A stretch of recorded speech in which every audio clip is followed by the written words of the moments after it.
This 2-year-old boy has just learned to walk, but is deep in thought like an old man. He thinks about having to compete for the position of clan leader against his talented martial artist brothers in the future. No matter how hard he trains, he still feels like a useless person. That's why he has to rack his brain to find a way to live a comfortable life where he can get food without working. He just needs to escape from this family. Ha ha! I really am a genius. While self-satisfied, I suddenly smell something foul around here. It turns out he has soiled himself. I thought he was something special. Next, he starts to cry and throw a tantrum. The reason this boy is so strange is that he still remembers his past life. Deso is the young master of the strongest martial arts clan, the Nam Kung family, but he has no talent whatsoever. He was kicked out of the clan like trash. After inviting an old man for drinks, Chung felt like he had known him forever. After sharing drinks, the old man begins to babble about how he can return to the past. Of course, he doesn't believe it. That night, while wandering, he encounters a thief. Truly unlucky. He was killed by him with a single strike. While Deso was still preparing to meet the elders, suddenly a piece of paper in his possession began to glow strangely. It was the old man who had secretly placed it on him before. When he opened his eyes again, he found himself in the form of a newborn baby. The scene felt somewhat familiar. Clearly, this was himself as a child. Could it really be because of that old drunkard's paper? Time passed, and Deso was now 3 years old. This kid often walks in the main hall where valuable items are displayed. His face begins to show a greedy smile. I wonder how much they are worth. To execute his plan to escape the clan, he must continuously hoard wealth. Build a 4-sided cottage. Marry 2 or 3 beauty queens or runners-up. Why struggle as a martial artist? 2 years passed, and Deso was still secretly stealing his father's prized vase to sell. The 8 servant girls thought he was mischievous and tried to stop him. But then he told them to go help him with the task. He even told her not to worry. My father, the strongest martial artist, is only obsessed with martial arts. He won't pay attention to such trivial matters. He didn't know that all his actions had been discovered by his father. Soon, Deso turned 80 years old. He was quite proud of having cleaned out his father's treasure. The Blood Dragon guards were also present to escort him to his family home. This time he was here for the clan to evaluate his potential. Deso thought to himself that he had to give them a painful surprise. If he just showed no talent, he wouldn't be forced to train in martial arts anymore. Then suddenly he spotted his father here, the world's #1 martial god. He thought his father had discovered his theft of the 8 family treasures. His body trembled uncontrollably. Fortunately, he left right after Deso greeted him. My 3 genius brothers are here too. This guy is acting all cute again. I'm not trying to compete. You guys can just punch and kick and stay away from me. After the party is this aptitude test of the Nam Kung family for you. The test will consist of 3 parts. The first is lifting steel weights. Deso directly approaches the 5-kilogram weight and lifts it up. You should know that the eldest young master could lift 250 kilos. 2 of the younger ones can lift 200 kilos, while 3 can lift 150 kilos. But even with the 50-kilo weight, he can't lift it at all. Truly useless. Everyone is immediately disappointed. Most of them have left. This is exactly Deso's plan. He must appear as incompetent as possible so that he can enjoy a life of luxury. The second test is about agility. Deso will have to walk on numerous wooden poles. But just a few steps in, this guy falls flat on his face. The elders of the family must be shocked. How can he be so useless? I can't watch this anymore. Finally, the most important test comes. At this moment, only the older brothers and the attendants remain. He must show his incompetence as much as possible to avoid conflicts. He doesn't know that his father is also watching him from afar. The old man begins to transmit a stream of energy to him so he can stabilize it in his dantian. The method of energy circulation from his previous life he practiced for 25 years. Of course, this is too easy. But if he disrupts his body in front of everyone, he might not be able to practice martial arts for a few years. Haha, what a clever plan! Suddenly, a terrible pain hits. Even if it means being bedridden for a few years, he must take the risk. His whole body hurts as he collapses with this injury. Even if he recovers, he won't be able to become a higher-level warrior anymore. Then I will gradually recover and show them that I have no interest in martial arts. Suddenly, the family head has appeared here to take Deso for treatment. This makes the older brothers worry as well. Could it be that the father really likes the boy, but with his performance just now, all 3 abandon that thought? No matter how hard the boy tries, he cannot compete for the position of family head among them. The elder healer is also called over. He thinks carefully. The nursery where Deso was has been under siege for 5 years. They thought young Master Deso would not survive, but now he appears here healthy. Moreover, he has received the attention of the family head. Perhaps it is because of the late matriarch, the one the family head loved most, that he cannot abandon his own child. When Deso wakes up, he feels no pain at all in his body. On the contrary, he feels full of energy. Clearly, your plan has failed. I should have woken up in a condition that requires special care for many years. And they said I would have to give up martial arts. Peanut. I need to come up with a new plan. Father's face suddenly became frightening. You have fun, but as my son, it's unacceptable that your blood is still in chaos. Deso also thought carefully. In my past life, I never spoke to my father like this. I don't even remember if he considered me his son. It's completely opposite to the current situation. What is the root cause? Deso felt a powerful aura within his body at that moment.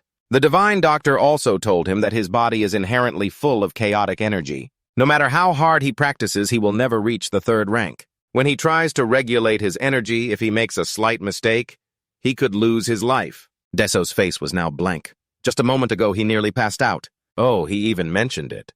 Father and son both have a heavenly martial talent. Indeed, it's miraculous.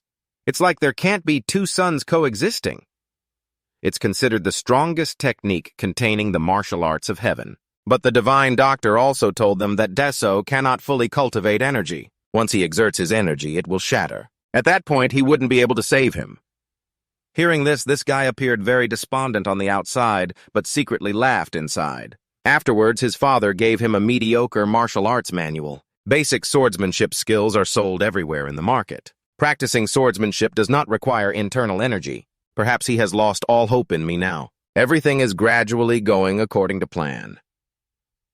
Deso returned to kindergarten and had a hearty meal. Before going to bed, he even took out the sword manual to read a bit to help him sleep better. Who would have thought it was full of meaningless phrases? The swordsmanship of the three realms sounds illusory. Canada is too much. But since he wasn't sleepy yet, Deso took out the sword and practiced a few moves. His father and the divine doctor were eating and drinking on the roof, panicking. This boy is dancing in the fan like that. I forgot he's sword dancing. Deso didn't know when he had been practicing sword dancing all night long. That is the state of selflessness. A state that when reached at its peak according to fate, some people will find the answers they are seeking, and others will find a new path for themselves. Only his father knows that his son is beginning to embrace martial arts. What he had to toil and struggle for in his past life was merely that of a third-rate fighter. But now it is completely opposite. The feeling of comfortably wielding the sword brings unusual joy.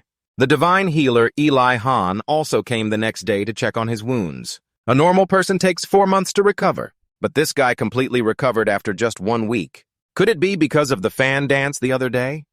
After that, Deso went to the 6th training hall, which belonged to the senior brothers.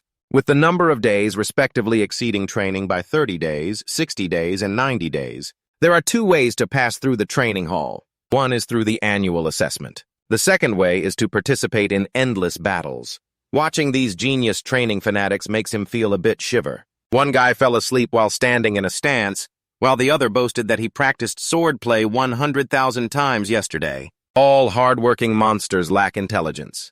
Deso is determined to take revenge for his past life. In the upcoming annual assessment, he must completely fail to be allowed. 7 days later, Deso felt his internal energy was continuously increasing. Although it was a bit slow at this rate, it would take several hundred more years to accumulate enough internal energy for cultivation. Truly amazing. On that day, Deputy Military Advisor Nam Gongjak Ion came to see him. He is an 8-year-old genius who has become the youngest top scholar. This guy is sent by Military Advisor Ilosu to practice here, so he can indulge and have fun without needing to explain the lofty principles to the subordinates anymore. His gaze suddenly became frightening. He asked if he wanted to dominate the martial arts world with him. Clearly he's a lunatic that he wants to escape from. He also sought out his senior brothers, but they all rejected him, so he had to come here. This guy went to the training hall and proclaimed that Deso would flatten all the fools. The peanut people are already in trouble. The white-haired guy even added, "Let me introduce the future master of the Nam family." Immediately he made him lose consciousness. After that, he had to take him to the infirmary for treatment. When this guy woke up, he started babbling. It seemed that after getting punched, his brain had even more issues. He claimed he had found someone who could change this foolish family. This made the god Eli have to restrain him. He didn't know how to cure his delusions. Deso returned to the training hall. Everyone was focused on seeing how much strength the young master had. Immediately, they felt disheartened. It turned out to be just a few basic sword moves. His plan to be a failure was also going very smoothly. He was still planning to go home for a feast when he encountered Jack Ion here. He told himself he would leave the Nam family clan and he shouldn't be disturbed. Then this guy said, well, then we have a common goal. This small place definitely cannot stop you to dominate the martial arts world, right? Oh man, delusional for sure. Deso also realized this guy was quite delusional. He was like a crazy revolutionary. If this were a time of great chaos, he would shine. But in the peaceful era of the Nam family like now, he is just a madman wanting to create trouble for others. He even calls him his commander. No matter how much Deso refuses.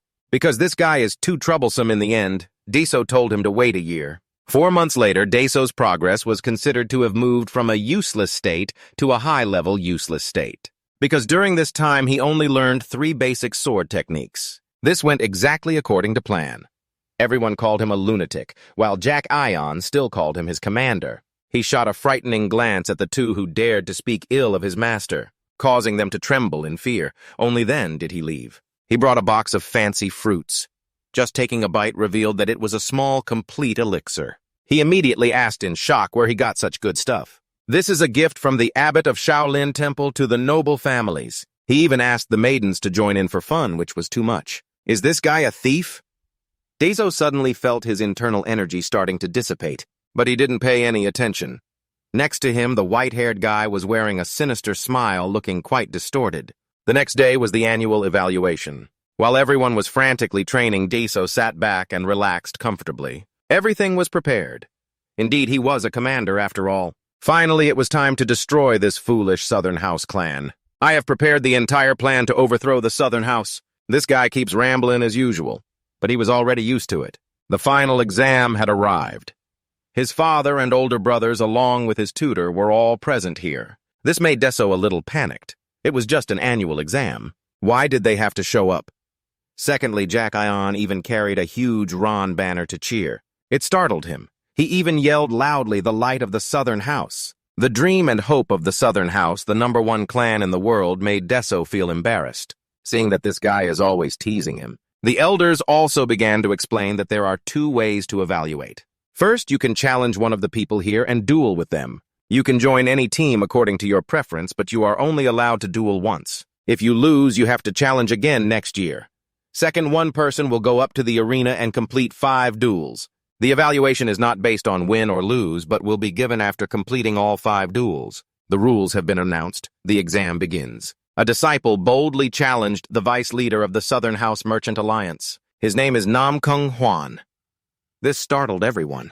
In his previous life, he single-handedly defeated 100 enemies on the battlefield. He is the 100 kills Nam Lin Hwan, a swordsman of the Southern House Merchant Alliance. The deputy leader declared that if he could hold on for 10 seconds, he would accept him into the sword division of the Merchant Guild. But enduring these 10 seconds is not easy. The old man was as fast as lightning, but after attacking, he was blocked by Hwan. He then struck out with a powerful sword strike. This time, Hwan also directly unleashed the 3 moves of the Iron Sword. However, with a single swipe, the deputy leader broke it. However, he did allow him to pass because he recognized the potential of this kid. If carefully honed, he would become the supreme sword of the world. The next contestant, Deso, took the initiative to step up. He challenged an unknown disciple but ended up being beaten badly. It was just a performance, but it was already too much. This made Jack Ion very frustrated. He even heard some disciples behind him talking bad about him. Young Master Ud is a waste, isn't his name now Crazy 3 Tai? He immediately turns back to scold them. If you're shallow, just keep your mouth shut. Instead, you go on blabbering for others to see your shallowness. How dare you let your mouth wander in front of him like that? His father at this moment released a terrifying aura calling out to the kids, "Why is it so dull?" There's not a hint of interest. How can this be called the #1 family in the world? But the deputy strategist beside him began to stir the pot. Therefore, I have a suggestion for the Lord Commander. I want the Lord Commander to compete with his brothers right here. Everyone was shocked. Deso thought about the scene of his Dantian shattering and was terrified. The 3 brothers immediately jumped down to the arena. with the younger brother Deso planning to slip away, but his father's face was too tense, so he had to fight to make it fairer. The three brothers will not use internal energy. The deputy strategist was also happily cheering. In fact, that day he had given Deso a pill containing 15 profound internal energy. But he was completely unharmed, and the only one capable of this was the head of the Nam Kung family. On the competition floor, this was the first time Deso spoke with the three brothers. But he showed no compromise, directly charging to attack him. With a loud bang, the arena shook and a large hole was made. Is he trying to kill someone? Fortunately, Deso managed to dodge in time. Otherwise, it would have been disastrous. Today, after observing your actions and the matches of my disciple, I realize you have no interest in martial arts at all. Exactly. The handsome three brothers thought he would go easy, but he struck even harder. The speed was too fast. Deso could only use the three-tie sword technique to block the blows. Although the three brothers' sword was very heavy, he ultimately managed to block it. This shocked everyone, and the three brothers grew even angrier. Because just now he has broken the ultimate sword skill of the third brother with the simplest sword technique. He frantically charged forward to attack him. At this rate, he would get punched in the face, just wait and see. So he had to use a shabby sword technique to defend himself. Deso continuously struck at the opponent's elbows, wrists, and ankles. It caused the third brother to be unable to use his strength. However, as he swung his sword, the younger brother started to show off his acting skills by falling down. He was about to gently concede and leave when the third brother stopped him. You think you can play tricks in front of me and escape so easily? Do you think I wouldn't notice? He wants to challenge Deso. His father asked how the youngest was doing. This guy is starting to act like he's losing. The onlookers can see he doesn't have any strength left to swing his sword. How can he fight against the powerful third brother? This makes the third brother even angrier. If you leave like this from today on, you will no longer be my brother, but my enemy. And in my memory, I have never gone easy on any enemy I considered a foe. That's really frustrating. Asking for mercy and still not being allowed. In this rematch, they will use real swords. Moreover, they will also use 3 parts of their power. He can't resist. Because in this world, everyone has the same level of martial arts. Before the battle, there was a threat to Deso. If he doesn't fight seriously, he will have to leave both hands on the platform. Everyone was shouting and cheering, but he couldn't feel anything other than the third brother. He swung his sword with a loud command slicing through. Although not fast, there was no way to dodge. He could only use the 3 skills of swordplay to defend against his stormy attack. He could only unleash a combination of heavenly, earthly, and human skills in his attack. Both sides clashed, shaking the entire audience. Deso thought back to his previous life and felt a rush of energy. In this life, would he really have to lose an arm to be usable? No way. His entire body emitted a powerful aura, as the one who would ultimately be defeated would be him. The expressions of everyone turned serious. The third brother used his hand to break the sword in 2. He said he had used 5 parts of his internal energy just to block it. The youngest should be the one bleeding, not you. So in this match, he conceded defeat. After being bandaged, Deso regained consciousness. Seeing his 2 arms intact brought him great joy. The assistant teachers beside him urged him not to sit up and to lie down instead. His wounds, which had just begun to close, reopened. Now seeing his face made him feel frustrated. If it weren't for his foul mouth, he wouldn't have been slashed like this. He told him that he was the one who won the last battle, and the third brother had entered seclusion to cultivate right after the battle ended. He couldn't even believe that he had defeated the third brother. The assistant tutor also gave him his father's reward. It turned out to be the pass for the vast library of martial arts. 3 days inside equals 10,000 martial arts books. There are even enormous martial arts treasures within. Some people experience a significant improvement in their martial arts after entering the vast library. However, there are also mixed martial arts techniques that have not been verified. Deso could directly say it without needing to go in. This left the white-haired guy speechless. What people desire can't even be accessed, yet the young master doesn't even want to enter. Do you really want to live like a mouse never leaving your hole? You will forever be a coward hiding in the shadows your entire life. Clearly, this guy is mocking him, and he starts laughing loudly. From now on, everything has changed. After the competition, even if you are a mouse, it doesn't matter. Many people are paying attention. Of course, the cats will start to act. Only by becoming strong can one survive. You only have 2 choices, become their king or kill them. Deso is really upset. This little punk is ruining all my hidden plans. I just want to punch him. Now his words are completely reasonable. But looking at that face, I still need to beat him up good. At this point, the only option is to learn martial arts to survive. Thinking back to when my elder brother gained the position of head of the family, both second brother and third brother were recognized for their talents. I decided to seriously compete for that position.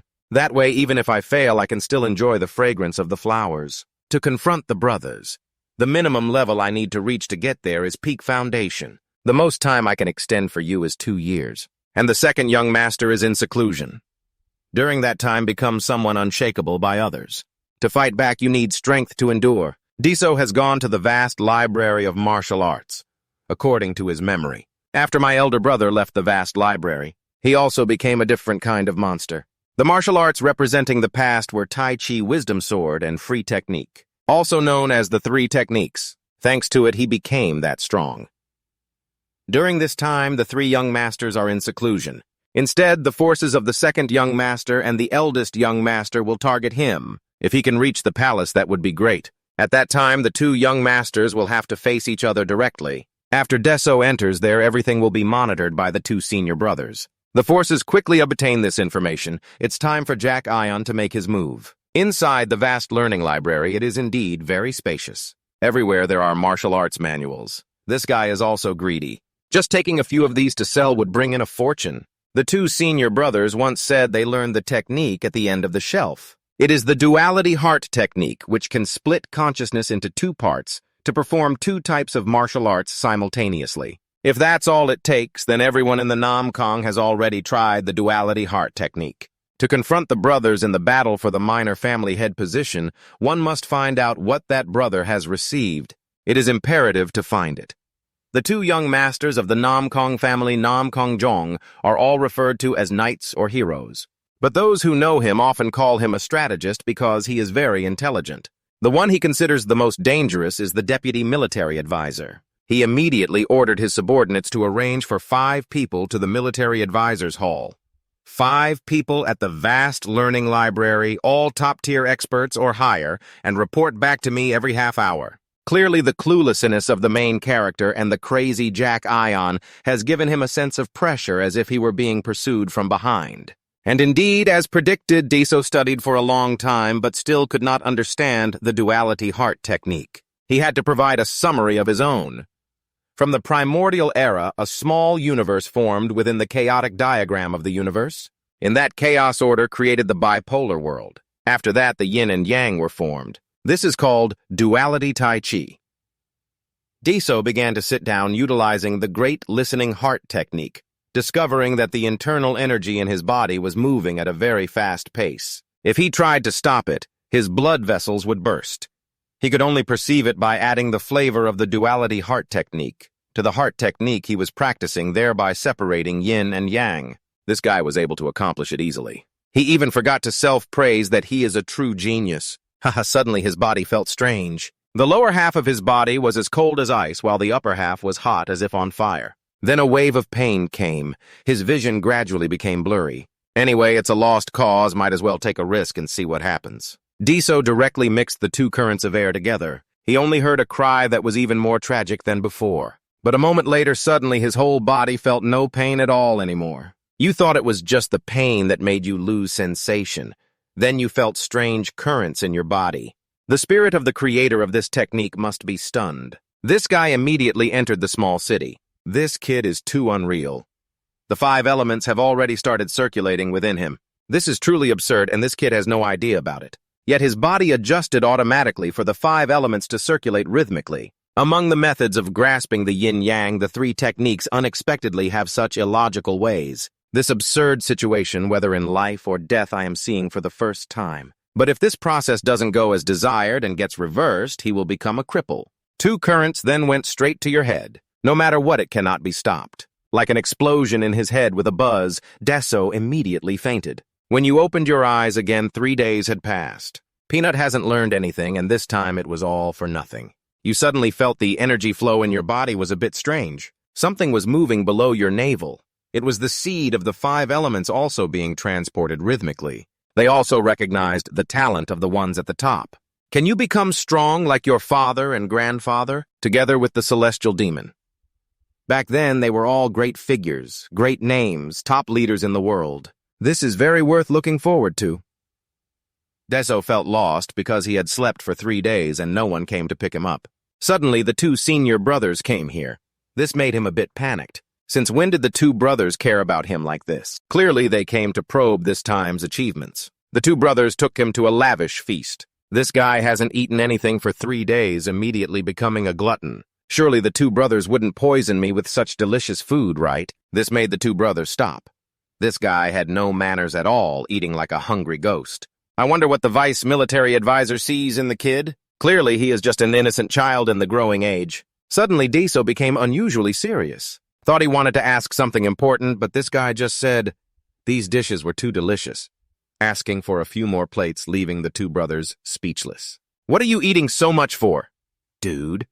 Suddenly, the 2 brothers realized Deso's technique of picking up food was indeed the yin-yang heart technique. Yet his body was familiar with this, he himself didn't even know. For now, the kid was just like a small snake, posing no threat to him. Even Deso didn't understand why the 2 brothers treated him so well. He has the nickname of being colder than anyone, a callous person, a 3-headed snake. But immediately after that, he learned the reason. 2 brothers directly said, brother also practices the duality heart technique at the Wanhawk Library. Clearly, the elder brother had only mastered the duality heart technique just a year ago. Anyway, it's just a trivial martial art. You shouldn't worry too much. Just a trivial martial art.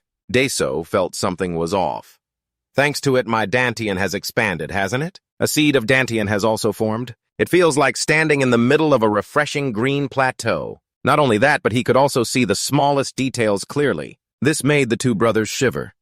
Isn't that the gaze of the elder brother looking far away? Furthermore, there was the smug smile of the deputy strategist. I must find out the source of the distance emanating from you. At this moment, Deso was running towards his father because he thought the elder brother must have noticed something from their father to be that strong. So he felt he had to come here and see for himself. Unexpectedly, he was also waiting for him.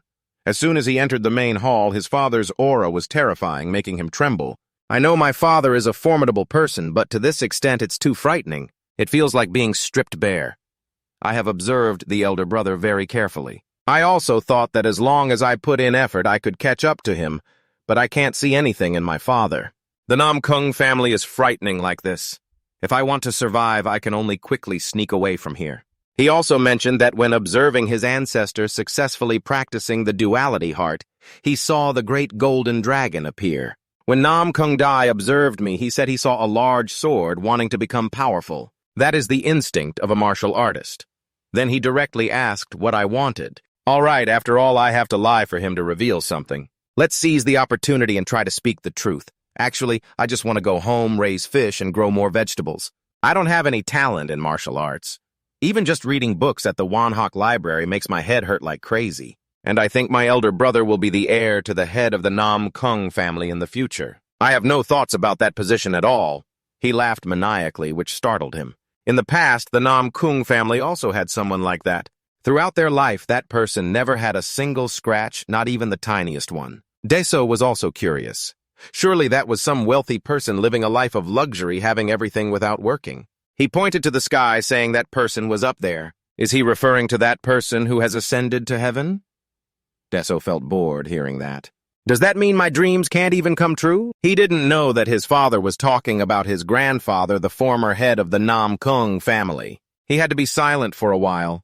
He didn't expect that his father and son would have the same dream. Although deep down it seems this kid is hiding something, I hope my father will bless his grandson. He had to experience it directly to realize how difficult it is to live a leisurely life. Suddenly the door burst open and Nam Kung Jan entered filled with anger. Nam Kung Jan boldly paid his respects to his father. I have something to ask of you, father. Please let me see his abilities clearly. Deso was startled to hear his senior brother's words. He was incredibly surprised. Nam Kung Han remained silent, his face filled with joy and satisfaction as he looked at his 2 children. Deso slowly approached Nam Kung Jan. Finally, Nam Kung Han spoke up. What is your reason? Nam Kung Jan firmly stated, because I feel vague. I want to know what he is thinking. Nam Kung Han showed no surprise and gently said, Is that so? If you and he fight against each other, there's no need to decide a winner. It's clear that you will win. This victory or defeat is unnecessary. Deso was secretly delighted, happily supporting, "That's right, father is indeed wise." However, Nam Kung Jan was still not willing to give up. He presented several reasons to convince Nam Kung Han. He belongs to the direct line of the world. He will also be the heir to martial arts, which is one of the very important aspects for someone who can inherit the position of the family head. Nam Kung Han coldly asked, "So what?" Nam Kung Jan earnestly pleaded, "Please allow me to compete with him." Deso behind him couldn't believe his ears. He was stunned, speechless. Meanwhile, Nam Kung Jan made a request. "If I lose, I will do anything he wants. I will publicly declare to everyone in the world that he is the legitimate heir of Nam Kung." The second senior brother smiled confidently, his eyes sparkling with faith in his own abilities. "For me, this is a favorable opportunity. Regardless of the outcome, I swear I will not do anything to harm him." Behind Deso was pulling his hair out, filled with frustration. How could he possibly lose? Nam Kung Han nodded in agreement, slowly being persuaded. Nam Kung Han turned to ask Deso's opinion. "What do you think?" Deso covered his face for a moment, trying to take deep breaths to regain his composure. He told himself, "Calm down. I will ask again properly, and make this seem like it never happened." After taking a deep breath, Deso calmly reported to his father, "As far as I know about this competition, since both sides are evenly matched, one side will likely be seriously injured during the contest. If the martial arts are too different, the outcome is meaningless. To compete, someone must be designated to fight on behalf of both sides. Those who will fight on behalf of my brother are all strong and are masters. As for my side, we only have the maids for laundry and cooking." Deso firmly asserted, "This competition is very unreasonable. I suggest you reconsider, father. Although I am grateful, it seems difficult to implement." He shut his eyes tightly, secretly pleased. It was indeed a perfect rebuttal. Nam Kung Han replied indifferently, "There are still people on your side." "Heaven strikes to avoid meals?" Deso asked with a frown. "Are you talking about that annoying senior brother? He is afraid of small birds. Are we really going to send the maid out to compete one of these days?" Nam Kung Jan pretended to stroke his chin in thought. "It seems you don't know, do you? About the events that occurred in the aristocratic family during the 3 days you were at the Grand Library." Deso asked in surprise, "What happened?" Nam Kung Jan replied, "Just don't faint when you hear it. The military advisor has summoned and created a force for you already." Deso exploded with anger. "I knew it was that one. That crazy name. Trust me. I'm not afraid of a strong enemy, only afraid of a foolish teammate." Deso clenched his fist, swearing in his heart, "I will kill you." The scene shifted to 3 days earlier. Nam Kung Jan growled coldly, feeling as if he had aged a few years. He rubbed his forehead, lamenting, "Although pulling in forces for the young lord keeps me very busy." He angrily threw the book he was studying on the table, silently complaining, "But from going to the bathroom, cleaning the courtyard, wiping the stairs, clearing the roof, to trimming the trees, do I really have to pay attention to every little trivial task?" Nam Kung Jan was more resentful than ever. Each resentful guy named Nam Kung Lam has piled all the work onto his disciple. So now I bet the master is quite leisurely, right? He was again engrossed in reading the book on the table. "Every day I have to wipe 100 steps. That's a task these servants have to go up and down 10 times. Suddenly, Nam Kung Jaeon's gaze stopped on a mysterious page of the book, causing him to exclaim, "Oh, something is about to change." He flipped through the stack of books as if searching for something. Nam Kung Jaeon was unusually calm, no longer filled with any resentment. Instead, he focused quietly on reading the stack of books. Nam Kung Jaeon seemed to be cursed by a pressure point, suddenly bursting out laughing. The laughter was truly haunting as the smile on his face gradually lost its humanity and his eyes displayed malice. If he were an ordinary person, he absolutely could not handle such a workload. The servant of the Nam Kung aristocracy, the best in the world, could not be chosen carelessly. Nam Kung Jaeon seemed to have understood the divine insight bestowed upon him. He decisively slapped his right hand on the glass. "Before the young lord makes his move, I must get them to join his side." But there was one thing that made our assistant military advisor ponder how to win them over. Because they are martial artists taking menial jobs in the Nam Kung aristocracy to train their martial arts. Perhaps each one carries their own emotional scars. Those who once had glorious pasts are now just useless people. Nam Kung Jaeon scratched his head in deep thought. He was troubled along with Set 49. Although the identity of a servant is hard to accept, it is a force that does not belong to any faction. These people are truly suitable for the current young lord. Thinking too much really gives one a headache. In a state of high spirits, he suddenly heard a rustling sound, forcing him to look down at the source of the noise. You need to have food to have strength. After all, he had exerted himself for the young master. Nam Kung Jian decided to head to the dining room. He walked confidently with his empty stomach. Let's eat first. Living and eating is a natural thing. How can one go hungry? Nam Kung Jian took out his usual key and used all his strength to fling open the door in front of him. Standing in front of the dark room, he was distracted and hesitant to enter. Deep down, he was very curious when he heard a melodious song from inside. I wonder what the older sisters are cooking today. I must prepare gifts for the older sisters, too. Nam Kung Jian was indeed worthy of being the deputy advisor. He grinned wickedly. It already smelled good from outside. Is it boiled chicken tonight? He was full of excitement as he entered holding a small gift in his hand, cheerfully shouting, Older sisters, I'm here! What lay before him was something he could not accept. Nam Kung Jian widened his eyes in shock, exclaiming in extreme horror, Since when did this place have another restaurant? Countless people were sitting there taking food from the meal prepared by the older sisters and looking up at him. Their gaze had no trace of goodwill. They looked at him as if they held a grudge from a past life. Nam Kung Jian nearly dropped the gift in his hand, stammering. How did these people gather in the young master's hall? Suddenly, a beautiful older sister ran over, grabbing his hand and pulling him. Deputy advisor, please sit here. Nam Kung Jian, still in shock, asked the other person, Sister Shuangyan, what is going on? Shuangyan looked over the people sitting there and happily said, They are the ones who have worked hard. The aristocratic family always eats all the food, leaving nothing for them, so there is not enough food for everyone. The steward always treats them like this. He was thrown into a corner of the table. Please sit down, the food will be brought up soon. The food was served continuously. Nearby, a maid was heard talking, Today we have prepared a special dish. Every day we have to transport weapons and do heavy work, so we need to eat well. The young man felt shy, thanking her. The refined lady has treated us, please don't be so polite. I'm just a maid, Lieuen said from a distance, holding a small gift box, speaking loudly to everyone. I have prepared some light snacks while working. Several men praised her while eating. They were very satisfied with today's feast. Lieuen, Suangyan, the steward, all of them were wonderful people deserving of respect. Another person interjected, That's right, her cooking skills are even better than the head chef, quite impressive. Nam Kung Jian thought for a moment.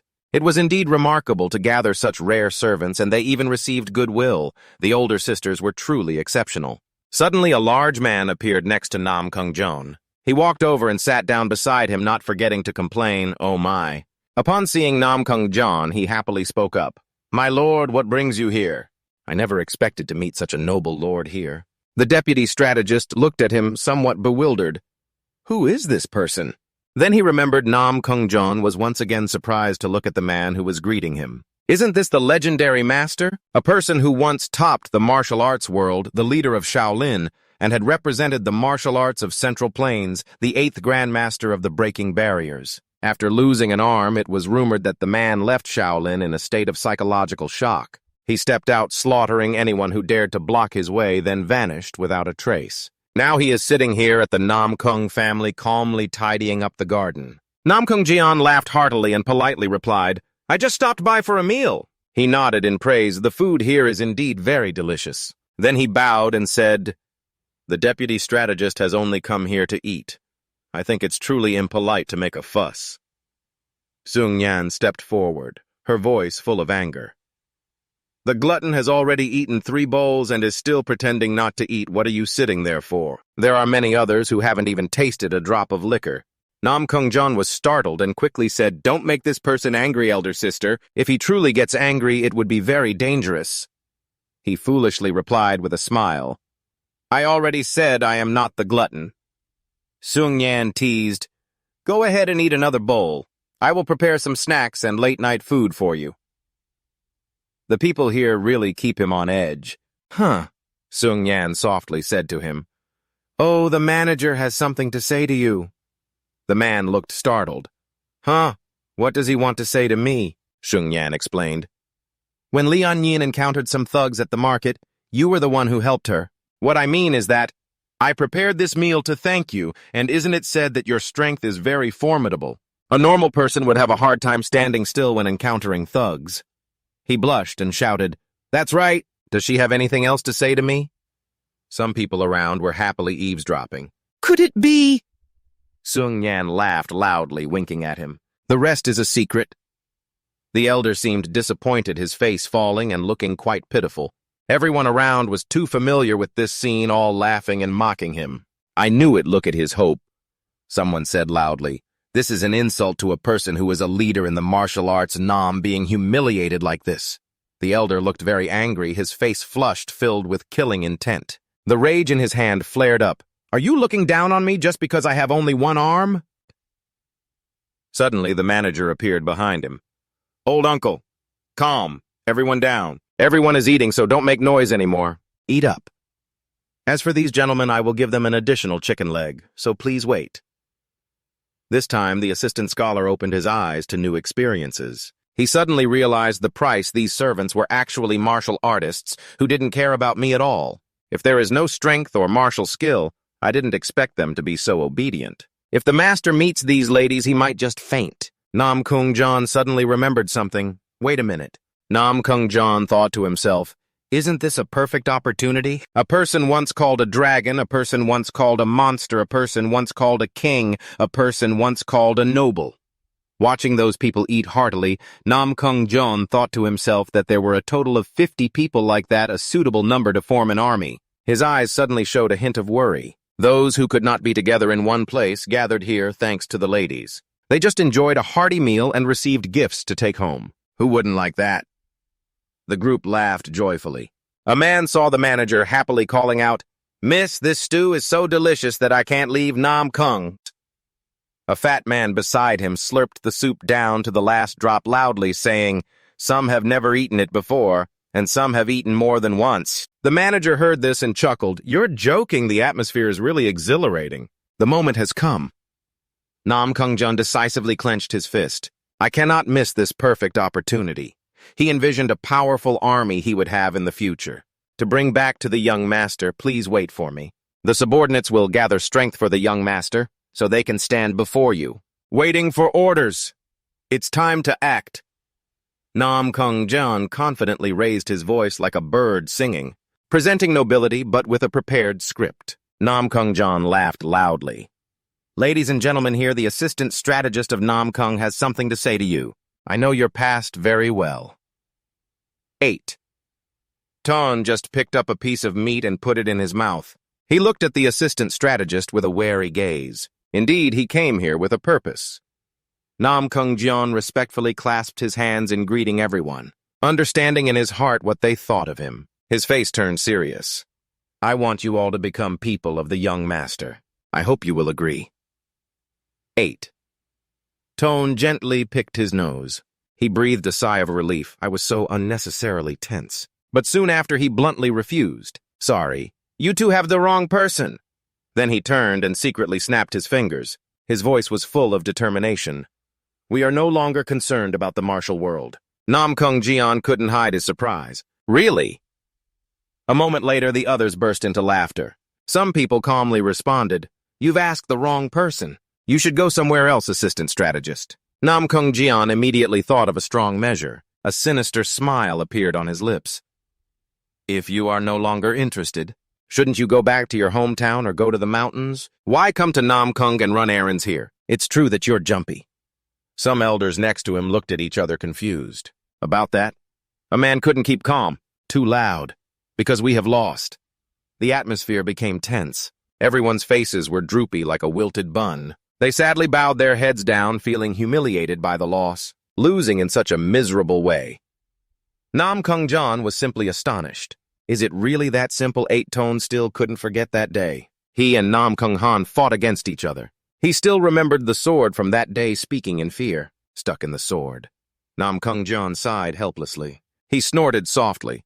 Although I don't fully understand, I do understand somewhat. He immediately thought of his master. Wasn't Nam Kung Jian also once scared of him like he was a ghost? He awkwardly recounted. I have also been disappointed dozens of times. Hundreds. Thousands of times, because my master's shadow is too large. Now what's important for you all is to break the haunting sword. As a strategist, I think there's no other way. Nam Kung Jian stepped in front of the three elders showing regret. Forgive me. I will take my leave. Saying that he took the gift box he had brought along. He left boldly. Nam Kung Jian thought to himself, the world's #1 Nam Kung Jian will not easily retreat. There must be another way. He saw Nam Kung Jian sadly walk away. Lieuen hurriedly ran after him, calling out to him, Deputy Strategist. Are you leaving? Nam Kung Jian happened to think of another plan, he thought to himself. That's right. It's right now. Actions speak louder than words.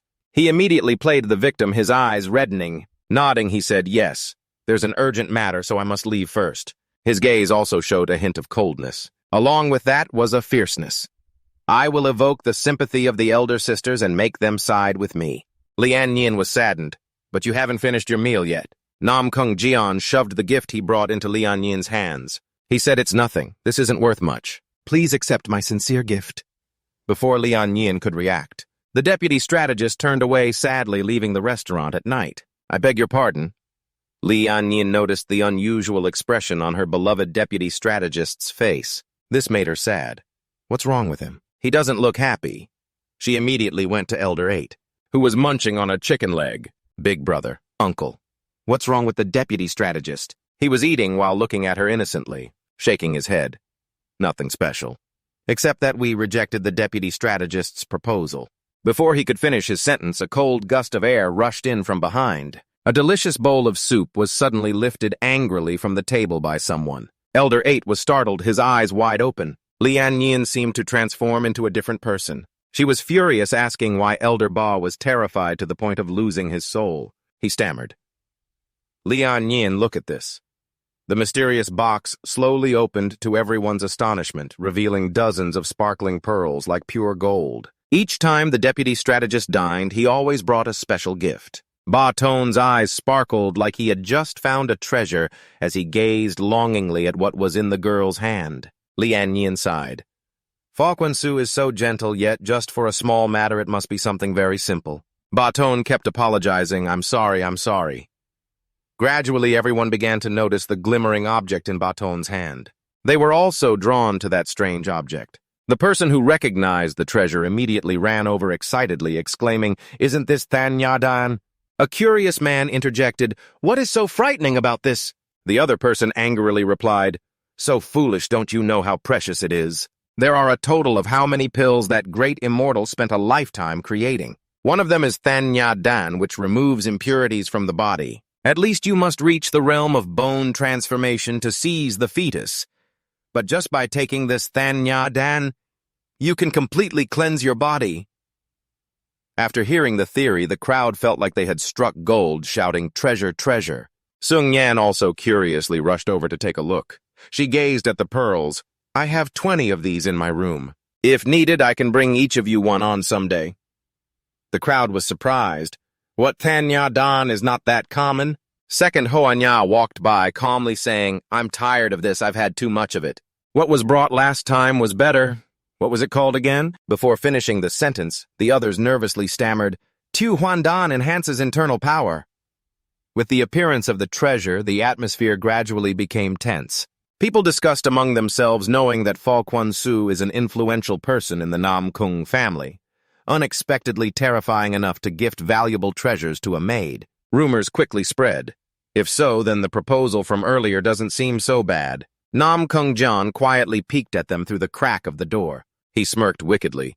When Fa Quan-su acts, it's always successful, never a failure. This time I can go back with ease. I must find a way to win them over. Transitioning to 3 days later, Daeso walked leisurely. Fortunately, the proposal from the two older brothers has been postponed. He angrily rolled up his sleeves, looking for Fa Quan-su. Where the hell is that bastard Nam Kung Jian? Taking this opportunity, I'll teach him a lesson he won't forget, so he won't act crazy again. Suddenly, a noise from the forest caught Daeso's attention. He stopped, slowly observing the situation. It seemed that someone was hiding behind that tree. Suddenly, an old man with lightning-fast reflexes rushed forward, slashing repeatedly, causing the tree to shake violently. Remarkably, the old man's speed was like he was flooring the gas, wielding his sword even more flexibly than Ka Ban. In the blink of an eye, 3 trees were neatly trimmed. After that, the old man gently landed behind him. Looks like the job is done. The old man was Mon Kang, the gardener in the manor. Deso, astonished, exclaimed, "Is it really necessary to be so overbearing just for trimming trees?" Mon Kang turned to look at the boy, saying nothing. At this moment, Deso realized and asked, "Does the old man know martial arts?" Mon Kang replied calmly, "I must know." Deso laughed loudly, pointing at him. "Not skilled at all." Mon Kang was stunned into silence. "What?" Then somewhat angrily, "Him." Deso took out a large watermelon. "That's right, I think it seems to be Wudang's martial arts, but he practices it too superficially." Mon Kang struggled to contain his anger. The sword in his hand also shook with his breath. "How dare you say such things about the Tai Chi Sword King?" Mon Kang stepped closer. His eyes filled with indignation as he stared at Deso. "Kid, what nonsense are you talking about?" He asked coldly. "The Tai Chi Sword King was once the leader of Wudang and is the senior brother of the current Wudang sect master. After being defeated by Nam Kung Han, he left Wudang. It's not accurate to say he was expelled for causing a drunken ruckus and damaging the ancestral hall. Since then, he swore that no matter how angry he got, he would not act recklessly." Mon Kang silently looked down at the boy with a dazed expression. If this were Wudong, all the first-generation disciples, including the sect master, would have beaten this kid's head in by now. Who would have thought that a weakling like him would dare to criticize the old man's martial arts? Deso gently formed his hand into a blade shape and softly said, "So when trimming trees, don't use your martial arts clumsily. Just cut what needs to be cut. If something happens, only you will get hurt. You've heard Zuza say that, right?" Mon Kang didn't bother listening to what he said. He was lost in his own world. "In this small yard, you can't cause a ruckus." This arrogant kid. Could it be the youngest son of Nam Kung? So what? After a while, Deso bid him farewell and left. "Well, then I'm off. I haven't slept for 3 days. I'm really sleepy now. Anyway, take care and don't get hurt." Mon Kang suddenly called out, "Wait a minute. What did you see that made you think my martial arts are clumsy?" Deso sighed and replied, "Just looking, it's obvious that it's clumsy." Mon Kang was unconvinced. He pointed to the neatly trimmed trees. "Where is it clumsy?" Indeed, the row of trees was trimmed perfectly, not a single gap. Overall, these trees were trimmed very neatly, but Mon Kang still asked, "Don't you think so?" Deso nodded. "Yeah, not only clumsy, but also ineffective." This kid really made Mon Kang's face darken. He tried to suppress his anger. Important things should be repeated 3 times. Must endure, must endure, must endure. This kid doesn't understand anything. He can't understand how profound the meaning of these trimmed trees is. The sword is divided into 2 types, the life sword used to save lives and the death sword used to take lives. As a Taoist of Wudong, my sword has always sought the life sword. That's true, this kid can't understand the essence of Wudong. Deso looked at the tree, contemplating, even if you are the elder of the Nong Gong family, you might not understand this realm. Deso casually picked a small branch and held it out in front of him. Pruning a tree is the job of removing the excess, but your pruning doesn't miss anything. He shook it, causing the branches to fall to the ground. Therefore, it looks perfect from the outside, but just a slight shake like this, and the weak branches will break. Mon Kang thought differently. He loudly retorted, "I deliberately let them live. Isn't it better to leave everything as it is?" Deso smiled at him. If this were in nature, that would be true. He pointed to a bird perched nearby. There would be insects or animals using these branches for something, but this is in the Nong Gong family. Not only ordinary people, but even insects and animals do not exist here. This is a place where no animals dare to approach. Therefore, humans must remove the weak branches for the tree to grow well. Mon Kang was confused. Water flows from top to bottom. The strong dominate the weak.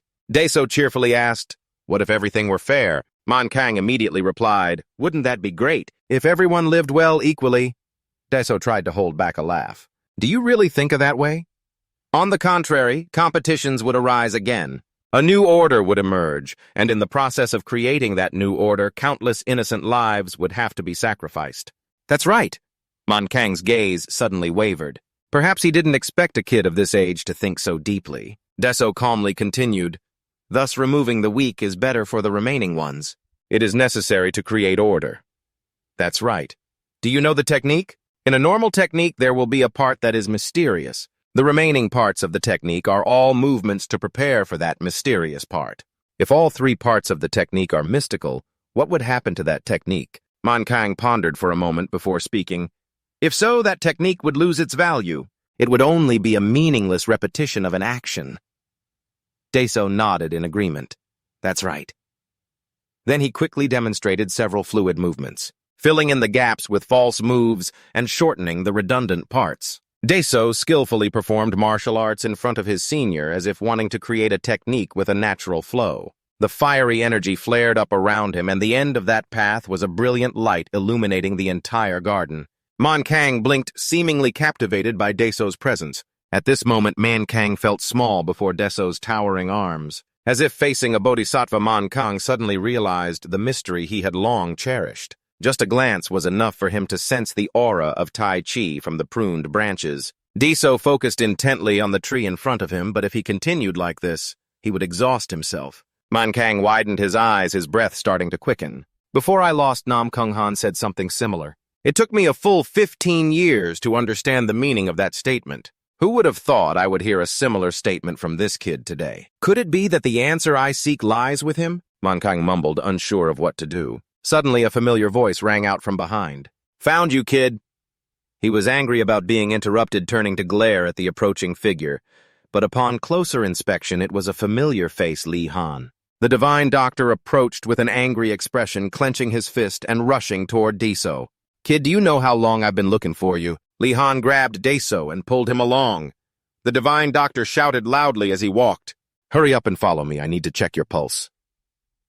Daeso yawned repeatedly, explaining that he was too sleepy and was on his way to bed. Mankang stood alone, watching the two figures depart. He looked back at the row of trees he had just tended, telling himself that he had indeed gone a bit overboard. Tone suddenly appeared and asked, What are you doing standing here? He looked after Li Han, puzzled. Isn't that the divine doctor? I never thought I would meet him like this. Suddenly, Mankang spoke up. I've found the answer I've been searching for. As soon as he finished this statement, Ton immediately held back, not understanding what his old friend was talking about. A moment later, Daeso arrived home and immediately fell into a deep sleep, snoring contentedly on the bed. Li Han sat beside him, looking at him with a joyful expression. He silently thought that it was completely different from before. The bones were back in place. The bleeding had also gradually decreased and was recovering. He would live a comfortable life without worrying about illness like a truly healthy person. However, he still had concerns. If I hadn't known he had suffered from blood and chi injuries, even I, a divine doctor, wouldn't have recognized it and would have overlooked it. Now the heavenly martial body had completely taken over. Lian Yin gently entered the room. Daeso anxiously asked, He's been sleeping continuously for 2 days. Could something be wrong? Li Han continued to acupuncture, calmly responding, No, he's still healthy. Worrying is unnecessary. Suddenly a strange scent spread through the room. Li Han took a deep breath, suddenly realizing what the smell was. Could it be Qing Ya Dan? This isn't suitable for the status of a maid. He remembered Nam Kung Joan. That's right. It's clear that the Nam Kung family has stored it somewhere. After a moment of hesitation, the divine Dr. Han also left, thinking that perhaps he had been mistaken. Just as she finished speaking, Shuangyan calmly took out a Thanya pill and put it in her mouth, then handed another one to Lian Yin. The snacks are almost gone. Should we ask Fo Quan Su to get some more? Lian Yin nodded in agreement to ask for more. That evening, Daeso finally woke up. He wandered around the mansion lazily, taking in everything, his face clearly showing fatigue after a long sleep. He complained, As soon as I left the Wan Shui library, I was dragged from one place to another. I'm so tired. Even after sleeping for 2 days, I still feel sleepy. As he passed by the bamboo forest, he stretched. I need to take a walk for a bit. But Daeso did not expect that a shadow was hiding behind a rock, observing all his actions. Suddenly, the rustling of leaves made him stop in his tracks. Sensing something unusual, he glanced over and discovered someone was watching him. Daeso called out loudly, Who is there? Uncle Ton slowly stepped out from the bamboo forest, praising him. Very good, you can recognize me. Daeso was surprised and pointed at him. He suddenly felt a chill. It really is scary. We aren't close enough to meet like this in the middle of the night, are we? Eight hurriedly explained after asking the maidens, I found out you were here. I have been waiting for you for 2 days, but I couldn't meet you because you were sleeping. Therefore, he could only do it this way. Daeso's mouth dropped open. Wait! You waited for me for 2 whole days! His eyes suddenly narrowed. Then he looked up and asked, Wait a second. Pointing at Uncle Ton, curious, Are you a martial artist? Uncle Ton nodded. Oh, you can sense it. I conceal my internal energy quite perfectly, don't I? Daeso thought for a moment, then stepped back in fear. Could it be that you are a bandit? Uncle Ton shook his head in denial. You shouldn't compare me to those fools. Daeso sighed in relief, sat down on a nearby wooden bed, comfortably looking at Uncle Ton. Thank goodness no matter where you come from, I don't care. Even if you are a mountain bandit, I won't say a word. He lightly patted the chair, urging him to sit down to ease his tired legs. Uncle Ton suddenly lowered his voice, pointing at Daeso to intimidate him. Aren't you afraid I'll come after you? Daeso sighed with a laugh. If you were a dangerous person, the maidservants wouldn't have told you where I was. Uncle Ton chuckled and sat down beside Daeso. This strange kid. The two fell silent, gazing at the sky, each lost in their own thoughts. A cool breeze rustled through the bamboo leaves, creating a peaceful scene. Uncle Ton gently spoke. Indeed. He comfortably lay down on the large bed, laughing heartily. It's very comfortable here, just as you said. Daeso reminded him, I didn't tell you to lie down. Uncle Ton looked at him with dissatisfaction and then sat up. Instinctively, he coughed a few times, admitting, After all, I am indeed a martial artist. In the past, I was someone great beyond your imagination. Daeso enthusiastically asked, How do you compare to my father? Uncle Ton blushed, rebutting, Except for him, go on. You are a heartless person. Daeso laughed. I was just joking. Aptitude. Ton hugged his left arm and said seriously, I once fought against your father and lost badly. I lost an arm. Daeso naturally felt tears welling up. I don't know why I understand that feeling. What he just said surprised him a bit. 8. Ton awkwardly patted his head. Why do you feel sorry for me for losing an arm? Daeso wiped his tears with his hand while shaking his head. Daeso lowered his head, tears silently falling. His heart filled with indescribable emotions. Surely he has gone through many hardships. 8. Ton nodded while picking his nose. Daeso suddenly grabbed his hand, feeling a surge of doubt. Could it be that this kid with his tear-streaked face is the one hiding in the southern clan to seek revenge? My father is truly someone who only knows martial arts, a tough and conservative person. 8. Ton felt embarrassed, his face flushed, looking away, not daring to look directly. Daeso suddenly had an idea. If you really want revenge, there's only one way. 8. Ton, though uninterested, still asked curiously, What way is that? Yes, this kid may be young, but he's really cheeky. Daeso smirked. That way is if you live to be 130 years old, then you can defeat my father. No one can resist age. That's just ridiculous. Daeso pretended to ponder, looking up at the sky, advising Baton should give up. If you give up, you will feel more comfortable than usual. He thought that regression could achieve everything, but whether it was regression or reincarnation, nothing would change. In the past, he had been stabbed in the stomach, so seeking revenge on the southern clan and his brothers seemed unreasonable. Daeso stood alone, sighed. You should go back to pruning the trees. 8. Ton immediately turned and left in a panic. Suddenly, he stopped, bursting with power waves of fiery energy spreading throughout the forest. A beam of golden light appeared. 8. Ton roared, I spent 15 years realizing something so simple. Daeso was almost scared enough to run away. The angrier 8. Ton got, the more his power erupted. He was like a huge flame spreading bright red light. He felt enlightened, telling himself, That's right, if I give up, I will feel more comfortable. 8. Ton's eyes shone brightly like lights in the auditorium. He was like a giant god filled with mysterious strength. Daeso stood tucked in a corner, watching 8. Ton unleash his power, thinking to himself, The kind-hearted Shaolin.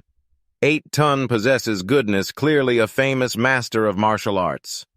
He clasped his hands and walked away.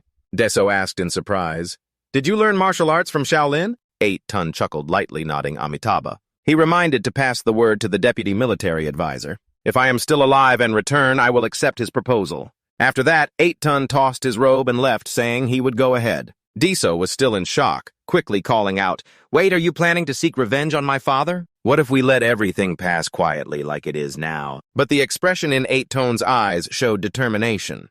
"Didn't you say that if you give up, it would be more comfortable? Now I'm going to give up." Deso, confused, scratched his head. "What I meant was not to give up this life." Before he could say more, Tone had vanished, leaving only the echoing words, "Then we will meet again in the future." Deso sighed, looking up at the stars in the sky, wondering if there would be a future. Thinking back, he wondered what that vice strategist wanted to take revenge for. Tone had come to find Nam Kung Han Hei appeared before the Nam Kung family estate, looking up at the Tum Te sign in his heart. "Later, when we meet again, I will officially greet you." He was curious about what the world that you created would be like. Man Kang had already appeared beside Tone gently asking, "As I said, meeting young Master Oot is good, right?" Tone nodded, laughing loudly. "That's right." The two of them walked forward confidently, entering the enemy's auditorium. Man Kang said, "Come on, let's go!" The invisible chains of the Nam Kung family head had been firmly attached to them. That is the chain that has bound them for the past 15 years. Man Kang and Tone walked in proudly to meet Nam Kung Han. Tone confidently spoke, "Adida Phut, it has been over 15 years since we last met like this. Today I come to challenge you." Man Kang made a request. "Buddha of infinite virtue, can the two of us join forces?" Gi. Nam Kung Han slowly stood up, his cold voice rang out. "All right, if it's the two of you, then you do have the qualifications to challenge me." He gathered his spiritual energy, stepping with great authority. It seemed that even a single step could crush the opponent. "You must already have the answer. So what does this competition with me mean?" Man Kang stood firm against the tremendous pressure, but resolutely replied, "Right now I am just a tree pruner, but no matter what I am still a martial artist, so I am determined to come here to challenge you." Tone also spoke up. "How could I come to meet you without enough determination?" Nam Kung Han's gaze passed over the two, showing a bit of surprise. He realized they had changed. "Why have you changed?" Tone glanced at him, replying, "If we win, I will tell you the reason." Nam Kung Han laughed loudly, his voice full of enthusiasm. "Interesting." The three of them immediately charged at each other, their spiritual energy surging forth.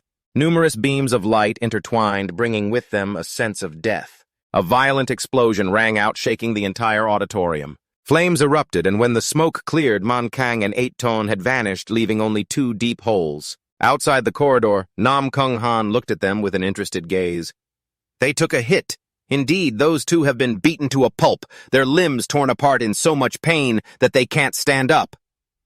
Nam Kung Han coldly asked, "So, what is the reason?" Man Kang laughed heartily. "You know you have changed as well." Nam Kung Han still did not understand, suspiciously asking, "Why?"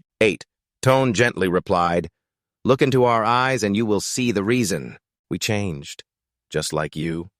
You must have known that by now, right?" Nam Kung Han immediately thought of his son. His expression gradually changed, mumbling, "I have changed." Finally, Man Kang and Tone couldn't withstand their internal injuries and collapsed unconscious. Nam Kung Han was originally a bloodthirsty person, and he was once again gathering his strength to prepare for an attack. Suddenly his gaze changed. Nam Kung Han withdrew his spiritual power, and his arm slowly lowered. He realized that perhaps he had changed. Looking back, Man Kang and Tone had fainted on the spot, completely unaware. More interesting things are happening. The next morning, in a small room at the back of the mansion, Deso sneaked in. "What are the sisters doing in there?" Lieuen was startled and turned around. "Why has the young master come here?" Deso presented a small gift, giggling. "Please accept this little elixir, sisters. The head maid told me that you sisters always take care of and help me, so I thought I would come and greet the two of you in the room." Lieuen was touched and sniffled. "Thank you." Deso walked over to the sickbed. His eyes suddenly widened when he recognized the two familiar faces. "Why are you two here?" Man Kang and Tone covered their faces and sighed. Nam Kung beside them also noticed something unusual, clapping his hands in praise for the fact that both had survived and returned. Man Kang glanced at him, feeling frustrated, as if "You wanted us to be dead." Deso, somewhat fearful, stepped back. Now I understand you two didn't go looking for death, did you? The two of them stammered. Well, it's true, but it really is quite fortunate. Lieuen slowly approached, surprised, and asked, Do you know them, young master? Deso looked at the two and nodded. Yeah, let's say that's the case. Then he requested Lieuen to step outside for a moment. His voice became urgent. I have something I want to discuss with these two stubborn old men. When the maidens left, Manhwa and Eight-Tone slowly sat up, their bodies aching. Deso quickly got to the point. Now tell me why you two are still here. Manhwa looked at the sky and the earth, stammering. I'm old. Now I can't remember clearly anymore. Deso's smile gradually lost its warmth. Then we need to make you remember. Deso brought up old matters and inquired about the appearance of the leader of the Dong sect and the abbot of the Shaolin temple. Upon hearing this, the two were startled and frightened. Deso pretended to be leisurely whistling, then suddenly declared, There are two rats hiding in the Nam Kung family. Manhwa immediately jumped out of bed while Eight-Tone cried without tears, pledging to tell the whole truth. In his heart, Manhwa bitterly thought about being defeated by Nam Kung Han, losing his position as the sect leader, and now being discovered as a servant in his house. This bizarre situation left him surprised, looking at Eight-Tone, who was even more agitated, his hands clenched tightly, shaking as he sat frozen. Manhwa worriedly advised, If you do that, I'll get my teeth knocked out. 8.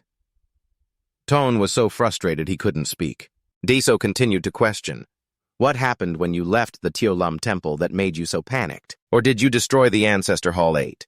Tone admitted it was me. For the first time in his life, the master was so angry that he crushed the target into powder. He sadly exclaimed, I would rather be scolded by the master. His eyes seemed to emit fire. Deso finally understood the issue, thinking to himself, Looking at their reactions, I must have guessed correctly. Deso suspected that these two had learned martial arts through improper means. Perhaps it was theft to avoid being pursued by Shaolin Temple and Wudong that they escaped to the Nam Kung aristocracy. He demanded they answer exactly what he asked. Manhwa whispered to Eight-Tone, Don't you smell the scent of righteousness coming from his body? 8. Tone nodded, whispering back, If it's this child, perhaps he could defeat the monster that we have lost hope of defeating. Deso suddenly said, The weather is nice, isn't it? It's perfect for going home. He looked at them seriously, summarizing the previous events. You two challenged my father, lost the battle, and then returned, causing chaos at Wudong. Then you were caught by someone of higher status and chased away. Yes, the two nodded in confirmation. Deso continued. According to what you said, besides my father, you also fought against about 50 others from Nam Kung, right? The two nodded again. Why do you two keep clinging to my hand like flies? The two were hit right in the heart, awkwardly scratching their heads. Their actions were somewhat similar to flies. Manhwa whispered to Eight-Tone, Now I have nowhere else to go, so we have to help each other. Deso mocked, You challenged my father and failed, and now you come to me to make me responsible. The two were cornered. Manhwa whispered, He's right. Deso was so angry he turned red, but still tried to remain calm. The Taiji Sword King and the Jiatang sect are both powerful forces. That foolish deputy military advisor is still begging to become one of my people. It may sound a bit lowly to say, but I surely need some power to deal with the future. He looked at the two seriously and asked, I know you two are not ordinary people, but one cannot rely solely on intuition to work. If you want to maintain power, you need money first. Do you two have any money? Manhwa looked over at Eight-Tone, who chuckled. I've spent it all on drinking. The two laughed heartily, innocently saying, What's so important about money? Deso angrily thought, These two old men are not officially part of the aristocracy. Don't dream of getting financial support from them. His eyes suddenly changed in tone. It shone with determination. If you want to join me, you must pay a joining fee of 100 taels of silver. Of course, there will be monthly rewards given. Manhwa suddenly became serious, looking straight at Deso. Young hero, it seems you are misunderstanding something. The joining fee you mentioned does not belong to us. Deso was surprised. Really, how do I compare to my father? The two immediately shook their heads. No, that's not it. Deso coughed a few times and then smiled lightly. Anyway, I am a person of conscience. As long as you have money, it's fine. If you give me money, I will help you to adjust your martial arts. Man Kong and Ba Ton lit up with excitement. Really? Outside, the three were listening intently. Lian Yin pressed close to the door, muttering, "This is getting more and more complicated." Seung Yun and Huan Ya also appeared curious. How did those three get to know each other? Lian Yin looked down at her belly. A gurgling sound echoed. Could it be that I'm hungry? The other two nodded in agreement. Hearing you say that reminds me I'm feeling hungry too. Lian Yin laughed loudly. Then let's eat together. She opened the bag that Deso had given her. Inside were several sparkling Thanya pills. Huan Ya was surprised. Aren't these the ones the young master gave? What if we eat them and the young master asks for them back later? Lian Yin was nonchalant. What are you worried about? I can still replace them from my room. Anyway, there's still a long way to go. Eat up. Seung Yun encouraged Huan Ya by holding her hand. The divine doctor said as long as you have a good sleep, you'll be fine. When you wake up, there won't be any issues. Huan Ya nodded. Really? Just now the old masters all looked normal. The three of them simultaneously took a few delicious Than Ya pills. All right, eat up. Suddenly, a panicked shout rang out from afar. The three hurriedly put the Than Ya pills into their mouths. Li Han rushed over as if chased by a ghost, his face as red as burning coal, shouting loudly, "Everyone stop right now!" The other three looked at him in shock and fear. Li Han snatched a few Than Ya pills away. Finally, he angrily asked, "This looks very familiar. Could this be Than Ya pills? How did you get them?" Lian Yin innocently replied, "I was given them." Li Han could hardly believe it. "Who gave them to you?" Just then, footsteps were heard. A cheerful voice rang out. "Today you all got lucky." Nam Kong John appeared holding the box containing Than Ya pills, slowly approaching. Li Han angrily snatched the box from Nam Kong John. Upon opening it, he painfully realized there was only one Than Ya pill left. He finally trembled. "May I ask, where did all the rest go?" Nam Kung John calmly replied, "Of course they were all eaten." Li Han's eyes narrowed with murderous intent. "Do you know what this is?" Nam Kung John Hoon laughed loudly, pointing at the box. "It's Than Ya pills, it says on the box. You're even teasing me. Your eyes are already blurry, truly the effects of old age." Li Han cried without tears. Angrily looking up at the sky, he growled. Then he turned to Nam Kung John Hoon, his aura fierce. In a cold voice, the maidservants also exude the scent of Than Ya pills. "How many pills did they eat? Of 7 or 10? Nam Kung John was startled, stammering, "Why are you like this?" Then he hurriedly said, "Ah, I see. Could it be that the divine doctor also wants to eat, which is why it's like this? If that's the case, you should tell me. I will secretly give you a pill." Still angry and encountering a pest, Li Han's eyes were red as blood. The case of the aura crushing the box in hand. Nam Kung John, frightened, ran away, shouting loudly, "No, I said I would give it to you. Why are you doing this to me? All right, save the person." A sudden noise attracted the attention of the three people in the room. Deso curiously opened the door to check the situation. He asked loudly, "Why is it so noisy outside?" Upon seeing Nam Kung John, "It's been a long time." Nam Kung John, with a tear-streaked face, ran over and called out earnestly. Young Master Deso was originally going to find him, but upon seeing him appear, he scolded. "What are you doing here?" Before he could finish his sentence, Nam Kung John hurriedly hid behind him. He seemed to be very scared. Deso was even more surprised. "What is happening?" Li Han also stepped forward to inquire about the situation of Man Kang and Ba Ton. The two of them seemed to still be awake. They immediately thanked Li Han. "Thank you. Thanks to you, we can rest comfortably. But you should still rest for a few more days." Li Han advised Man Kang and Ba Ton, who shook their heads, saying it was unnecessary. "We have urgent matters to attend to." Meanwhile, John was still trying to cling to his leg. While Deso just wanted to give him a beating, Li Han looked at Nam Kung John with a murderous gaze. "Then there's no other way. I also have things to do." Deso smirked. "Ah, I got the situation now." He then handed Nam Kung John over to Li Han. "It seems you want to have a chat with him more, right?" Li Han nodded. "Exactly." Then he grabbed Nam Kung John's collar and dragged him away. Nam Kung John could only scream in despair. "Young master, please don't!" Deso didn't care. He turned to talk to the maidens. "You all go ahead. I need to talk to these two a little longer before joining you." After a while, everyone left. The three went to the bamboo forest behind Deso's residence as if they were familiar with the path. This should be good. Use any martial arts you know I will observe. If anything is wrong, I will let you know. Man Kang gently drew his sword and accepted the command. The sword was raised high in the air. A deadly aura gradually enveloped the surrounding space. Man Kang followed the direction of the sword's movement. The divine aura also shifted with it. Man Kang gently moved the sword, dancing with graceful strokes. The divine aura burst forth powerfully.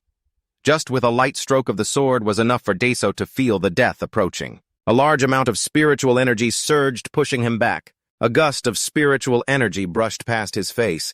He felt it was the wind. Wow, Baton said beside him. Are you serious?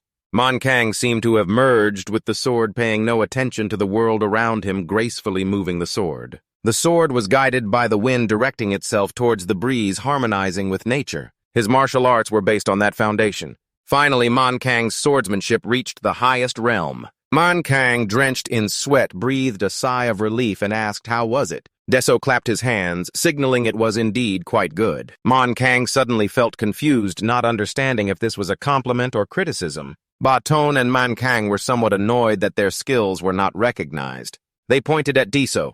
No matter what, lying is still bad, very bad. If it's about pride, you could just say it, no need for that. We understand everything. Deso was tense, thinking hard. What should I do now? I truly see it that way. To prove my words are true, to show them.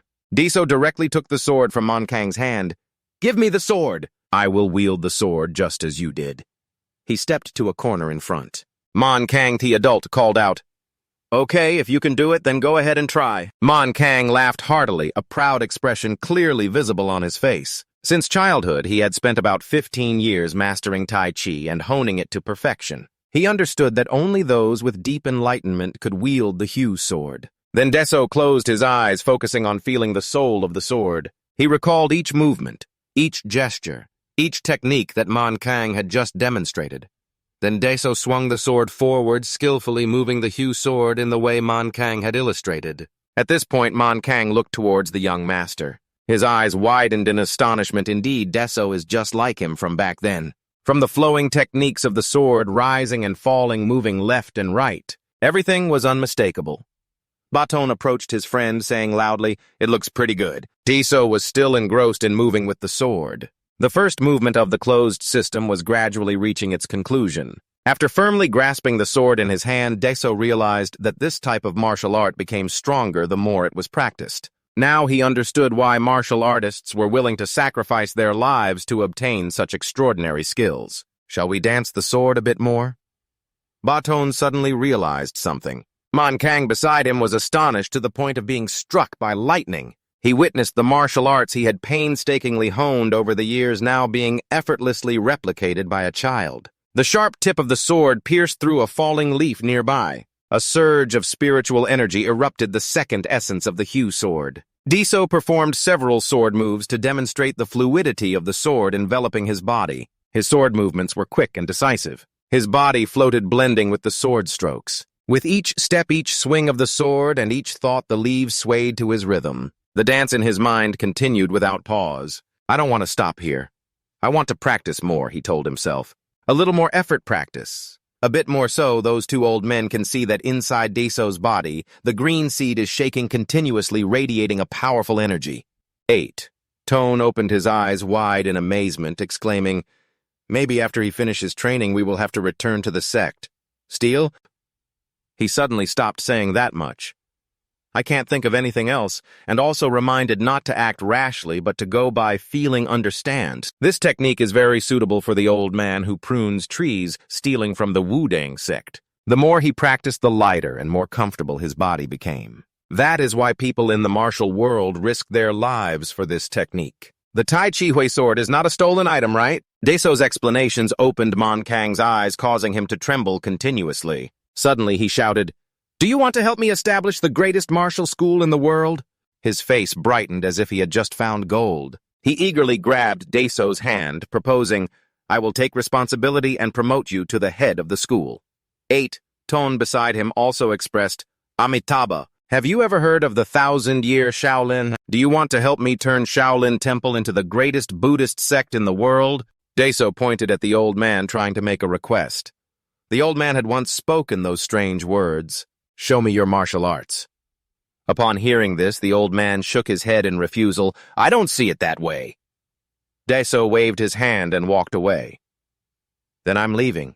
If you bring 200 taels, I will teach you more. After thinking, come to the hall to find me." Seeing him refuse 8, Tone began to ponder. Man Kang was robbed of the Hui sword by this little brat. After seeing I can't easily show my moves, the old man recalled the techniques Daso had just demonstrated, wondering why I could feel the aura of Master Damo from that child. Not letting the old man think further, Man Kang took the sword, mumbling as he walked, 200 taels, just 200 taels will do." This made 8 Tone panic, asking, "Where are you going?" He put on a gloomy expression, replying, "I will go to the Wudong sect. Stealing 200 taels is enough, right?" The old man helplessly yelled, "Have you lost your mind?" Chapter 8. Tone patted his friend on the shoulder, advising, "The martial arts you practiced your whole life were imitated by that little brat in just one try, huh? You must be shocked. He has a rare talent in the world, no different from a genius. But geniuses are very rare in the world, don't worry." Man Kang seemed to ignore all the words, looking sad. "No, you don't understand. There is a story that is only passed down to the heir of the Hui sword." He suddenly remembered the advice his master had given him long ago when the two of them stood on the grass. The master's call echoed Man Kang. "At that time you were still a young teenager," hurriedly replying, "Yes, master." The old master sighed, his voice full of disappointment. "In the past, I accepted you as my disciple because I saw your talent, but you lack the character of a true martial artist." Man Kang blushed, scratching his head. "I'm sorry. Recently, I've been less hot-tempered. I won't fight with my fellow disciples without reason anymore, master." The master gently called his name Man Kang. He quickly replied, "Yes, master." The golden sunset enveloped the landscape, creating a serene atmosphere. The master continued, "A true martial artist never fights." Then he slowly drew the sword, speaking gently. "All right, then. Now you have become the heir of the Hui sword. Now I will tell you the legend that is passed down only to the heir of this sword." The master began to demonstrate a martial stance, the sword creating swirling winds around, causing Man Kang to gasp in amazement. The master instructed, "In the future, when your sword no longer has wind, the world will tremble under the blade of martial arts."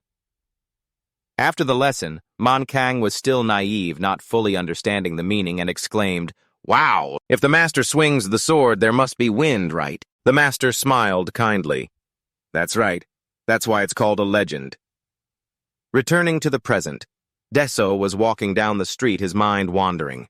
He thought to himself, what martial arts the world will tremble under the name Nam Kung instead? He whistled as he walked, leaving Man Kang watching. He wondered in his heart whether those old men who spent their lives practicing martial arts were naive. I should have asked for a higher price. I could have earned over 200 taels. He regretfully watched the figure of Daso Long fade away. This dissatisfaction, is there really no other way? I don't like him. Tone then pulled Man Kang's hand, speaking as they walked. We can't go to the mountain and rob those kids. 200 taels is equivalent to 2 months of work for us here. For ordinary people, it would take 15. The only way to get that amount of money is to follow this plan. After hearing this, Man Kang became excited, laughing loudly. Damn it, let's go to him. Do you think I want to go? At Kim Cat, a fierce argument was about to break out. A scream rang out, breaking the quiet atmosphere. Who wrote the ledger yesterday? The timid servant replied, Sir, it was the one who wrote the last entry. The deputy head of the department was furious, gritting his teeth. It's him again. Call him here.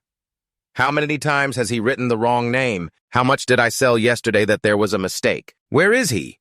A hoarse voice of an old man rang out. Did you call me? The deputy head roared, pointing and scolding. Call me that damn name. I am under your command. Even without the head's order, I can still chase you away, old man. That person is Jiang Mai, but he seems uninterested in what the vice president is saying. Just turning away sulkily. If you have nothing to do, then I'll leave. The vice president angrily shouted, Stop! Jiang Mai turned back, but the look in his eyes made the vice president freeze, thinking to himself a terrifying gaze. He lowered his voice. If you feel tired, just tell me to take a break. Because of you, the records from yesterday had to be redone completely. Jiang Mai coldly replied, I apologize for the mistake I made. The statement only made the vice president angrier. He slammed the table, pointing at Jiang Mai. This cannot be resolved with just an apology. Starting tomorrow, you should leave the Golden Cat Hall. Jiang Mai widened his eyes and asked in return, Is the president allowing me to leave here? The vice president panicked. I will convince the president, hurry and leave. He retorted, Are you confident that you won't regret it? The vice president firmly asserted, Of course, what I regret in life is not knowing my wife was cheating, just giving her money. But in response to his confession, the old man laughed loudly. Ha ha ha, that's worth regretting. The more he spoke, the more he made the vice president lose control.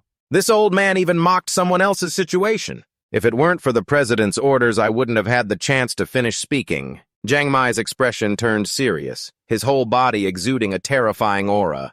I will take revenge for you. If it's money, nothing in this world is impossible. The vice president didn't pay attention to the old man's suggestion, his face turning red like a chili pepper, seemingly about to explode, shouting loudly. You don't even know where you will be to claim revenge for me. Now it's not just about my wife, but because of you, I'm about to die of anger. Leave here immediately. He turned his back, trying to throw in one last comment. What a pity if the vice president's son were a little older, he could witness you collapsing because of me making a child lose his father. Even I feel guilty. Just with simple but deadly words, he made the vice president so angry he was foaming at the mouth, causing the servants to panic. Vice President, wake up. Doctor, hurry, find a doctor. They hurriedly carried the vice president away, continuously calling Vice President. Wake up! After the crowd left, the old man smiled cunningly, tossing a piece of paper on the table. I intended to send this directly to you, but it was too difficult. This is the last gift. The paper reads, the third house on the right side, outskirts of Kusan County. The fat man's wife is hiding there. After finishing, he clasped his hands behind his back, casually, walking away, wondering where should I go now, but I have paid enough debts to the president, should I go home? Someone ahead caught his attention and startled him. It was 8 Ton and Man Kong. 8 Ton politely extended his hand. Can I borrow 200 liang? He immediately replied, I thought it was some beggar. The borrowed amount is only that much. Jiang Mai squinted thoughtfully. There's no reason for these high-pride beggars to come here. The old man stroked his beard and smiled slyly. I can smell a strong scent of money here. Jiang Mai clasped his hands seriously, so you need 200 taels to join the forces of the young master Nam Kung Man Kang. Irritated, he extended his hand. Just give us the loan if you know. We will pay it back later. As if guessing something, the old man smiled cunningly. If the two of you join, then those under your command will also participate, around 50 people, right? The question made 8 Ton anxious. He thought to himself that he could smell money now. 8 Ton recalled Jiang Mai's past, once called the King of Gold, the one holding the most money in Zhongyuan. As long as there is money, he would sell his parents' children, and wife a person blinded by greed could do anything. Jiang Mai said sarcastically. Only 200 taels, and you want me to go get it. Raise the number. Quickly call all your lackeys here. The old man's words left the two of them stunned. What the old man confidently declared, 10,000 taels, or 100,000 taels. I will decide after meeting the young master at Diso's hall. A sharp sword shot up into the sky. He was focused on practicing swordsmanship in the garden behind him, where a few girls admiring each graceful stroke. Huanya and Suongyan were eating cakes while chatting. Suongyan casually asked, Is there something happening right outside as you just started practicing? Huanya responded, Don't you find it amazing? But sister thinks martial arts don't suit us because they are fierce, strong, and tough. But watching the young master practice swordplay, I found it very peaceful. Lian Nian also joined the conversation, puzzled. Is martial arts really that graceful? She held 2 cakes in her hand, eating while responding. I have never seen so many types of martial arts, but the young master's style is a bit different. If it is that kind of martial arts, I would also like to practice it. The manager turned her gaze towards the door. A premonition that something was about to happen. It seemed someone was coming. The girls didn't understand what was happening, confused. Why do you say that? That premonition turned out to be correct. Immediately, a group of tall, fierce-looking men kicked the door open and entered. Huanya and Lai Anyin were startled and wondered. Shouldn't the uncles and old men be working now? Zhongyan quickly rushed out to stop them. Stop, why did you old men come here without notice? Man Kang replied seriously and politely. We only came here because there is something going on, and this matter the young master already knows about. Xuanyan immediately responded. Oh, really? Can you wait for the young master to finish practicing his sword? The young master has been practicing swordplay for a while now. The noise around him makes Deso, who is closing his eyes to concentrate, feel uncomfortable. He thinks to himself, why is it so noisy around here? The green seed inside him continues to vibrate. He dances the sword while speaking. That's right, there were many people watching earlier, so I have to intentionally suppress my internal energy into each stroke of his sword as it permeates every muscle and cell. But I can't use too much force, so this time I'll just let the internal energy gradually adjust. Suddenly, he opens his eyes wide in surprise. It's as if he can see and feel each stroke of his sword, and he can't help but be amazed. Clearly, the strokes were stuck at this point before, but now he sees a new path and untangles the blockage. Deso joyfully dances the sword freely. So that's it, from this point I will need internal energy and the green seed inside. He feels as if he has opened up a new level, transforming into a reddish hue. He joyfully laughs out loud. Ha, wonderful! That's right, this is my new dance. I will call it Cloud Sword. Suddenly, Deso exclaims, Now he realizes there are many people standing around him. Deso stands in the courtyard in front of the gaze of many eyes, not understanding what is happening. He asks aloud, Everyone looks at him with their mouths agape as if they can't believe their eyes. Deso calmly asks, Why is everyone so flustered? Man Kang, with a flushed face, suddenly rushes towards him to question, What was that just now? The old man's eyes are spinning, his mouth hurriedly asking, You finished the first move and then went to the second. I am very surprised, but that is definitely the Hue sword that I know. What exactly was that sword move earlier? Jiang Meng behind pushes the old man aside, reminding him, Don't cause a ruckus, step aside. The old man looks at Deso with sparkling eyes filled with the scent of money and confidently introduces, You are Deso, the young master of the Nam Kung family. Hello, I am Jiang Man. At the greeting, Trin Chong frowns and asks, Who made the old man speechless? He ignores it and turns back to ask Zhong Yan, What are you doing here? Then she replies, Young master, they said they had an appointment with you, Deso. Denying loudly, Deso says, What the hell, I have no appointment at all. Because Man Kang is still in shock. 8.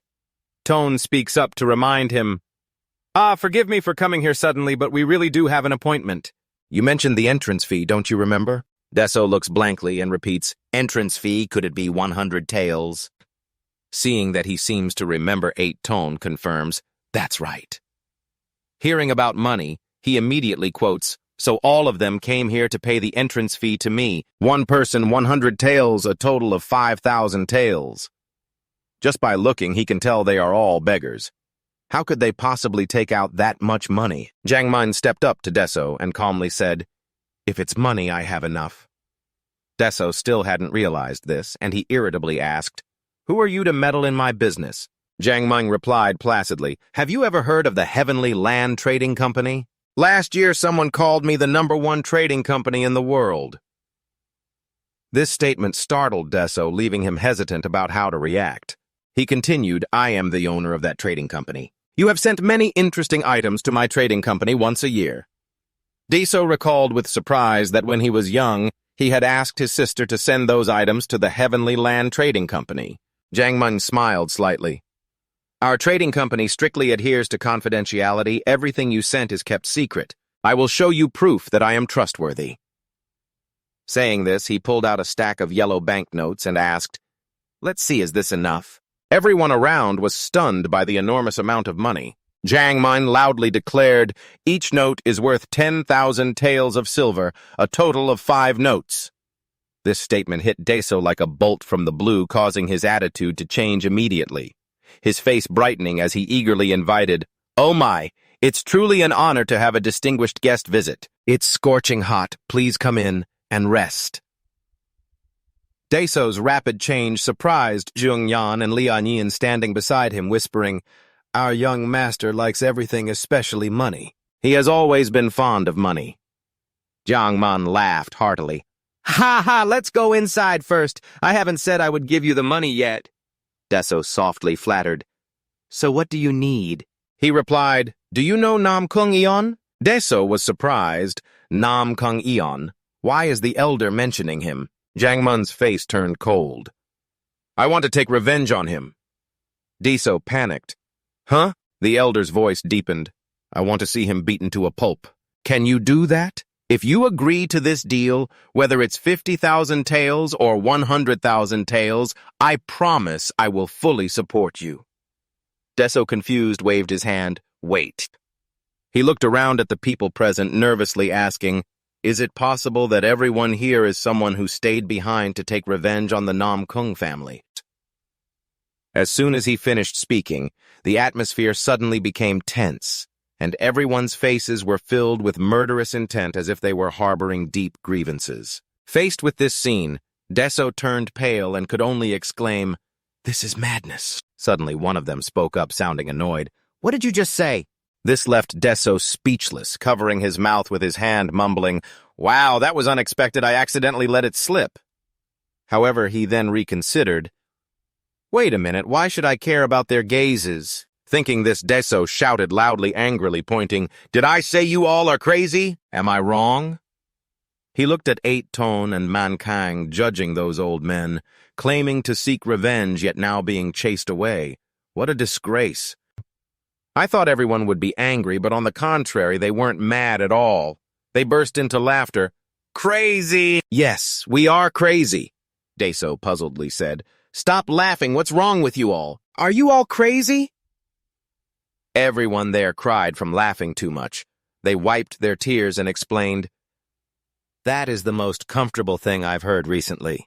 We can say that we have temporarily discarded what we've suppressed for 15 years. We feel relieved. Please forgive us. One person spoke up. Khan praises Deso. Your Hugh Kiem is very good, very commendable. Hugh Kiem is indeed Hugh Kiem. Yet there is a thought to break that mold, and it is not at all bad. It's very beautiful to go as well. You have done something that everyone here could not do for 55 people. Then he clasped his hands and bowed his head to Jiang Man, hoping for his help. Please send him 100 taels. The others saw this and followed suit, saying in unison, 8 long, 3 ma, 7 ma, chan thin kim Deso. In panic, sweating profusely, he exclaimed, What is this? 8. Tone also clasped his hands. 8. Ton Yi Tien. Man Kang said sternly, Thai Cook Kim Vung Man Kang. And everyone bowed their heads in respect and shouted before Jiang Man. We hope you, Jiang Man, can help. Please send him 100 taels. Deso had a headache, felt dizzy, and was dazed by everything happening. Wait a minute. Jiang Man turned around, clasped his hands respectfully, and asked for his opinion. Dear young Master Nam Kungja, can you accept our presents? Then Deso was embarrassed, not knowing what to do, said, Everyone is misunderstanding. I have no intention of taking revenge on anyone. I also do not have the strength to do that. But everyone immediately refuted, In your Kiemvu we have seen clearly. Deso gasped. That was just a dance, what do you see? Man Kang stepped up, replied seriously. No, what you just performed is not just Kim Vu, but Thai Cook Hui Kim. That old man nodded, his expression serious. Deso was surprised, pointing at himself, he asked, Oh, you mean Thai Cook Hui Kim. The strongest martial arts technique is what I just executed. Seeing Deso still a confused 8 Tone immediately took action. The old man stepped aside and threw a powerful punch, creating a gust of wind that blew Deso's hair. The old man asked seriously, Can you do the same? If so, please use your internal energy. But Deso did not hesitate, used his energy, and threw a punch. Immediately, the wall in front of him exploded. Deso was astonished, unable to believe his eyes. What is this? He looked at the destroyed wall and asked, What is that? Dapter. 8. Tone stroked his chin, exclaimed, Wonderful. What you just did is Bakbo Tan Queen. Deso was still puzzled. Huh, what is that? Suddenly he pointed at someone holding a sword and said, Hey, old man, show your move. Anything is fine. That person nodded, drew his sword. A strong gust of wind appeared as if created by the blade, and he flew up high with the wind. Deso did not hesitate, drew his own sword, and also flew up gracefully like a feather. Everyone clapped and cheered. Wow! He landed amidst the amazement and compliments of the crowd. However, Deso's eyes were spinning from executing too many tricks at once. He thought to himself, I really did it. Itone laughed heartily. What an extraordinary talent! Deso recalled the sword movements he had just performed, wondering, maybe it's because I only learned the basics. He widened his eyes, thinking to himself, is it true that you created 3 great sword techniques to master all sword arts? It seemed he had figured everything out. Jiang Meng cheerfully clapped, on a beautiful day like today, how can we not have wine? Today I invite everyone to drink and eat freely. Immediately the servants began to bring in the food one by one. The atmosphere became lively like a festival. However, only Deso looked downcast, waving his hand. I'm still too young to drink. That evening, everyone was joyful, eating, drinking, and chatting. Everyone felt relaxed, laughing, and celebrating the good news. Suddenly a voice called out, Uncle! It turned out to be Deso. He respectfully poured wine for the old man to express his gratitude. Thanks to you, everyone has a good time today. Let me offer you a drink. The old man laughed heartily. Ha ha! Sure, the wine offered by the young master must be delicious. Seizing the opportunity, Deso sat down and asked, why do you want to take revenge on the elder of the Nam Kung? The old man pondered and replied, I wonder if you have ever had so much money that you couldn't count it. Jiang Man recounted a story. One day I woke up with an uncountable amount of gold. After realizing this, I found the world quite boring. During my time as a merchant, I was bullied by martial artist thugs. Since then, I resolved to spend money like water. Deso found it hard to understand spend money like water. The old man reminisced, speaking slowly. I bought many rare treasures, legendary armor, legendary swords, and legendary weapons. Anything related to legends, I bought it all. I spent an uncountable amount of money and eventually fell into hardship. A group of martial artists came looking. The crowd also gathered curiously to watch. They asked what happened next. Memories of the past came flooding back. Images of the old man wielding his sword defeating each one. I had faced them before. Of course, those who came at first were not very strong. With just a few moves, I could easily defeat third-rate masters. The old man continued to recount. The third-rate thugs were not much different from ordinary people. Only those ranked second and above were truly considered part of the martial arts world. After all, they couldn't pierce through the dragon armor. When a first-rate thug appeared, his sword gleamed, and I was very frightened. When I thought I might die here, the 9 poisonous darts worth 10,000 taels penetrated his body, and I emerged victorious. The old man kept reminiscing about the past, his eyes wide open in astonishment. At that moment, I realized that even as a warrior, when exposed to poison, he was just an ordinary person like me. And when the top masters came, the process of poisoning them was somewhat challenging, but I still won. The old man quickly took a sip of wine and looked down, continuing to speak. That's just how it is. I met him Nam Kung Chin in the old man's memories. In the evening light, he leaned against the wall. He exuded a terrifying presence. The old man's trembling voice said he was a monster. Jiang Meng recalled the moment he met Nam Kung Ching. The old man approached and cheerfully said, so this is what the martial world is like. I should have lived like this from the beginning. Even the top martial artists couldn't penetrate the dragon armor, so I need not fear. The old man laughed triumphantly. Or should I try to fight against the #1 sect in the world once? Suddenly, a person appeared leaning against the wall, making the old man curious. The old man looked at Nam Kung Chin. He was radiating murderous intent and wondered what he was doing blocking the path like this. Jiang Meng spoke up. Hey, get out of the way! The curt remark made his whole body tremble as if suppressing his anger. He did not hesitate to reply. You bastard! The old man froze, pointing at himself in confusion. You insulted me! As the old man finished speaking, his whole body erupted with terrifying strength. He growled, because of your bastard, you made me escape from the transformation realm. Now I can never enter it again. Nam Kung Chin's face turned red, filled with overwhelming anger. Entering the transformation realm is the moment of enlightenment. You come here. At that moment, the old man still did not know his strength. He disdainfully replied, Humph, a beggar blocking the way, blocking the path. Turns out he's also a madman. I wonder if he's a martial artist. What transformation realm? You're being too boastful. Without further ado, Nam Kung Ching attacked immediately. The old man stared wide-eyed, unable to react. The sound of impact rang out, not knowing from when. Jiang Men's hat was crushed and lying on the ground. The old man could only exclaim, Huh! He smugly laughed. Yeah, I just hit lightly and it fell off. Huh. It's not made of paper, is it? The old man was furious. He pulled a firecracker from his robe. not just a blowhard. Okay, then let's try this. As he spoke, the old man ignited the firecracker in his hand. At the same time, he shot needles toward him. Nam Kung Ching immediately raised his hand to shield himself. Though not knowing what it was, the old man confidently said, "Just one of these cow hair needles, and the poison will spread throughout your body." The old man continued to explain, "Just count to 3 and you will lose your vision. Count an additional 8 seconds and your flesh will shrink. After 10 seconds, you will lose all your senses and feel the pain of your lungs and heart being torn apart. After 30 seconds, you will die." But he remained still and did not move. He only bent down to look at the needles on his body. Meanwhile, Zhang Meng approached him. Holding the antidote, he calmly said, "But I cannot just kill someone I just met on the road. I will give you the antidote because I think you have realized your mistake." But suddenly, Nam Kung Chin burst into laughter. The old man said in panic, "Hey, don't be so arrogant. Hurry up and drink it." He paid no attention.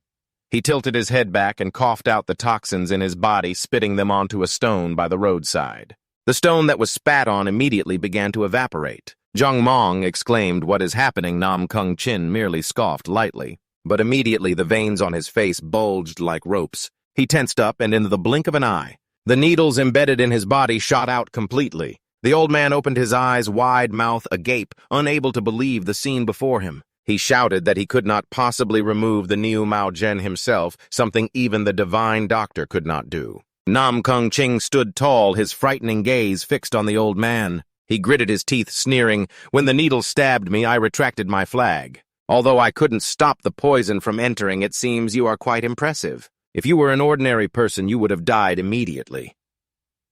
The old man bowed his head, trembling, not daring to look directly. Suddenly, Nam Kung Chin grabbed the shoulder of the old man's armor, continuing, "It seems you have many interesting things." In a flash, one sleeve of the armor was torn apart by him. Voice trembling, the old man looked at the armor and said softly, "From the heart of the armor." Nam Kung Chin appeared very excited. He madly tore apart the armor that the old man always took pride in, sneering, "What do you use these things for?" The old man did not dare to do anything, just stood silently listening to his taunts. In his heart, he felt immense sorrow. "My treasure has fallen into the hands of this monster, torn apart like paper." After destroying it, Nam Kung Chin wiped the sweat from his forehead, his face full of pride. "I didn't expect my body to feel this comfortable. It has been a long time since I felt this way." He waved his hand and walked away, not forgetting to leave a remark. "Thanks to you, I feel so refreshed." "I will spare you." Zhang Meng, with his clothes torn, was left with only his pants, standing there trembling as he watched him walk away. The old man hurriedly asked, "What is your name?" Nam Kung Chin turned around wearing a sly, cold smile and replied, "Do you want to know to take revenge?" The old man panicked. "I'm just curious." He scoffed. "My name is Nam Kung Chin from the Nam Kung family." After finishing, the old man gently poured wine and drank. Everyone around, including Deso, was teary-eyed and moved by the old man's story. In the emotional atmosphere, one of them began to share, "I was once called a talent 55 in the army. I thought I was a genius until I met that Nam Kung Jing guy." Another person chimed in, "There was a time I ran into an old man. He said that if I just followed him, I would never be beaten for the rest of my life. Looking back now, it turns out it was just a scam, like a competition." Each person took turns sharing their experiences. A guy in a blue outfit scratched his head. "There was a martial arts tournament held in the village. Everyone said I would win if that Nam Kung guy didn't happen to pass by." Another guy in an orange outfit said, "I accidentally discovered the secret technique of a level 10 master in a cave. I was overjoyed. After stepping outside, I realized I was mistaken." After hearing everyone's circumstances, Deso quietly sat and pondered. The 50 people gathered here are all famous talents in the local area. Just because they encountered the Nam Kung family, they fell from the peak into the abyss. He mused, "Among those with the Nam Kung surname, I am the one who understands them best. Looking into the cup before me reflects my past." He sadly thought, perhaps like me in the past, all these people, even knowing the outcome, still cannot give up. Suddenly a voice rose up, surprising everyone. "What's so hard about this?" "I will do it!" Deso slammed the table confidently, declaring, "The revenge you desire, I will help you achieve. Hearing Deso's official declaration, everyone cheered with delight. Everyone lifted him up and shouted loudly, "Long live Commander Deso!" The next morning, when the sun was shining everywhere, Deso woke up groggily complaining, "My head, what did those old men drink so much?" Before he could gather his thoughts, Lieuen, with a fierce expression, had been waiting for him and asked, "You're awake?" He crossed his arms seriously, stating, "This is a bit surprising, but I need to talk to you." Deso suddenly asked, "Huh, what is it?" His eyes widened, serious, then unexpectedly moved closer, took his hand and earnestly pleaded, "Please convince your maid to become my disciple." He recounted what just happened. "I met with the maids to ask if besides Thenya Dan, that Nam Kung John guy gave them anything." He continued to express his feelings. Surprisingly, just by smelling, they could distinguish all types of pills. They even pointed out the ingredients of each type. If they have such talent, it wouldn't be surprising if they not only became doctors, but also divine healers, Lieuen said seriously. "I tried to propose they become disciples, but they refused. So I had to come directly to their master, you asking for your help. Please use your persuasive skills to convince them to change their decision, if they agree to become my disciples." Lieuen pounded his chest and swore, "I will join your group." Deso led him away, instructing as they walked, "I can't force this. I will respect their opinions." Lieuen also thanked him. "Thank you. You are truly better than your father." Suddenly, Deso exclaimed, "What are those corpses?" In front of him was the sight of a group of people who had drunk too much last night, slumped over at the table, completely oblivious to their surroundings. Lieuen reassured him, "Don't worry. They may look like that, but they are still alive." Deso leaned over, wondering, why is he here? He saw Nam Kung Jian trying to pull a fat man from the ground and loudly asked, "What are you doing?" causing Nam Kung Jian to startle and exclaim, "Young master, he sees you," complaining, "Why did you just come to clean up these drunks? It's making me tired to death. My hands are about to break." But Deso just leaned on his hands and smiled, saying, "You look so busy, keep it up." Then he pushed the door open, causing the boy to groan, "I'm really tired to death." When Deso arrived, Sung Yun and Hua Nya, who were busy cooking, also turned to greet, "Young master, you are awake." Smelling the delicious food, he curiously asked, "Is that soup of bean sprouts?" Lieuen quickly introduced, "Yes, would you like to try it?" He took a spoonful to taste and praised, "It looks delicious." By the way, he inquired, "Don't the sisters want to become physicians, really?" The three girls confirmed without hesitation, "That's right. We want to serve you for life." Hearing this, Deso was confused about how to persuade them. He looked at Lieuen and asked, "What should we do now?" Lieuen asked back, "Did you refuse my offer because of the young master?" But all three seemed indifferent to his words, focusing only on their work. The soup must be boiling. Deso also asked again, "Is it really because of me?" He opened his sparkling eyes and exclaimed, "Why am I no longer a child who needs help?" Suddenly the kitchen door burst open and a hand appeared. It was Nam Kung Jian. Following him was Jiang Man, who loudly declared, "We also want you to become our disciples." The already awkward situation became even more tangled. Deso angrily shouted, "This crazy guy, what do you suddenly want? And that old man, too." Hearing his name mentioned, Jiang Man replied, "I observed them yesterday. Their ability to see treasures is indeed extraordinary. That keen gaze truly made me envious." At the compliment, Sung Yun was a bit taken aback. Nam Kung Jian walked over to Lieuen, calling, "Lieuen." He looked at her with sharp eyes, coldly saying, "You are capable." Lieuen was anxious, beads of sweat forming as she concentrated to listen.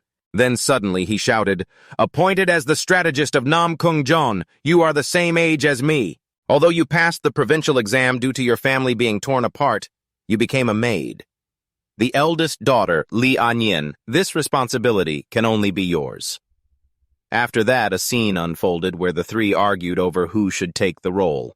Lieuen angrily shouted, "You guys, I was the one who asked first." Nam Kung Jian, refusing to back down, sarcastically replied, "You're being too greedy." Jiang Man confidently said, "Isn't their opinion the most important one?" As for Deso caught in the middle of the loud argument, he could only pull his hair in frustration. He decided to kick all three of them out so the sisters could think, "Please step outside." Once it was just him and the sisters, Deso seriously began the discussion. "Now that it's just us sisters, please speak. Although this is quite surprising, it's a rare opportunity, and I want to hear your honest opinions." Shuangyan spoke up first. "Honestly, I'm not sure. Living with everyone is great, but I'm also curious about the new world." Lieuen added, "Thanks to the grace of the matriarch, I was saved from a life of slavery. I can never repay that debt in this lifetime. I was taken care of by the young master, and it was the happiest time of my life." Hoanya suggested, "I will comply with all of the young master's requests. There is only one master for me in this world." Deso closed his eyes to contemplate and then opened them with a decision. "Well then, let's do it.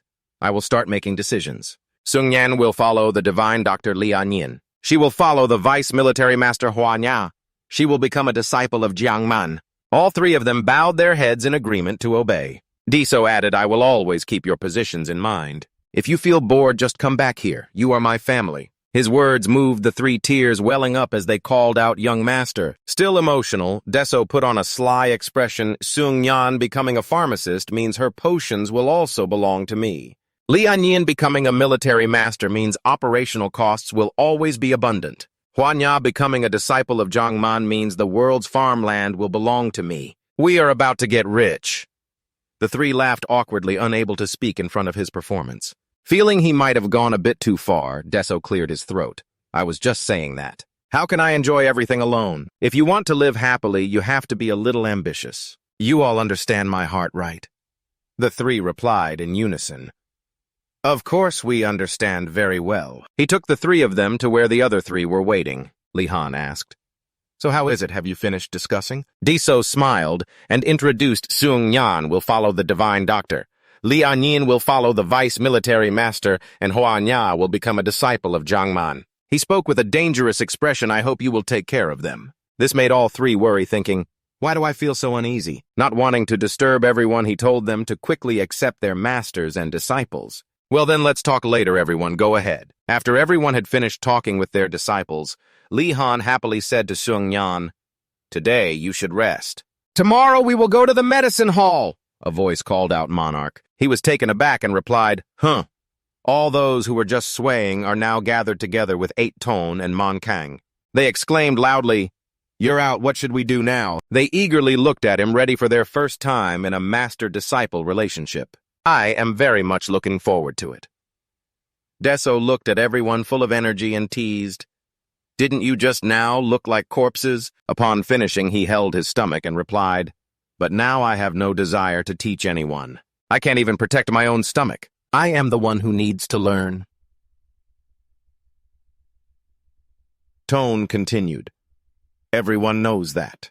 The young master's strength is about to surpass the 3rd rank. He retorted angrily, "When did I say I was a genius?" A voice spoke up, and it was Monkang. He said, "If the young master wants to learn our martial arts, that's a different story." According to the young master's words, "Do you want to learn martial arts from someone stronger than the 3rd rank?" The big guys stared at him. Monkang continued, "From what I see, the martial arts of those here are not lower than Nam Kung." 8 Tone stood back and gave him advice. Depending on the martial arts method, the usage will differ. You have to directly use your body to feel it in order to learn quickly. 8 Tone laughed loudly without hesitation, charging straight towards Deso, who was still confused and hadn't grasped what was happening. "Amitabha."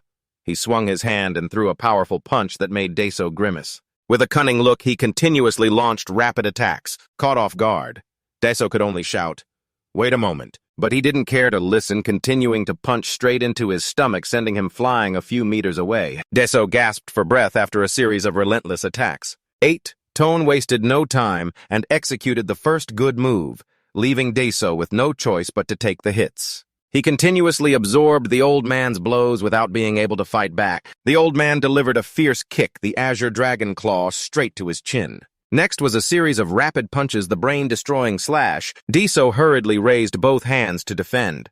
Finally, the old man delivered a decisive blow that created a cloud of dust. 8 Tone laughed loudly, sarcastically, saying, "How long are you planning to be beaten?" Deso angrily cursed, "Damn it!" Then he charged forward, determined to fight back. He repeated the moves that Ba Tone had just used, the first good move, but the old man nimbly dodged. Next was the tiger claw. Deso swung his leg and executed a kick, forcing the old man to lean back to avoid the attack, not forgetting to tease, "Oh ho." He continued with his brain-destroying slash, making those around him exclaim in admiration. Impressive. The young master fights really well. It's truly not a joke. It can only be said that he is a genius. They cheered enthusiastically. Deso blushed in embarrassment, waving his hand. "Stop it already." It seems he is someone who gets easily embarrassed when complimented. Taking advantage of his distraction, 8. Tone executed the tiger fist, punching straight into his face, causing him to slide down to the ground. The old man approached, preparing to launch another strike. Truly amazing, it reminds me of the glorious times of the past. Deso raised his hand to stop Master. "Wait a moment." But the old man paid no attention, launching a kick straight to his chin, sending him flying into the air. 8. Tone shouted excitedly. "Yes, this is what it means to live. It feels great to swing my hands after a series of humiliating days. The Buddha also grants me the chance for revenge. Amitabha." Deso angrily cursed the old bastard and took advantage of the fall to retaliate with the tiger fist. 8. Tone, even more fired up, charged forward. "I will also show you what tiger fist is." Finally, both of them were headstrong, facing off directly. Deso realized his punch lacked power and was immediately sent flying, soaring into the sky, and crashing down to the ground in a heap. Tone asked sarcastically, "How long are you planning to be beaten?"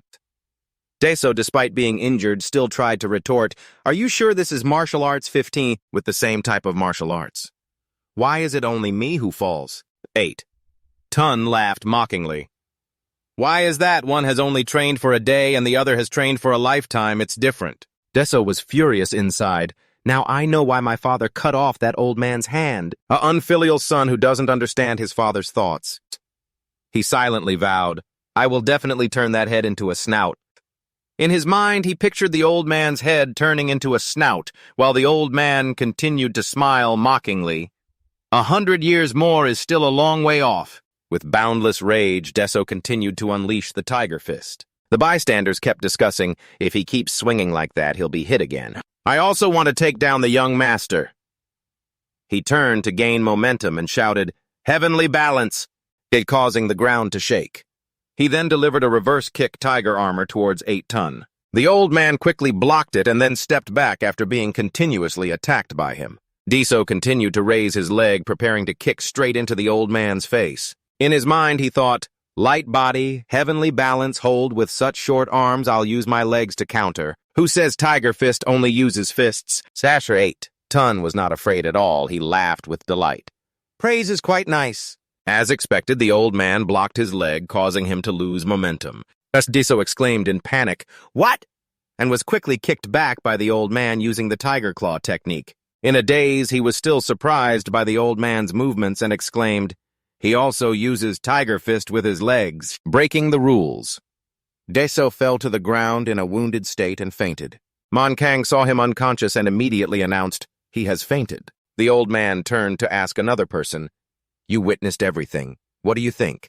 Indeed, a rare talent able to discover the next level of martial arts and internal strength on his own. His innate ability and strong will are truly impressive. Here, surely no warrior would see this outstanding talent and not desire it. Mon Kang smiled and said, "To learn all those martial arts, the young master will surely be very busy in the coming time." Sunlight shone everywhere, and a gentle voice echoed. Deso rubbed his neck, sat up, and wondered, "My neck, how long have I been lying here?" In front of him, everyone was fighting fiercely. Just waking up still dizzy, he confusedly asked, "Oh, are they competing in martial arts with each other?" He spoke up. "Why are they fighting? Some are using weapons. Some are fighting unarmed," which made him curious. Suddenly, a person flew towards Deso, startling him. Seeing that you are awake, that person quickly asked, "Young master, when did you wake up?" Shimmer, that person continued. "While you were sleeping, someone came looking for you, but we let him go." Deso pointed at his face and asked back, "Me?" And that person turned to discuss with another, "He looks very tall, doesn't he?" The other replied, "Just a big guy. Have you been training in the mountains and don't know what's going on in the world?" The taunts made the other person angry, veins popping on their forehead, and the two of them rushed in to fight. "What are you going crazy about?" "Want to die? Come at me. I'll let you taste it." Deso still didn't understand the whole story. He looked at them in annoyance and said, "Did they eat something wrong?" From behind, Eiton and Man Kang appeared, telling him, "Just leave it as it is. From now on, we are on the same side. It's time to establish the hierarchy." Deso wondered why the elders didn't rush in to fight. 8. Tone looked at him, gritting his teeth, and replied, "If we rush in, what would be interesting? We all already have ranks." Deso observed everyone and silently sighed. Just watching, he could see how amazing those matches were. Just how strong could they be? Man Kang spoke up to comfort him. "If you put in the effort, you'll be stronger than them," Deso exclaimed in surprise. "Really?" 8. Tone continued. "If you push yourself to the point of bleeding, you'll be stronger than both of us." He explained further, "If you train to the point of madness, you might even be stronger than the celestial demon and the martial god." Deso placed his hand on his chest, feeling something, and said, "Then let's do it." His face turned red with confidence. "I want to try my best now." Deso continued to observe everyone quietly guessing with a relieved expression. "It seems like the order is roughly sorted out now," he sighed. "There are too many people. When will I remember all their names?" He walked over and pointed at the person with a scar on their face, saying, "From now on, you'll be the first elder." Next, he pointed at the two people in orange and purple. "You are Elder 2, Elder 3, Elder 4. Hearing the way he named everyone, they all felt exasperated, silently evaluating that according to naming standards, the door was suddenly pushed open forcefully by someone. That person quickly walked towards Deso. He was puzzled, not understanding, and exclaimed, "Oh, Brother 2. Nam Kung Duan smirked and said, "Little brother, I accept your proposal." Deso still didn't understand and asked again, "Didn't you declare war on me yesterday? In 2 years, I'm sure I'll be defeated by you." He was still in shock, not understanding what his brother 2 was talking about. Nam Kung Jan recounted, "Yesterday I was very surprised. This is the first time little brother has shown me his true nature." Deso gritted his teeth in anger, directing his gaze at the two people who had just been telling stories to him. Nam Kung Jan firmly patted his shoulders and declared, "Very interesting. That's how you deserve to be a descendant of Nam Kung." His gaze suddenly changed, becoming sharp. "I just think of you as a lovely child. 2 years is indeed a very long time, but you said you would directly participate in the duel, so I will definitely wait." Deso's face turned pale upon hearing these words. Nam Kung Jan turned and left, not forgetting to remind him, "I'll wait for you in 2 years. Don't let me down," and then the door slams shut after he enters. The atmosphere immediately became lively. Everyone excitedly discussed that it had to be this way to be interesting. Who said 2 years could be done in just 1 year? Only Deso seemed to be suppressing his emotions. He suddenly yelled, "Who dares to say 2 years?" From the crowd, 8. Tun laughed loudly and raised his hand, saying, "It's me." Realizing who started it, Deso seemed to explode. It turned out he would smash that old man's head. 8. Tun looked at him without a hint of fear. On the contrary, he cheered excitedly. Without hesitation, his eyes were already full of determination. "Good, he has a fighting spirit."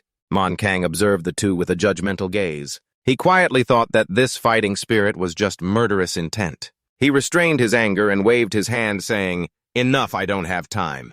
Hurry up and go practice." At the same time, he thought of Nam Kung Jeon. If it were that crazy guy, I would have beaten him to vent my anger already. I miss him too much.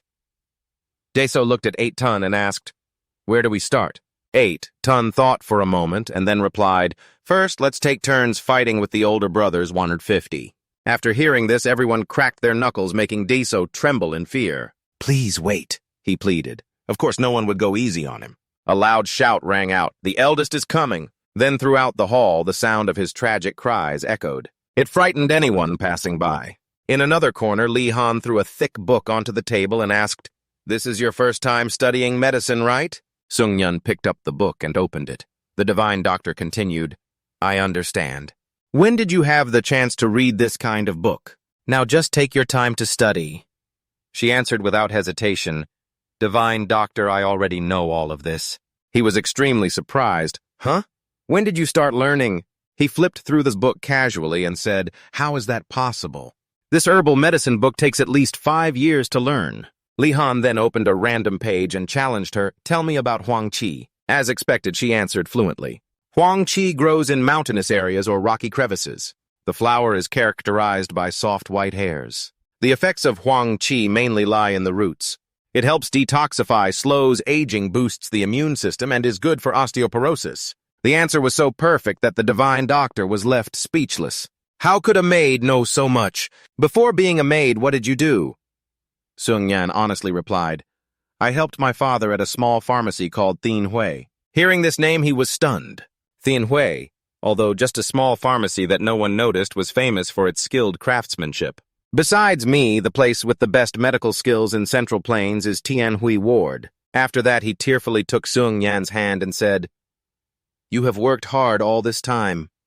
She gently replied, No, since I met you, I've been very happy. She expressed her longing for him while he was somewhere being beaten until he bled from his mouth. The sound of someone's footsteps heavily thudding on the floor was heard. It was Nam Kung Lum. He opened the door and Nam Kung Jeon asked, Are you determined to fight alongside the young master? The path ahead of him is full of sharp thorns. What do you mean? Nam Kung Jeon put down his pen and replied, But wouldn't it be more interesting, master? He looked at him with a confident expression. Walking a path of silk is not the disciple's preference. Only those who overcome the sharp thorns know what lies beyond them. His eyes held determination. The disciple believes in the young master. The strategist who witnessed that determination also softened. It seems you understand what you want. Nam Kung Jeon added, Furthermore, I want to introduce someone. He asked, Do you want to recommend another strategist for the young master? He eagerly replied, No, it's the assistant to the deputy strategist to lighten the workload for the disciple. From now on, the disciple will have more time to be by the young master's side, right? The strategist's face darkened upon hearing this, and he snorted coldly. He peeked outside and cheered when he saw Lieuen arriving. You're here! Introducing to the master. This is the young master's maid, along with Do Hung, who at 10 years old, like the disciple, could not continue due to family circumstances. She respectfully bowed to greet. Nam Kung Jeon continued, no longer a maid. She will become the disciple's student from now on. If we talk about hierarchy, she will have to call the master Grandmaster twice. Nam Kung Lum looked Lieuen up and down, his voice trembling as he asked, What is your name? She politely bowed her head and replied, I am Lieuen, the eldest daughter of Li Tianmin. I respectfully pay my respects to the Grandmaster. Hearing Li Tianmin's name, the strategist was taken aback. His heart filled with emotion. No way, the daughter of Li Tianmin. He was lost in memories. Li Tianmin was once the smartest person, but after the king ascended, his entire family was executed. The descendants either died or became slaves. There were rumors that his daughter was the smartest in the Central Plains. Who would have thought to meet her today? The strategist sighed. It seems heaven has eyes. He burst out laughing. Today is indeed a beautiful day. We must drink to celebrate. Turning to Nam Kung Jeon, the strategist said, I'll borrow this child for a bit. Nam Kung Jeon looked grim, lamenting, Master, the disciple needs her. The strategist patted Lieuen on the shoulder and shouted, From now on, don't call me old uncle anymore. Just call me master. I can't let you stay by that brat's side. Nam Kung Jeon ran after the two, yelling in despair, Who would steal my disciple? Master, I was the one who discovered her. In the Kim Cat era, the quiet morning was no longer filled with screams. Nam Kung Vin, the master of the Kim Cat era, sat in his chair, his voice cold. He has asked, But can you endure life here? In front of him was Huan Ya. She glanced at Zhang Man, thinking to herself, talking to old Zhang Man without any hesitation. Then she observed Nam Kung Vin evaluating the person who could decide the fate of everyone in the Kim Cat era. Certainly the master of this place. Huan Ya told herself, Everyone in the Nam Kung family must pay attention to his gaze. But I'm different. She confidently asserted, I am not someone to worry about. Huan Ya placed her hand on her chest, speaking with pride. Who knows, this Kim Cat era might be subdued by me. She remembered Daeso's figure, thinking, because I have a home to return to. Nam Kung Vin observed her and smiled. You brought back an interesting child. The old man squinted his eyes, his voice full of implication. If you can withstand 2 years, who knows how much you can change? Huan Ya proudly replied, I am very confident. 6 months later, at Daeso's palace, The sound of clashes in the competition rang out. Deso was dominating his opponent, shouting loudly, "Your head should be smashed with a wooden sword straight onto the opponent's head, sending that person flying 10 meters away." Deso laughed joyfully. "That's how it should be, what a feeling," he smugly teased. "That's what fighting is about." The defeated opponent trembled and said, "When did he become so strong?" Deso raised his sword confidently, stating, "Challenge accepted. Who's next? Hurry up." Monkang stepped forward, saying, "It seems now you can duel with us." He laid out the rules. "I will use the Hui sword." Deso took his stance, saying, "All right, come at me." He charged forward like a gust of wind, astonishing everyone. The secret technique of the sun-shooting sword of the Dian Thuong sect, if mastered, can split the sun in half. In Deso's mind, he calculated, the terrifying aspect of the Hui sword is its flow. If I fall into the whirlpool, I will struggle to death. He was determined, I must take the initiative when facing the Hui sword. Monkang smiled, praising, "Very good." He stood still, swinging his sword to block Deso's strike. As a result, Deso had to retreat. Deso looked down at his feet. He was caught in the profound internal energy flow of Monkang.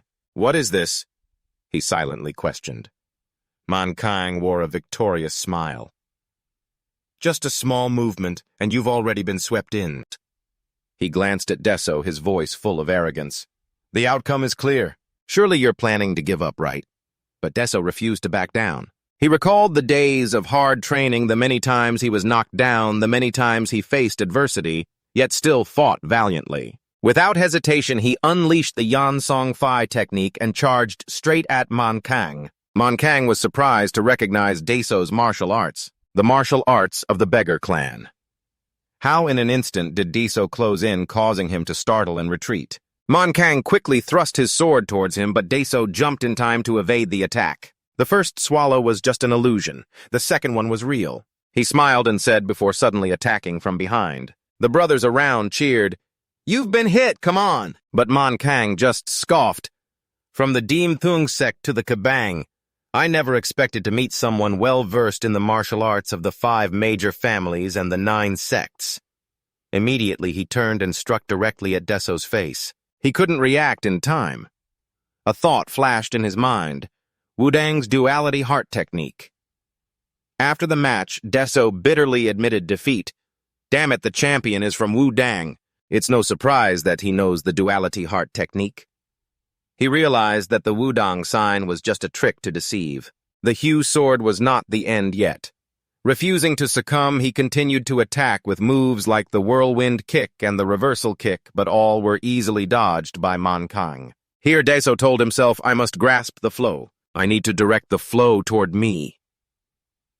Monkang just stood still, using one hand to block all his attacks.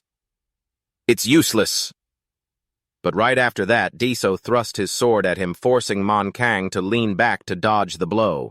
He was astonished to realize that the sunlight sword technique had no openings visible. Deso launched a high kick. Monkang quickly raised both hands in front of his chest for defense, wondering, this is the whirlwind kick. No, it's the reversal kick. The strong kick caused him to be pushed back. Before he could regain his senses, Monkang faced a series of relentless attacks from Deso, forcing him to use a wooden sword for defense. Here Deso mocked, watching the old man's reaction. It seems to have some effect. Monkang stared in confusion. When did that hidden weapon appear? Not wanting to waste time, Deso rushed in, creating a smokescreen that obscured Monkang's vision. He scoffed. Didn't the old man say that being despicable but winning is what matters? Is the old man angry now? Monkang fumed, his face flushed. This brat! He moved quickly, swinging his sword down toward Deso's head, but Deso's eyes flashed with determination. Good, the old man's every step has made him hasty.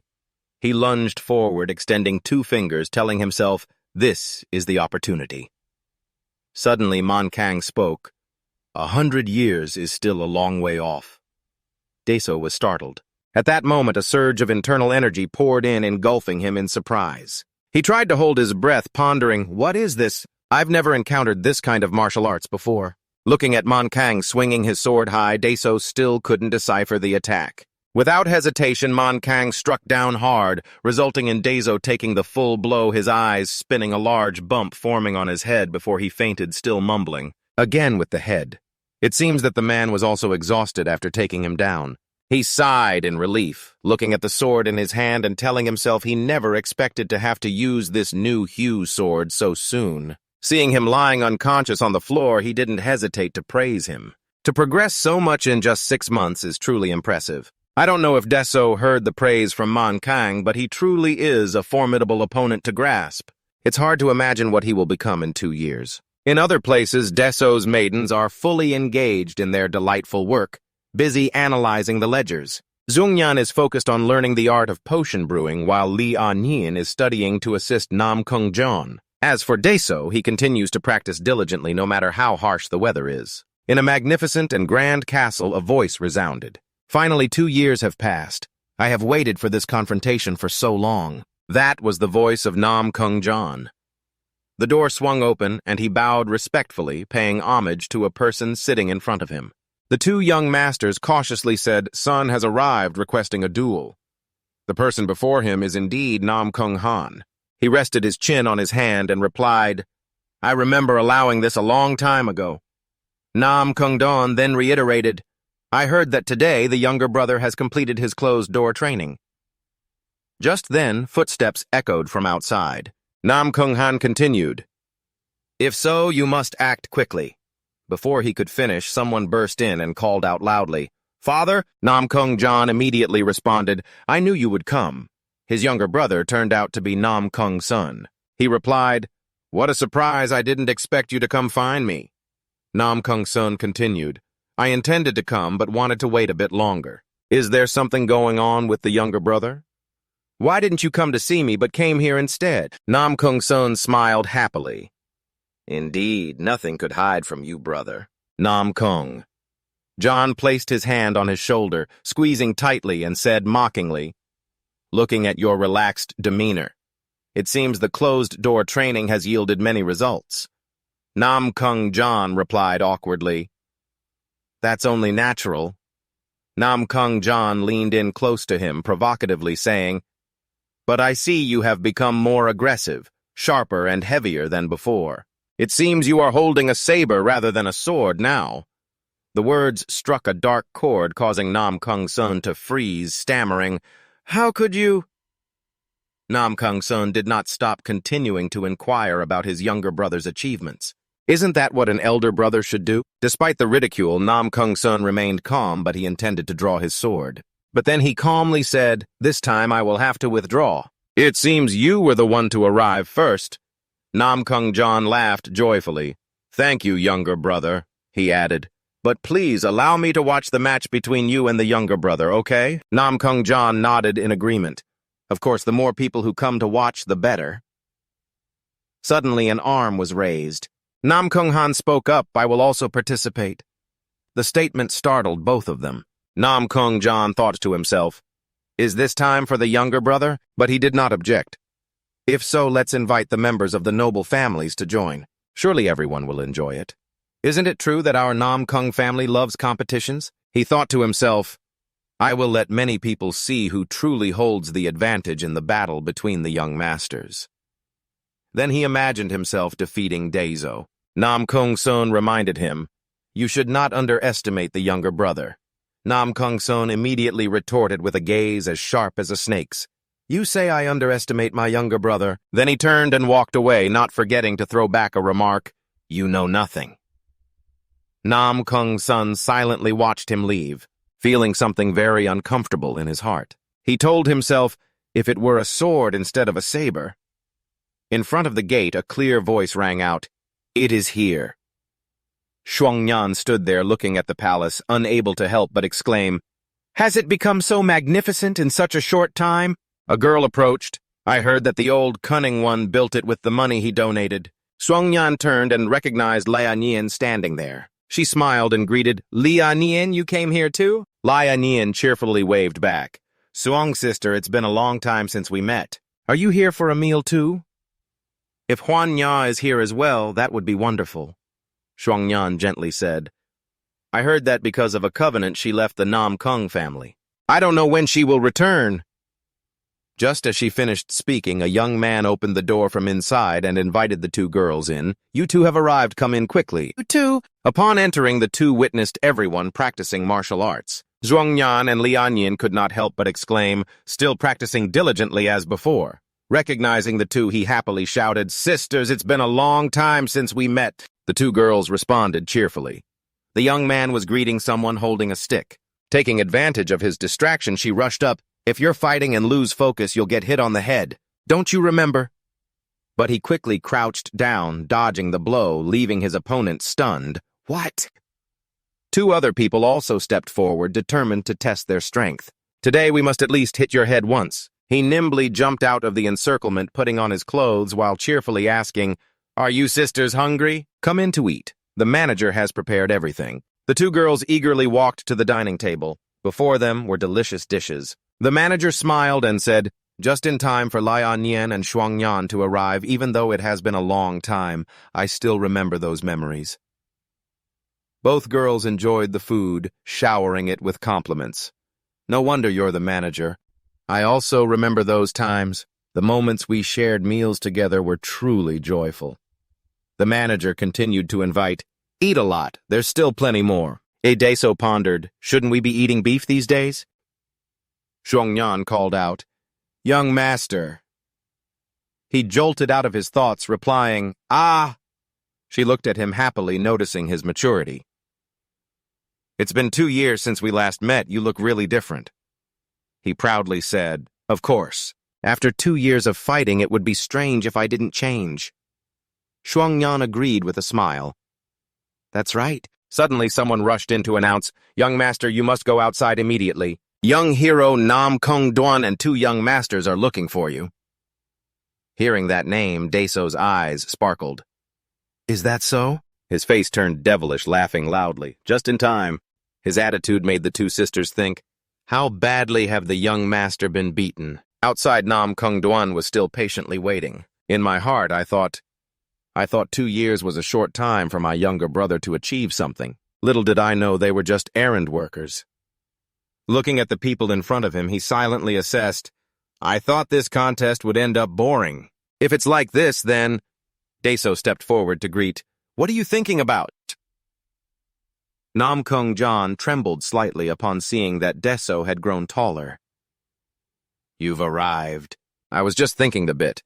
Deso grabbed his arm. "It seems like you have something to say, but let's talk somewhere else." Nam Kung Do's expression changed. He kept pondering, not hesitating to hold me back.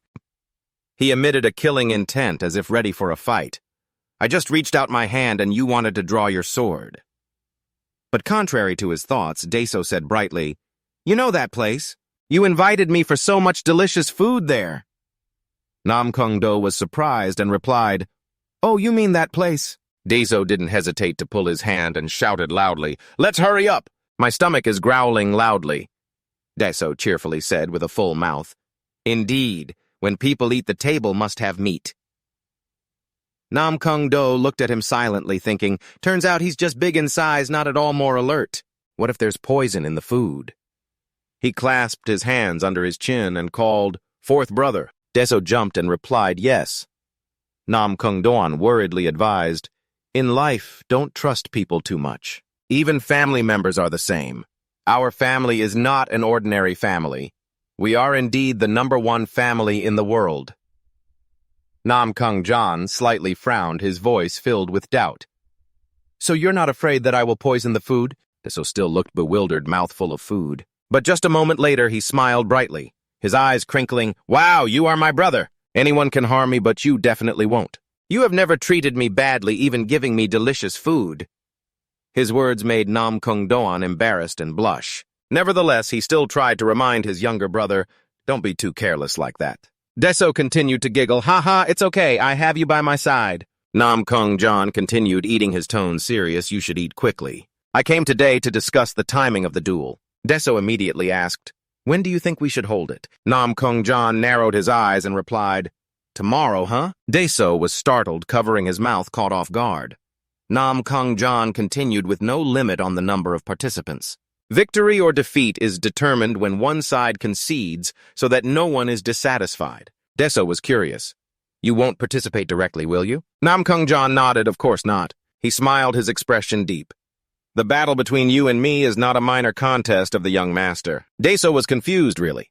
Namkung-Don set a condition: if I win tomorrow, I have something I need from you.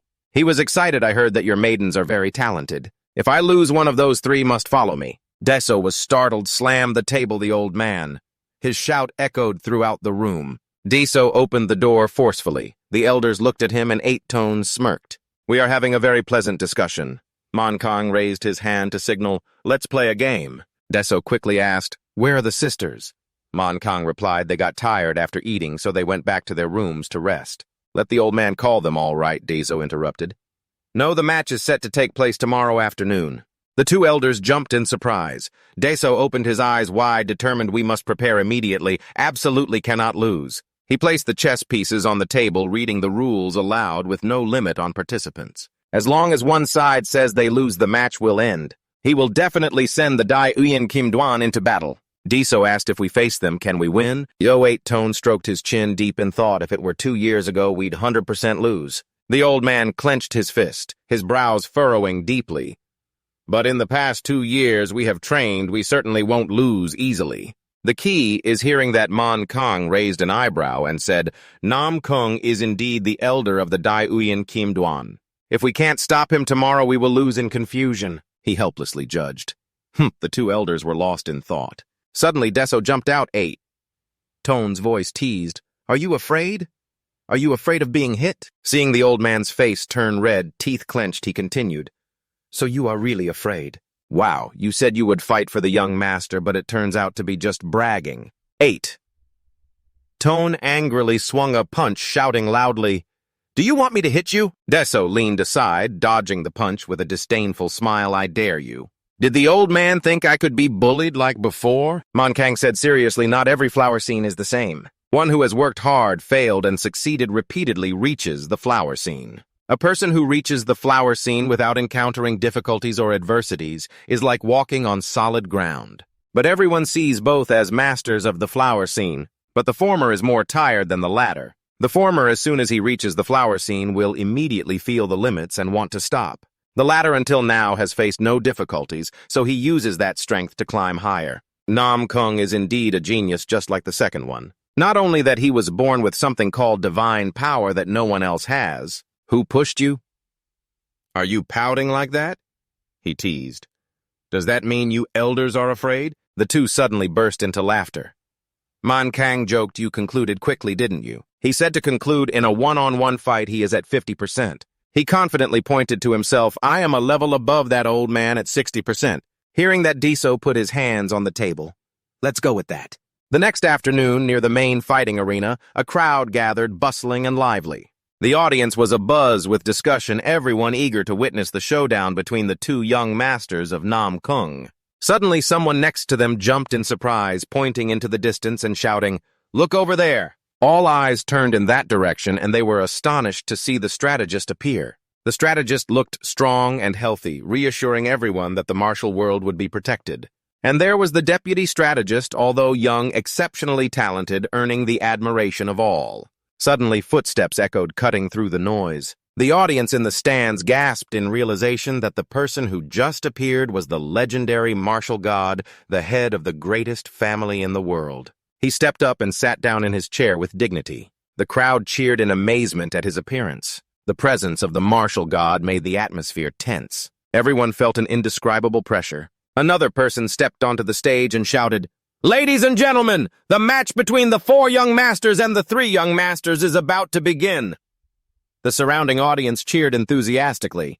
Jiang Mun was excited. Finally, the match was starting. Huan Ya anxiously clasped her hands and silently prayed for her young master. The doors opened and a tall figure stepped in, making the crowd even more lively. That was the great Yuan sword team, the strongest army of the Nam Kung family. People rushed to throw gold into the betting box for this team. One of the betting crew approached Jiang Mun and asked, Who will you bet on, sir?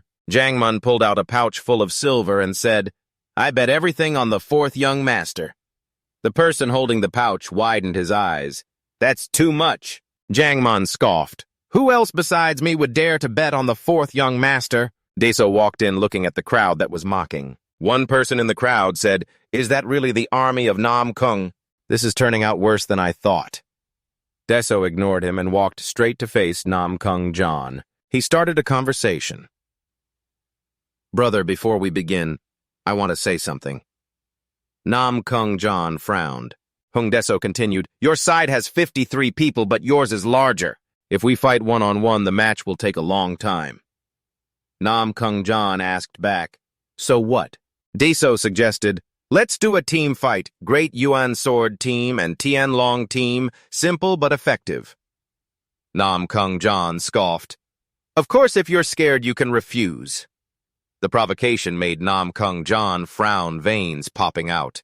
The people in front of him prepared to draw their swords. Daso feigned innocence, standing upright as if questioning, "Is this getting a bit out of hand?" Ha ha ha ha, as if he had never laughed before. Nam Kung Ching stood up and said loudly, "The suggestion from the young master is interesting. I also want to make a suggestion." Daso asked in confusion, "What is it?" Nam Kung Ching arrogantly replied, "We will fight in teams. Both sides will choose a captain." Interesting, right? Not only do we have to worry about the match, but we also have to protect our captain while trying to take down the opponent's captain. The audience in the stands also agreed. Many nodded. "This is interesting. It's quite good." Daso looked disinterested, dissatisfied. He thought to himself, "Having a group battle as intended is fine, but I didn't expect this proposal to come up. Elder Nam Kung Ching Mei seems simple and foolish, but he is actually one of those two venomous brothers. I must find out what their intentions are. If we refuse this proposal, the group battle suggestion will no longer exist. Whatever it is, let's give it a try." Daso turned to gauge the opinion of Eight Tone and then said loudly, "I understand, I accept. Oh, and one more thing. Both sides will choose the opposing team's captain. Are you finding it more interesting now?" Nam Kung Chin smiled slyly. "Wait, the captain we designate is Daso." He pointed at him. Daso was taken aback, thinking, "If I become the captain, then all they have to do is defeat me, and the match will become simpler." In the stands, Nam Kung John sneered, "Ha ha, you have completely fallen into the plan of the two young masters. If you run away, the result of today's match will haunt you for a lifetime. Show them how the young master will deal with the perfect trap set by the two young masters." Daso stood tall, dramatically sweeping his robe aside. "If that's the case, then the captain we designate that new guy is a good choice, although I am also afraid he might be quite strong." Daso pointed at his brother, a person much smaller in stature compared to the others. He turned to ask his teammates, "Do you all remember what we prepared since yesterday? Of course, isn't that what we do every day?" "Every day it's just familiar." His teammates responded in unison with enthusiasm. The match began. The referee shouted loudly. Nam Kung Chin smiled slyly, his gaze deep, charging forward. The others immediately lunged at Daso with fierce momentum. He couldn't react in time, fearfully stepping back. What is happening? A hand struck hard against his back. A burst of golden light radiated. That was Eight Tone. Surprised, right? This is the feeling of fear when facing Nam Kung. Daso turned to look at the old man. His teammates laughed loudly at the sight. "Is that all? The first time meeting us, you were so scared you almost wet your pants." "And I nearly crapped myself," people joked. Laughter erupted and the atmosphere became chaotic. Daso angrily shouted, "Hey, get a grip! How can you get stronger with such filthy minds?" Just then the enemies charged forward all at once. "Quick, give the orders. At this rate we will be wiped out." Daso raised his hand and shouted loudly. The enemies were confused. "What's happening?" From behind, Daso's teammates unexpectedly appeared, surrounding the opponents. Everyone at the scene was amazed. "What? Isn't that Nahan Jin from Shaolin? Why is Nahan Jin at the Nam Kung clan?" "Wait, upon closer inspection, that person is Master Eight Tone, the abbot of Shaolin. It is said that this person is very unpredictable. Who would have thought he would appear at the Nam Kung clan?" A master sitting in the stands joined his hands. "Amitabha Eight Tone is still alive." Nam Kung Chin still wore a hateful expression. "So, that's it. The Lieuen Kimduan is divided into 3, and they have also created a center position to combine with the formation. It's quite well arranged." Daso confidently raised his eyebrows, smiling. "Nam Kung Chin, if you think this can stop us, you are very mistaken." He fiercely swung his sword at Deso using all his strength but missed him. "The 5-action sword formation from Vaudang is still the same old trick," he said disdainfully. He continued to attack but failed again. This time it was the 7-star sword formation that left him bewildered. "This is the Tai Chi sword formation." Deso stood there smiling. "You can't easily break it. This is a special gift I prepared for the elder." He showed no fear. "Do you dare to prolong the fight against me?" "An interesting idea?" He gathered his energy and the sword emitted a purple light. His face darkened, full of danger. "Don't underestimate me. Don't think that without me the Lieuen Kim Don will be like a headless chicken," Nam Kung Kang said with a smile. "The master once said to never let your guard down when facing that monster." Nam Kung Chin aggressively raised his sword, standing in front of him.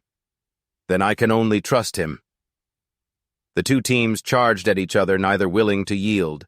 Deso stood from afar, directing. 9 people in front, 9 people behind. The Lieuen Kim Duan received the order and immediately changed their formation. "Surround them, block them here." Deso shouted loudly, "Everyone charge in!" Immediately they rushed in, continuing the unfinished battle. He continuously changed the formation. 15 people in front, 3 people behind. "That's right, 18 people behind," the deputy team leader said worriedly. "If this drags on, we won't be able to hold on." The constantly changing formations left the deputy team leader confused. Deso clenched his fist confidently, ordering, "Charge ahead! We must corner them." The chaotic formation turned into a mob. Nam Kung Hung saw the situation was not good and said, "Deputy team leader, the situation is very dangerous." Hyun looked at Nam Kung Hung in panic and asked, "Team leader, if we keep charging, won't it be very dangerous?" He reassured him, "Don't panic, the commander believes in us." Nam Kung Jan was sitting from afar, seriously observing all developments. Nam Kung Hung took a serious stance, directing, "From now on, you all must do your best to protect Hyun." Everyone around was happy. "Team leader, do you have a plan?" And he focused his energy, calmly explaining, "This method is quite explosive, but right now it seems to be the best way." He raised the sword in front of him. A beam of golden light enveloped his entire body. Everyone in the workshop shouted, "Team leader!" Tone looked at Nam Kung Hung in shock. Is he planning to sacrifice himself? The anger is unusual. Nam Kung Hung entered a fighting state. His eyes lit up, anger surging and enveloping his body. He shouted, "Not an elder nor a senior member. This is just the realm of a team leader." 8. Tone turned back, his voice full of determination. "Do not be afraid even a little." Everyone replied in unison, "Understood." However, another surge of rage unexpectedly came from behind, startling Nam Kung Hung to turn around. A scream rang out. "Team leader, why are you so calm?" Nam Kung Hung was taken aback. The elder's rage surrounded Nam Kung Chin. He clenched his fists and laughed loudly.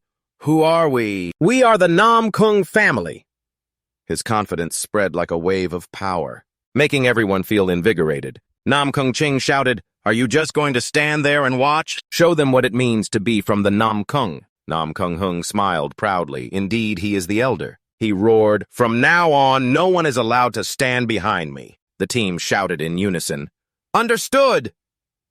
Nam Kung Hung charged forward. Everyone followed, their momentum rising as if to tear the sky apart. He commanded, "The whole team charge." Their overwhelming force panicked the opponents, who were pushed back before they could react. Nam Kung Hung excitedly thought to himself, "At this rate, they definitely can't resist." Deso struggled, command trying every way to stop the enemy. "If broken, all plans will go up in smoke." He pointed his sword forward. 8. Tone and the elders, aged 30-40, moved forward. Everyone quickly followed. 8. Tone ran in the direction he pointed. Seeing the chaos, Deso shouted, "How much longer can we hold out?" Man Kang braced himself, grimacing as he replied, "2 more rounds, I can't hold out." Deso yelled, "Do you want to die?" Man Kang angrily turned back and shouted, "You little bastard!" Deso pondered, 2 more rounds we must win. He raised his hand, signaling for the first form of Lahan Tran. Everyone in the team quickly spread out in different directions, catching the deputy team leader off guard. He panicked. "What is this?" Nam Kung Hung shouted. "Wake up, what are you doing?" "Quickly attack the young master." The opponent saw Deso standing alone without protection and rushed forward to seize the young master. Deso's face was sweaty. He thought to himself, "The moment I have been waiting for has arrived." Deso aimed his sword at the enemy and shouted, "All 13 remaining people except for those 5 elder uncles target the back." Those given the order jumped up, swinging their weapons to attack. One person executed the Lak Nguyet Kim Fap Nguyet Ha. Another continuously struck with Thien Tu, while the rest swung their swords with Trick Diep Phai Hua. 3 moves sent the opponents flying, causing them to panic and flee. "We are being attacked from behind," the deputy shouted. "Don't look back, just move forward." They advanced with swords targeting Deso. Those outside laughed gleefully. "It's over!" If he had matured more, he might have been able to block that attack. However, each of their attacks was swiftly dodged by Deso, leaving them startled. "What is this?" As they all lunged together, Deso quickly jumped high. A group charged at him. "Don't let him escape!" Deso's body flickered in and out, avoiding every attack. They were surprised. Can he really dodge everything? One person raised his sword, gritting his teeth. "We have to catch him." But before the strike could be launched, Deso knocked it away. "Here!" Deso's face was pale, blood trickling from his mouth, muttering, "Damn it, my internal energy is depleted." The vice captain saw the opportunity and rushed forward, pointing his sword at him, his face full of murderous intent. "You've got guts. Even though you're from the main branch, I didn't expect you to dodge all my techniques." Deso's body felt heavy standing still. The vice captain confidently said, "But I will end this easily with this move." He advanced, swinging his sword down. His eyes were fierce, thinking to himself, "I've won!" Nam Kung Jan stepped into the arena confidently, a victorious smile on his face. "It's over," he declared. The crowd watching the battle suddenly erupted in wild cheers. "No way, how could he do that?" That statement left Nam Kung Jan perplexed. He turned back to look. Deso was still there unharmed. Nam Kung Jan couldn't believe it, wondering, how could he dodge the thrust of a top-tier master like the vice captain? Nam Kung Hung, dissatisfied, turned to the vice captain. "Hurry up, vice captain, what are you doing?" "Attack now!" The vice captain hesitated a bit, and then rushed towards Deso, his voice full of anger. "Even if I don't know how you withstood the previous attack, it will truly end now." Seeing the tip of the sword coming towards him, Deso was horrified, his hair standing on end. 8 Tun appeared just in time, his arms swinging down with great force, blocking the vice captain's sword strike. He exclaimed, "Amitabha, you held on well." 8 Tun clenched his fist, a massive energy enveloping his arm. A punch straight into the vice captain's stomach sent him flying away. "Here!" Deso grasped his shoulder, complaining, "You should have come a bit faster. I almost died." 8 Tun looked at him helplessly. "I saved you, you stubborn fool." Suddenly, a loud explosion erupted, sending everyone flying. Old Man Kang appeared in front of Deso, shouting excessively. Then Nam Kung Chin stomped his foot, his gaze resolute. Deso looked at the scene before him, lamenting that it truly was never-ending challenges. Nam Kung Chin stepped out from the smoke, his large hand gripping the head of a team member, quite impressive young master. He sneered and then threw that person far away. The thrown person crashed hard onto the ground in front of Deso. Nam Kung Chin calmly said, "The Liu Yun body technique of the Dian Shang sect, the Tian Ji mesmerizing technique of the Jia Cat family, the Fei Liu technique of the Qing Cheng sect from the Yun sect, to the Tai Chi sword technique of the Wu Dang. You can freely display the martial arts of various schools like that. It's truly miraculous." He stroked his chin and scoffed. "Now even if you were to experience a disruption in your meridians and burst your inner energy leading to death, it wouldn't be surprising." Nam Kung Chin stepped in front of Deso and asked, "How is a monster created?" Man Kang pointed his sword at him tauntingly, laughing. "Of course it was born that way." Nam Kung Chin shouted, his voice full of excitement. "Is that so? Will the young master become a little monster?" Man Kang laughed along. He's still just a kid. The two of them were in perfect sync, as if they had rehearsed it beforehand. Deso heard this and bristled. Why do you keep calling him a kid? It's so annoying." Nam Kung Chin waved his hand. "Order you all to step back." Everyone obediently complied. Deso clearly saw everyone stepping back, still not understanding what was happening. He wondered, why are they letting the team members step back? Wait, isn't this an opportunity? He moved closer to Man Kang, pointing ahead. "He's all alone, so if we rush together, wouldn't it be easy to win?" Man Kang turned his head to look at him, angrily shouted, "You better step back!" Deso, confused, said, "Huh?" He stepped back and wondered, why is he suddenly angry?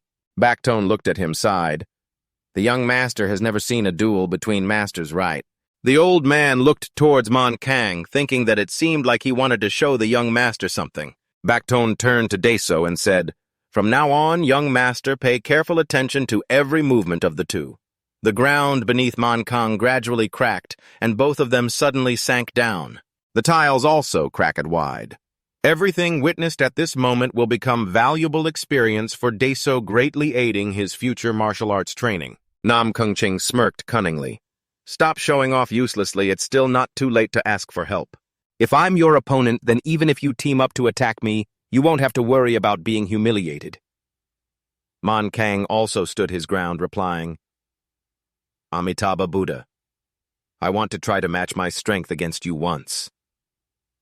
Nam Kung-chin didn't hesitate to throw a punch at Man Kang, shouting, "If I beat you to death, then it'll be the old monk's turn." As his strike landed, Man Kang blocked it with his sword. Each attack from Nam Kung-chin was precisely countered by Man Kang. He turned back to look at Deso and instructed, "Young master, watch closely." Although he didn't fully understand the intent, Deso still intently observed the two. Man Kang began demonstrating techniques, explaining to him, "These are the most basic skills of Wudong martial arts and the most important." Meanwhile, Nam Kung-chin continuously launched fierce attacks, shouting, "It's ridiculous."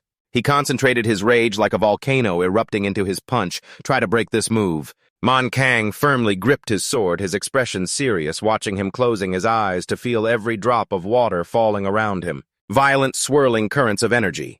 Deso watched in shock. He is trying to break through all those unreasonable attacks. The battle suddenly quieted down. Man Kang sneered, "Indeed, you are talented. I truly envy you for being so strong, thanks to a talent that others do not have." Nam Kung-chin was so angry that veins bulged on his forehead. He bit down hard on his lower lip. "Are you implying that I was born with stronger divine power than someone with developed limbs like you?" Man Kang laughed at this. "That's right, it's not wrong to say that you were born with developed limbs. You have acknowledged it, no need for more words." Nam Kung-chin gritted his teeth in anger. Deso, both angry and panicked, pushed the old Baton's head and shouted, "No, this old man has gone crazy. Why provoke others to show their true power?" Baton then explained, "Young master, don't you understand that he is doing this on purpose, so you can see the full strength of the two of them?" In the arena, Nam Kung-chin's rage erupted violently, but Man Kang stood there calm as ever. Deso awkwardly asked, "See what, old man?" Baton stared thoughtfully at the two. "When they fight with all their strength, they will achieve the impossible." Look closely at that demeanor. It's what the young master aspires to. Nam Kung-chin stood in the center of the arena, his rage encompassing and intimidating everyone around. He gritted his teeth. The weak always find excuses to justify their failures. The pressure from him frightened Man Kang. He was angry. "You only see the present and not the effort I have put in." He opened his eyes wide and declared powerfully, "The more people like that, the less I will pay attention. Today I will use this power to crush you." He quickly lunged toward Man Kang, shaking the entire arena. "I'm coming, look at this powerful punch." Man Kang grimaced in fear. His sword blocked the attack, but his body lost balance and slid back. He quickly swung his sword up, redirecting the punch backward. However, the rage still clung tightly to the sword, the terrifying force making it hard for him to withstand. Deso panicked. "What is the old man with the big nose being attacked by? I can't see Elder Nam Kung-chin anywhere." Man Kang remained steady, the lightning from the rage continuously overwhelming him. Baton reminded, "You should use your 5 senses to feel. At that time, you can detect his every slightest movement." Deso awkwardly extended his hands. "Use the 5 senses, huh? Close your eyes and feel every breath of air around you." Suddenly, he opened his eyes wide and shouted, "I see it!" Nam Kung-chin appeared, leaping up and striking toward Man Kang. The powerful strike came crashing down. Man Kang decisively swung his sword up the impact, creating a blinding light. Deso was startled. It hit. Nam Kung-chin turned and threw another punch. Man Kang continuously swung his sword to block each strike. Between the two, light flashed, but his eyes remained firmly shut. Deso panicked. Close your eyes, how can he know to attack?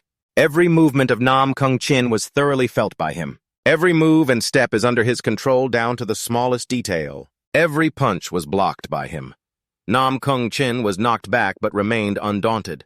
He continued to advance with a high jump, choosing to attack from the air. The swirling waters around erupted violently, causing the opponent to think that the impact was so great that it was invisible. With anger, Man Kang calmly recalled what Deso had once asked Old Big Nose, "What if you can't read the opponent's anger?" He stood in front of you patiently instructing, "At that time just create a new flow of internal energy."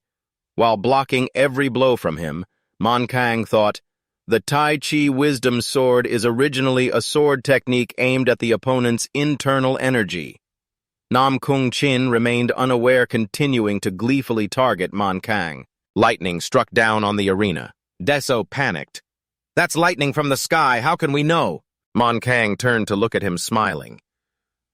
"If we hadn't encountered this child, I fear we still wouldn't have escaped it."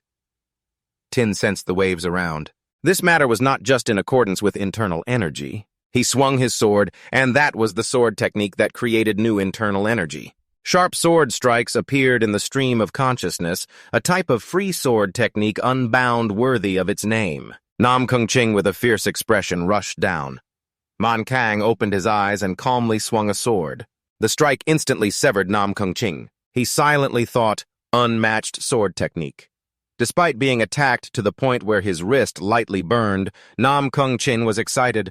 "I've never seen such martial arts before, truly amazing." Man Kang was panting on the arena. The old man smiled. "You too. The thunder energy you used really opened my eyes. I have a title I want to bestow upon you, Thunder Emperor." He scratched his chin, chuckling. "Thunder Emperor, huh? Wonderful, very wonderful." He spread his legs wide, channeling internal energy into his palm to thank for that title. "I also have a move I want you to admire, the lightning enveloping his fist, radiating an oppressive aura." The lightning turned purple, shining densely and powerfully. Kang looked on with goosebumps, wanting to explode with internal energy. He provoked. It would be a shame not to witness that. Nam Kung Ching laughed loudly, shouting, "I like you now!" He unleashed his strongest punch, shouting, 10 self-destruct. Man Kang was no less, pouring internal energy into his sword, aiming it at him. Seeing the incoming strike, he immediately launched his technique, endless and unbroken, enduring the middle endless for 10,000. The two strikes collided, creating a massive explosion, smoke billowing throughout the arena. Deso struggled to open his eyes to look at them. The shouts of those around echoed, "Who is it? Who won?" He opened his eyes wide in fear. The shadowy figure appearing and disappearing in the thick smoke made him anxious. Could the mist dissipate? Nam Kung Chin stood there stunned. His team cheered, "How could our elder lose?" Deso and the others looked pale, mumbling with difficulty. There it is. Nam Kung Jeng's body fell heavily, leaving him confused. His body slammed hard against the training ground. Man Kang appeared, sighing in relief, thinking he might not survive this. Everyone saw him happy, cheering, "That's right, the big-nosed elder is unbeatable." Nam Kung Jan stood to the side, mumbling, "There's no way his team is stunned, too." The elder Nam Kung Jeng lost no way. Deso quickly ran over to Man Kang, whistling, "He was amazing. What was that final move? He taught me." He grimaced. "Stop talking, I'm so tired I could faint right now." Looking at the group on the other side, his eyes glinted with hostility. He mumbled, "It seems they are planning to fight, until the last person falls right." Deso chuckled at that. "Just wait. I've thought of a way to end this duel." Deso calmly stepped in front of everyone. His gaze was cold, yet full of confidence. "Ladies and gentlemen, our great sword team has a special proposal to present." His voice rang out clearly, capturing everyone's attention. The vice team leader's face turned red with anger as he pointed his sword at Deso, growling, "Do you think we will easily give up?" But Deso did not respond. Instead, he gently moved closer to Zhang Neo, whispering in his ear, "To be honest, the team leader wants to end this fight, just like the elder, right?" The words were like a veiled threat, leaving Nam Kung Hung pale. He glanced around the training ground marked by the signs of the battle, then calmly continued, "If you've ever witnessed top-tier duels, surely everyone feels an itch to join the fight. But if you want to fight, you should seek out that old one-handed man, not a little brat like me." Tone immediately looked up, his eyes coldly following Deso. Deso smirked, his gaze filled with malice directed at Nam Kung Hung. If you agree to stop here, I will take responsibility and arrange a satisfying duel for the two of you whenever you want. Just come to me." Then he turned to Mankang's team, a friendly smile appearing on his lips. "But if you refuse, there won't be a match worth watching as you expect. You will only join forces with them and end everything in a dull manner." But faced with the dilemma, Nam Kung Hung pondered. Finally, he stepped forward to Nam Kung Jon, bowing respectfully. "Please forgive me. I will take responsibility for this." Nam Kung Jon looked confused, not understanding what was happening. "What?" Nam Kung Hung said nothing more, stepping down from the platform. The host immediately shouted, "Nam Kung Hung is eliminated." Daeso smiled smugly as the martial artists of the Nam Kung family. Victory is not the ultimate goal, but rather the improvement of strength through battles with worthy opponents. He looked around and asked, "You all think so too, right?"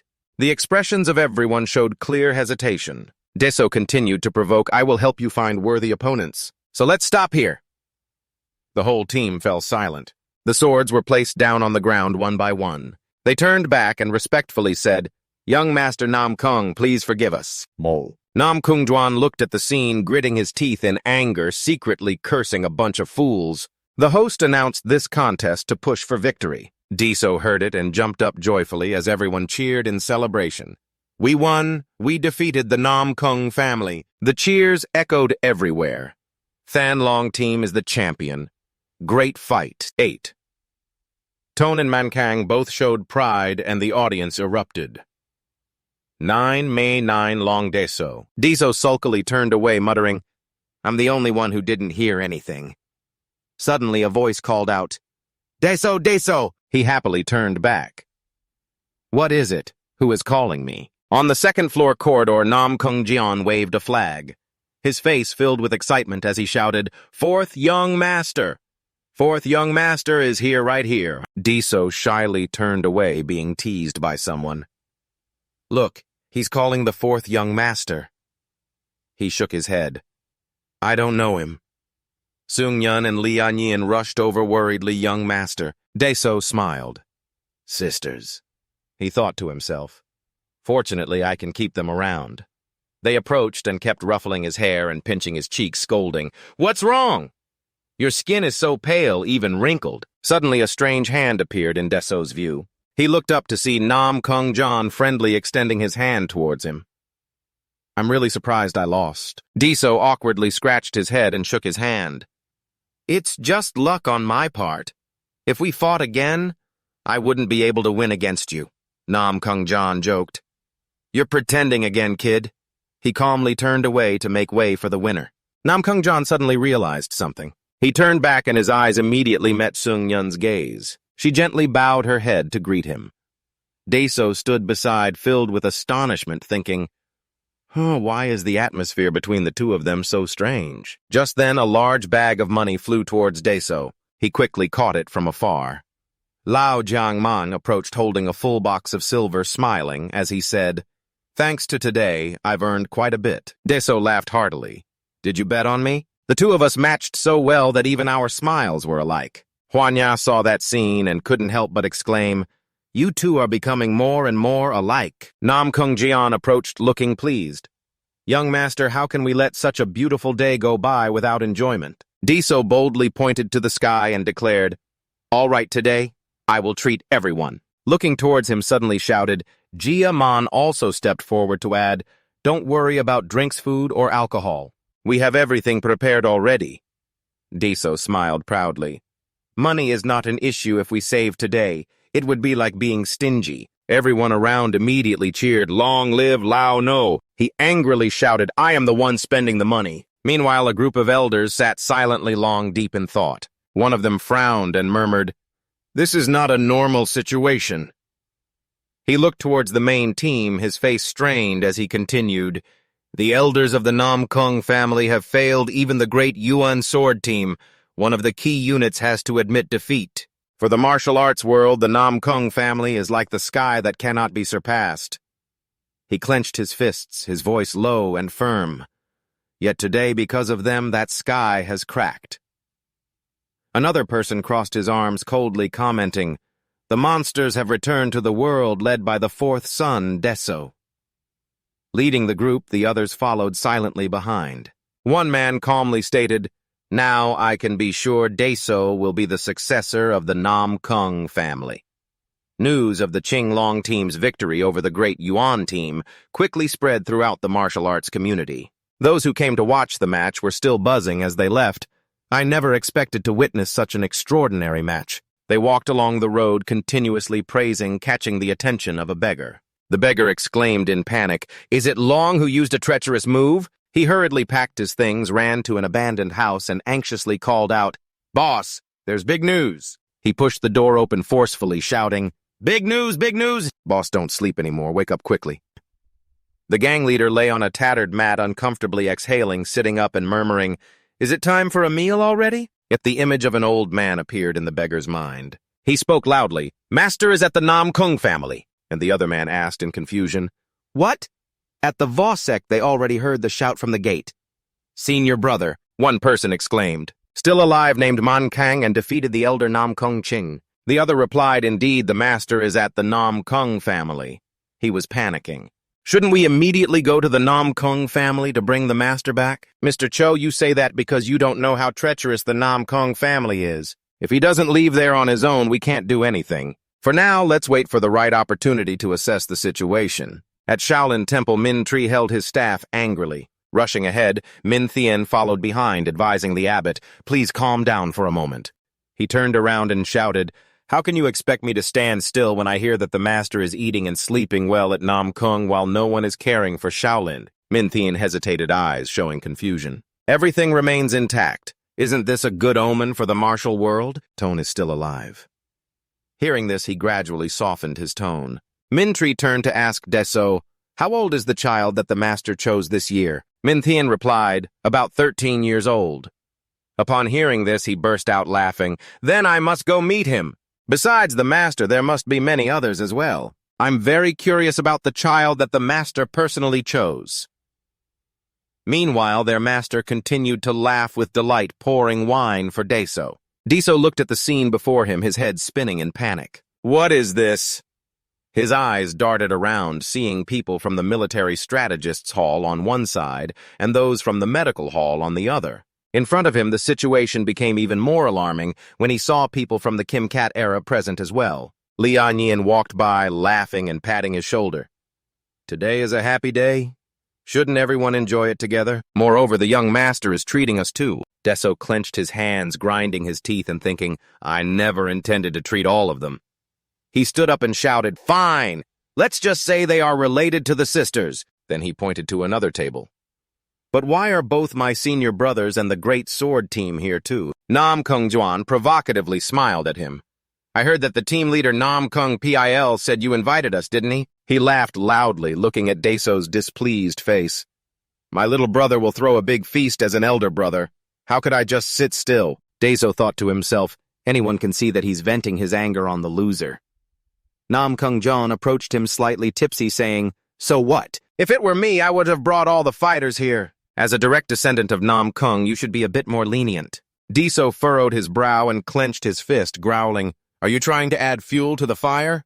He continued to talk to me, and the atmosphere was not bad. Daeso's fist froze. Looking around everywhere was lively. People were hugging and laughing as if nothing had happened. Everyone was gathered together, noisy and lively. Nam Kung Ching and Man Kang acted as if nothing had happened, still toasting each other. Just a few hours ago, they were eager to point swords at each other, wishing they could kill their opponent. Now they were laughing and chatting like families gathering on a holiday. Daeso looked on in agreement, silently thinking it made sense. He turned to Nam Kung Jon and asked, "How much money did I make today?"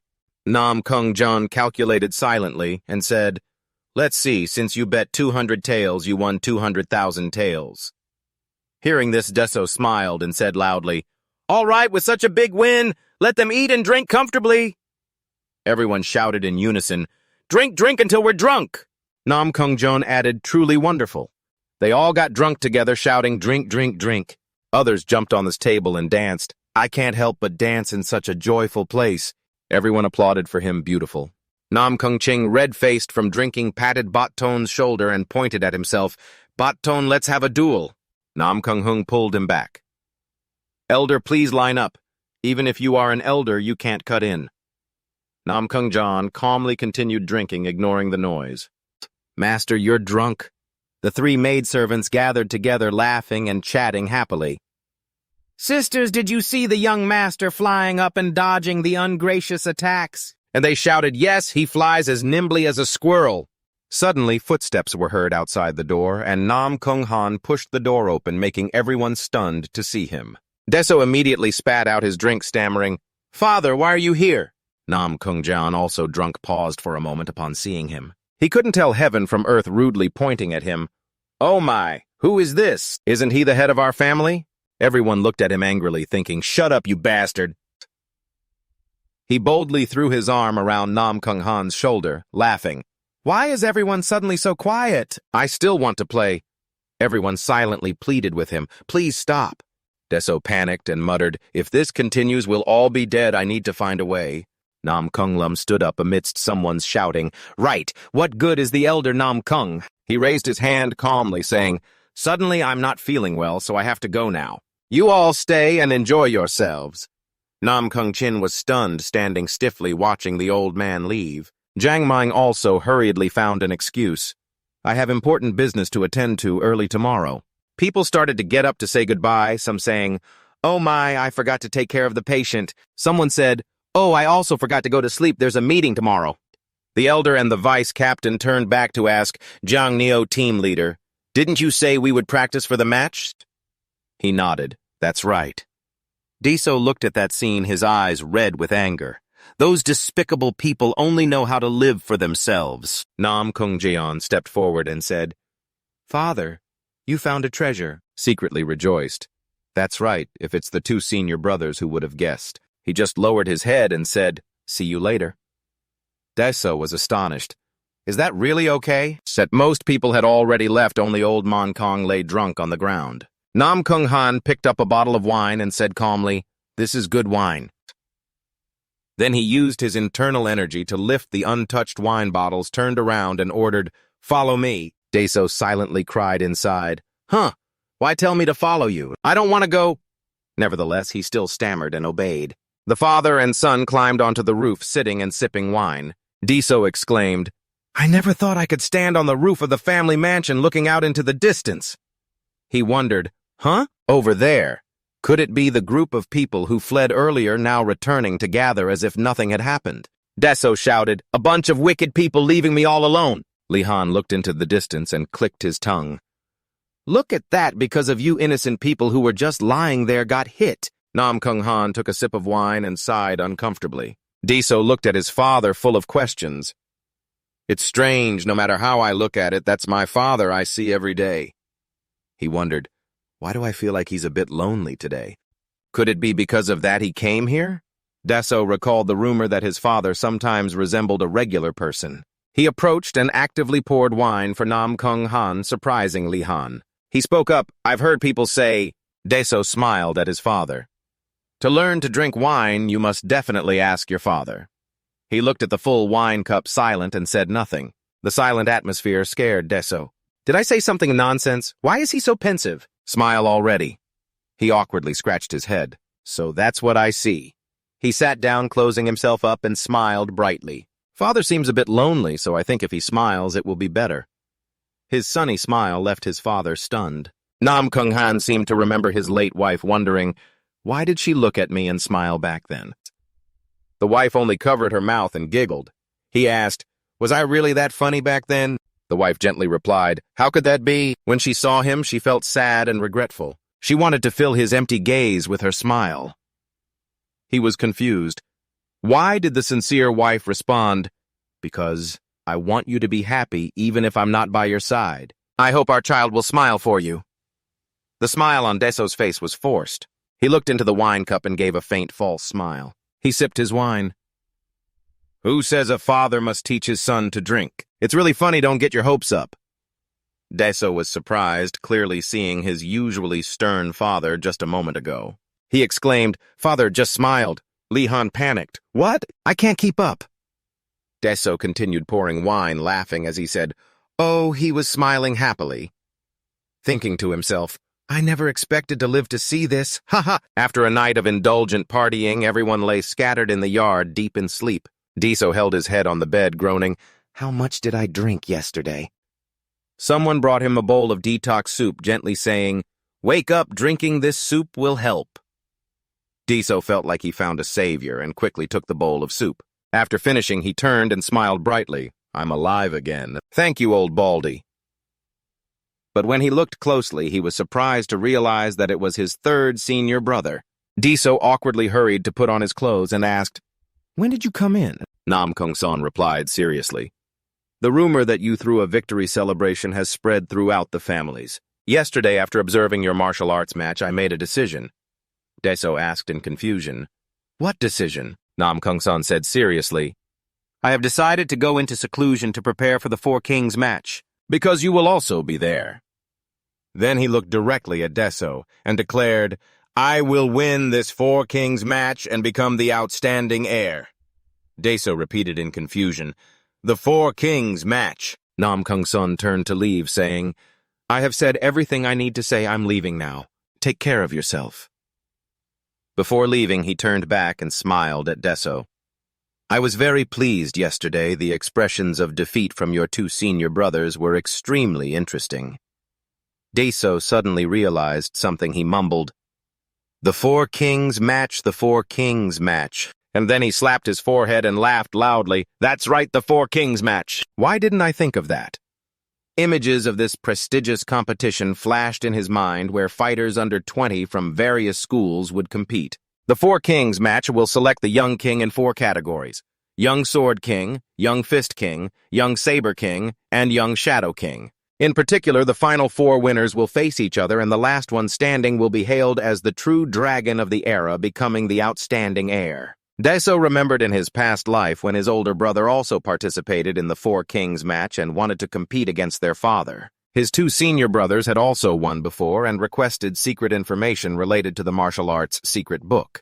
He suddenly felt excited, jumped off the bed and shouted, "I never thought I would participate in the Four Kings match before, but now it's different." He raised his hand and slapped his arm, telling himself, "I am stronger than before.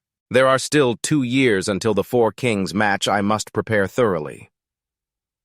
Deso pondered if he won that match, the only thing he wanted was to renounce the direct lineage of the Nam Kung family. Stepping confidently out of the shadow of his family with determination in his heart, Deso rushed towards the door, flung it open, and shouted, "Quickly wake everyone up. From today, special training for the Four Kings battle will begin. Everyone is still half asleep." Deso continues to shout loudly, "Everyone wake up now! We must defeat the 3 brothers in the Four Kings battle." While the others are still not fully awake, Deso stands in front of them, waving his hand to signal, "Everyone must join me in planning how to become stronger in the next 2 years. One person raised their hand hesitantly, asking, "Excuse me, he is holding his stomach looking pale. When will we have our own stomachs?" Deso angrily shouted, "Go get your own drink." At this moment, Baton stepped forward hurriedly, advising, "I understand why you are in such a hurry. Is it because progress is too slow?" His words struck a chord with Deso. Baton cheerfully patted him on the shoulder. "There's nothing to worry about. Every warrior, whether fast or slow, will eventually face their own wall." Everyone around also chimed in to break that wall. "No one else but yourself." "No one else but you must realize it yourself." Another person added, "That's right, we have done everything we could. Now it's time for you to realize it on your own." Deso frowned, gritting his teeth in frustration. "So in the end, do I have to do everything myself? Can't rely on anyone at all."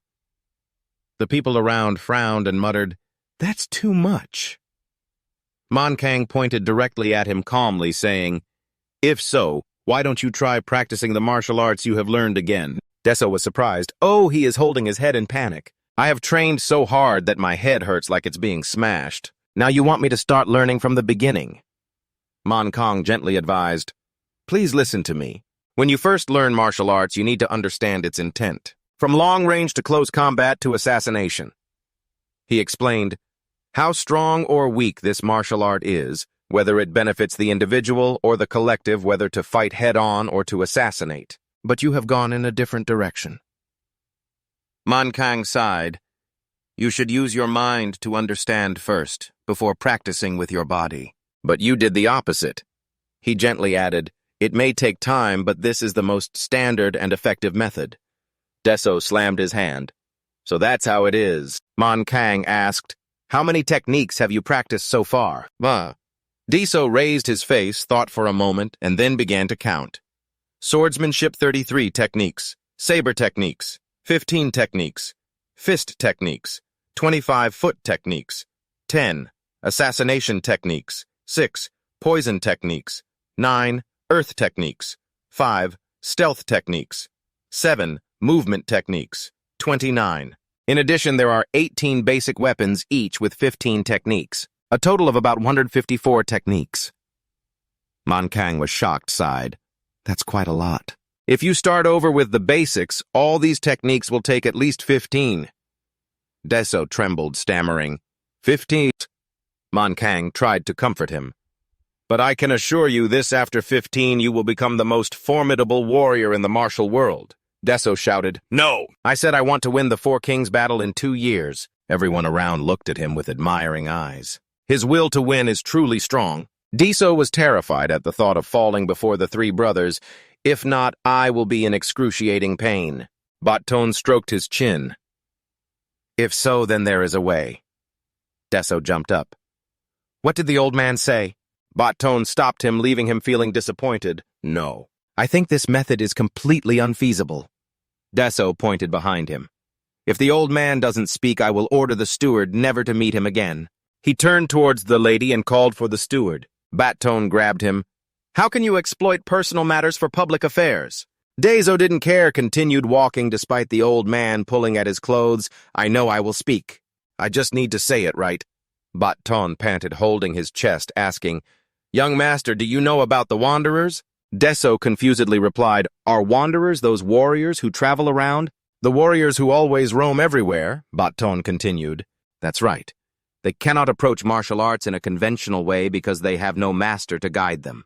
They must fight in real battles rather than through training to master techniques and gain enlightenment. Therefore, young master, you should engage in real battles like a wanderer to train in martial arts. Deso realized, experience in real combat. He pointed behind him, Can't I practice with those old men and the people of Nam Kung? Baton waved his hand. You should fight against like-minded opponents, not old men like us.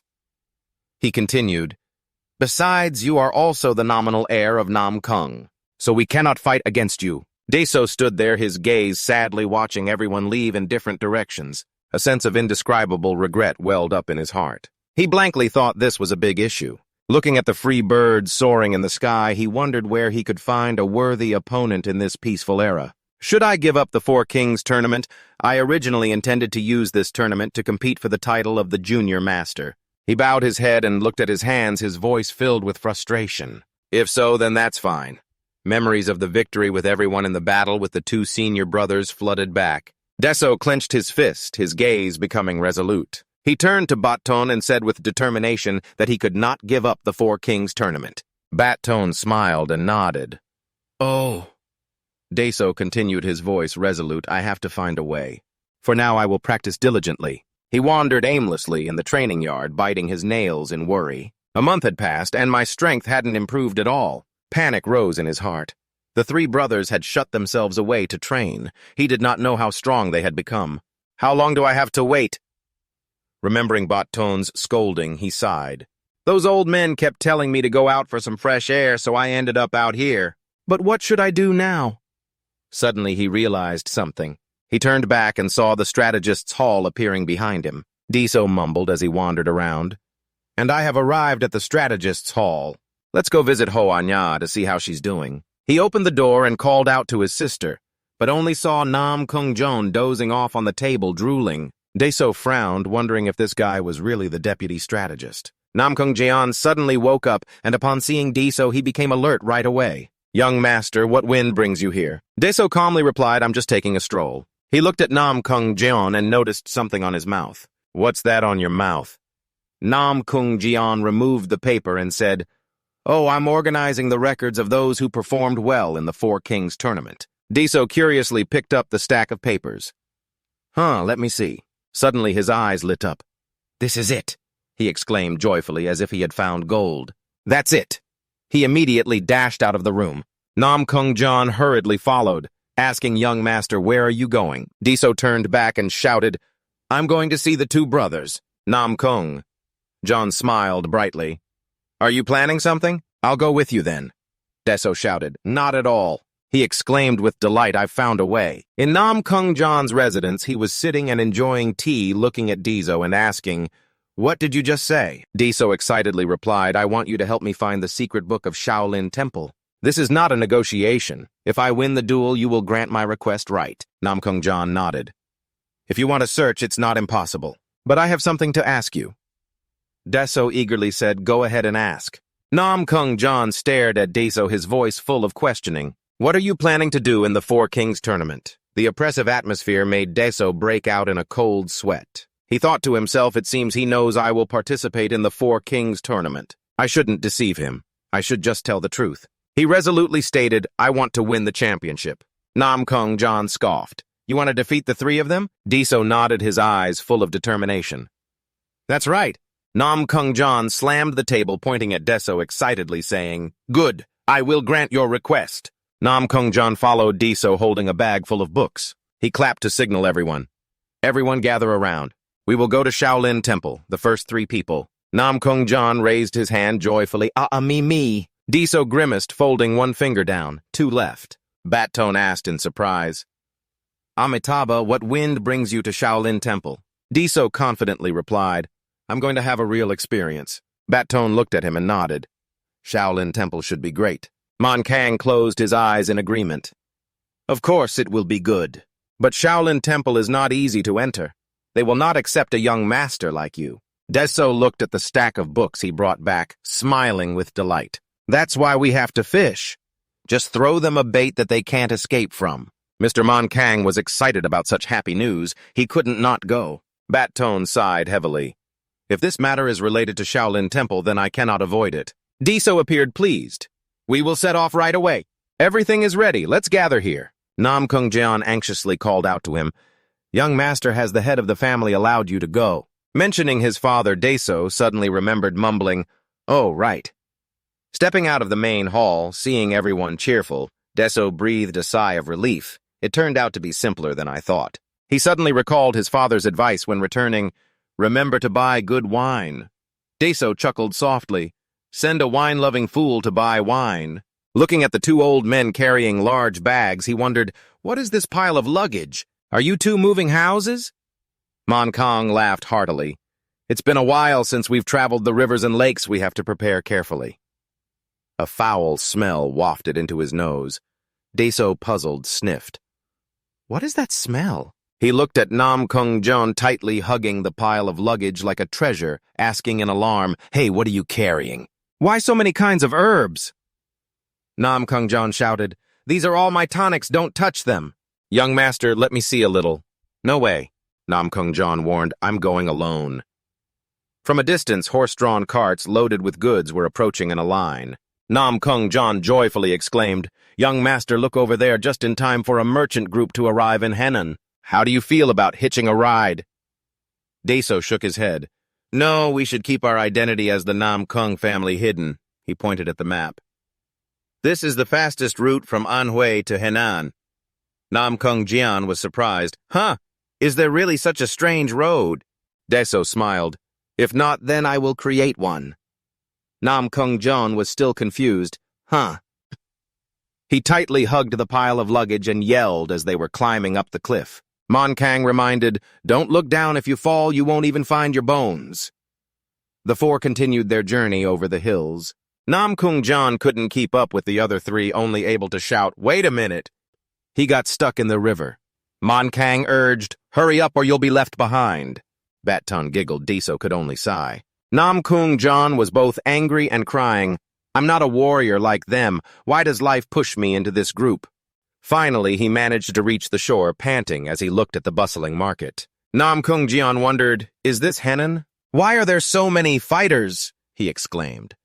"Compared to Hop Fi with the Nam Kung family, this place is truly a land of martial artists." Man Kang smiled at him, saying, "If you clash with the people here, it will be troublesome." Deso agreed. "That's right." Nam Kung Jon sat down on the ground, saying, "I'm not going anymore." He was out of breath. "Master, I'm too tired, I can't take another step." Baton advised, "You should train harder." Then Deso pointed to himself and laughed. "I was planning to stop by an inn to eat. Can I take a shower there?" Hearing that there was a break, Nam Kung Jon immediately jumped up, excited. "Let's go! I know a very good inn!" The two old men saw this and hit him on the head angrily, saying, "Are your legs still fine?" Nam Kung Jon fell silent, lost in thought. He sighed. "I never expected to step into this shabby inn." Deso laughed loudly. "You are quite loud, aren't you?" Remembering the scene of being chased out by the owner, he said, "Do you think this is a place where a low-level fighter like you can step in?" Nam Kung. Jin clenched his fists, gritting his teeth. "I used a low-level fighter's identity token to hide my identity, yet I couldn't even take a look at the inn and was chased away. When I return to the family, I will definitely change things so that low-level fighters can comfortably enter branches nationwide." Deso gently placed the stack of books on the table, smiling brightly, and suggested, "After resting, let's discuss the main topic." Looking at his pile of books, Man Kong couldn't help but exclaim, "So it turns out your bag contains these things." Baton's face was as dark as ink, frowning. Too many things all belong to the Nam Kung family. He ordered, "Nam Kung Jon, you must investigate the financial situation and the maximum amount that Shaolin Temple can borrow from surrounding sources." Nam Kung Jon proudly asked back, "You want to learn secrets without revealing your identity, right?" Deso nodded in confirmation. "That's right." Nam Kung Jon smiled slyly, adding, "The beggars sect can gather information very quickly, but they belong to the 5 factions like Shaolin, so there's a risk our information might be exposed." Deso curiously asked, "So what?" Remembering the other sect full of profit-seekers, Nam Kung Jon continued, "The remaining ones are the 5th-rate factions, but it will take a lot of money to convince them." Deso reached into his robe, smiling proudly. "I don't need to worry about money." He held out a gold token, saying that Jiang Man had lent us the Heaven and Earth Merchant Union token from Nam Kung Jon, shouting that old Jiang Man is really generous. Deso began assigning tasks. "Let's find information about the black market on the way to the 5th-rate faction. That's where all martial arts items are traded." Nam Kung Jon received the order, complying. He looked at the other two, assigning Old Big Nose should stay nearby to support Nam Kung Jon when needed. Old Bald should investigate the movements of Shaolin Temple. The two replied in unison. Baton wondered, "Master, what exactly do you intend to do at Shaolin Temple?" Deso pondered, "What to do?" After thinking for a moment, he smiled slyly, raised his hand to make a coin sign, and winked, "I will rob the Shaolin Temple's warehouse." In the training yard of Shaolin Temple, powerful shouts rang out. Countless disciples were enthusiastically practicing under the supervision of Abbot Min Tree. Step Forward, satisfied, commented, "Good, everyone is practicing hard." Seeing this, Min Thien turned to clasp his hands in greeting. Senior brother Min Tree nodded in response. "It's hard work for you, Junior. Are you preparing well for the 4th King match?" Min Thien smiled and replied, "As you can see, there are a few outstanding children among the 3rd-generation disciples." He looked towards one notable disciple. Amid the powerful punches being thrown, they were so enthusiastic that those nearby were startled in fear. Min Thien introduced 3rd-generation disciple Lieuen. "After winning the title of Little King of Fists in this 4th King match, we will reclaim the Tran Long that was stolen by NC." The young man remained focused on practicing his part. Min Tree seemed very happy. "That's right, if it's Lieuen, I have nothing to worry about." Min Thien added, "If he keeps practicing, this child will definitely surpass the previous abbot." Just then he realized he had misspoken. Turning to look, he saw Min Tree's forehead bulging, angry, tightening his fist. "So you still rely on that damn intuition, huh? The difficulties that our Shaolin has faced lately are nothing to you." Min Thien hurriedly clasped his hands. "A Dida Fat, the disciple, thinks too shallowly." The abbot then reminded, "Stop thinking nonsense. You should focus your mind on training the 3rd-generation disciples instead. The future of Shaolin relies on those children." Min Thien repeated, "A Dida Fat." Suddenly from outside, Mintum rushed in shouting an urgent report. The two other people hurriedly asked, "What's all the noise about?" While the young master was panting from exhaustion, he quickly replied, "The 7 demonic masters have appeared in the black market." This astonished the abbot. His whole body trembled with anger. Behind him, his junior brother said in shock, "Isn't that the martial arts secret from the Shaolin 10 Utmost that was destroyed when the demon sect attacked?" "Are you sure?" The disciple placed his hand on his chest, affirming, "I saw it with my own eyes." The abbot immediately shouted, "Summon the elders' council right away." At this moment he thought, "People say the power of the 10 Utmost is as strong as the martial arts recorded in the 72 ultimate techniques. It is only passed on to true disciples when the demon sect invades. All who knew about it have died and it has been lost. However, that's just a rumor. There must still be a few survivors who have passed it on." He was determined, "We must find it before it falls into the hands of others." Countless monks were rushing at maximum speed. They did not know they were being watched by the old man. He hurried back to inform everyone, "The 4 great Vajras are coming out." Then he saw and laughed loudly, "The fish has taken the bait." He quickly turned to ask the deputy military advisor, so this was all his doing. They obtained the secret manual through the 5th lower sect in the black market. As the young master said, each book costs 50,000 taels of silver. And as we agreed to share 20,000 taels for the black market, 20,000 taels for us, and 10,000 taels for the 5th lower sect. After that, he slammed his hand down on the table. 2 checks of 20,000 taels. "It's ours." His greedy expression began to show clearly again. Holding it in his hand, "I love it so much."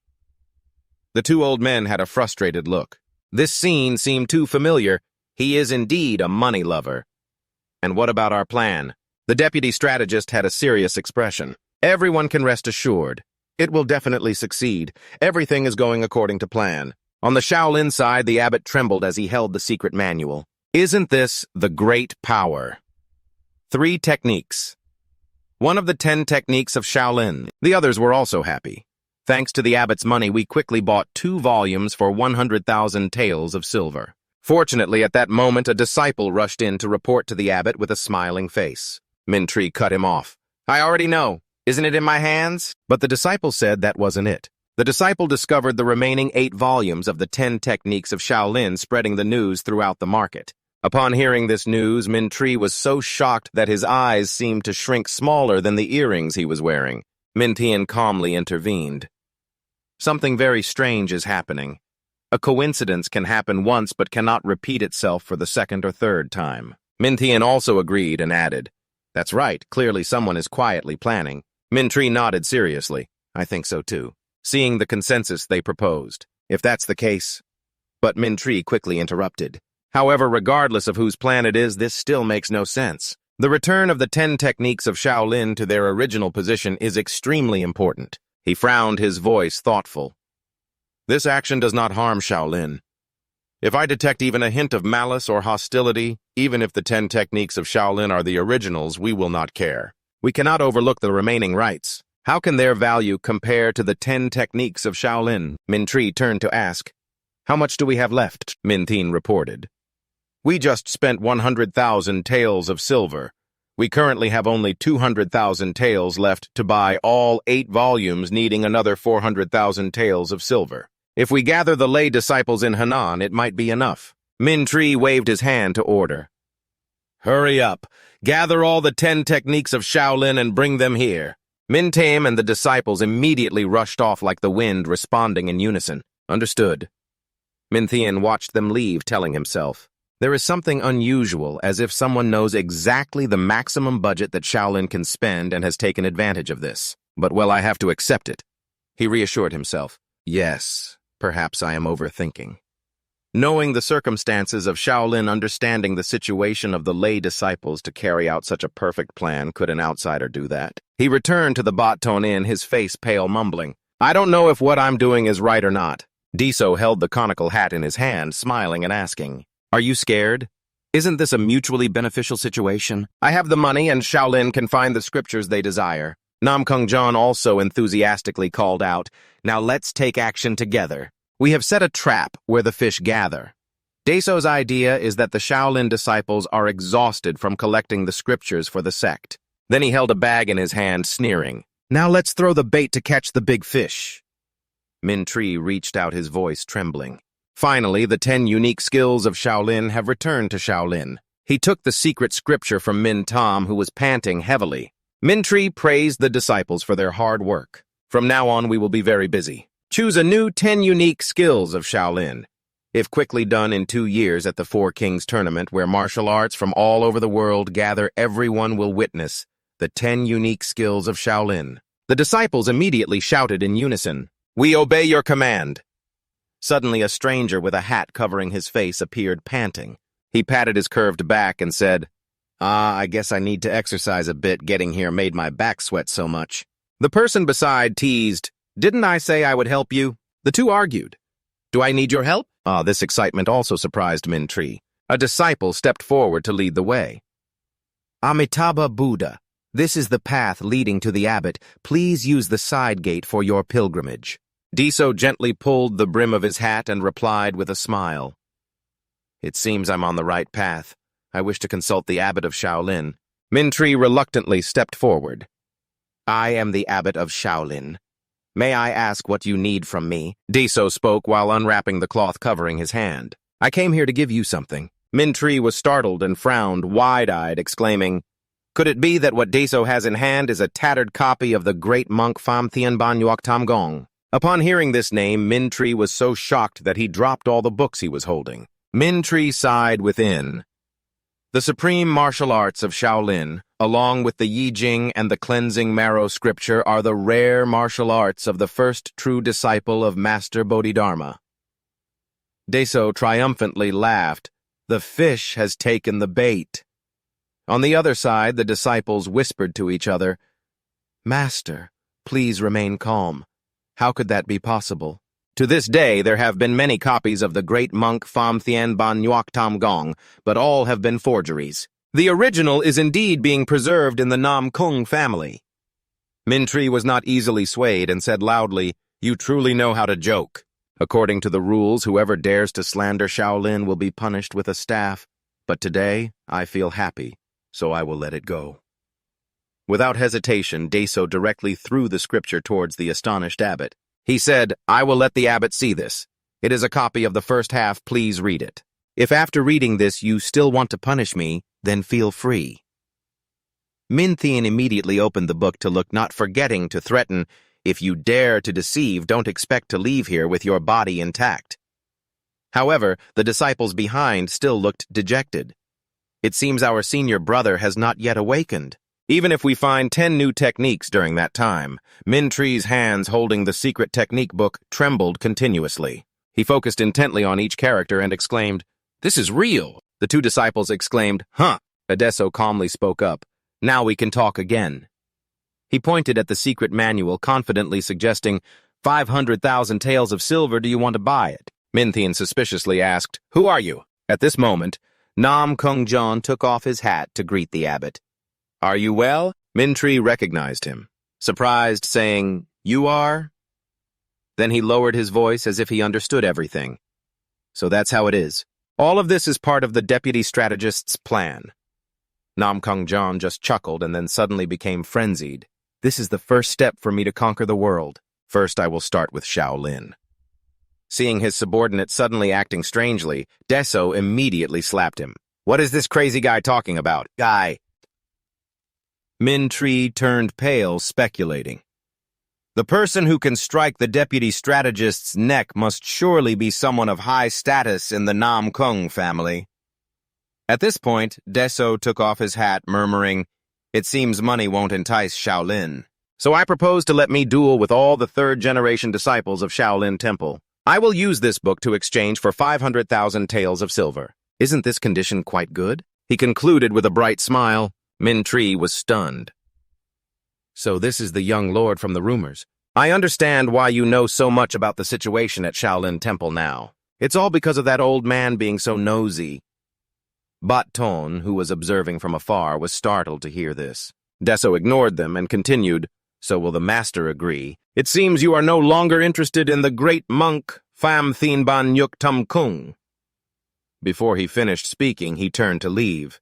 Then I must go to the Hua Shan sect nearby. Seeing this, Abbot Min Tri exclaimed, "Ah!" And then he thought to himself, "Indeed, we have fallen into this kid's trap. To revive Shaolin, I have sacrificed the assets of Shaolin Temple and the disciples. I have been blinded by greed." Min Tri grew pale, questioning himself, and then making a decision.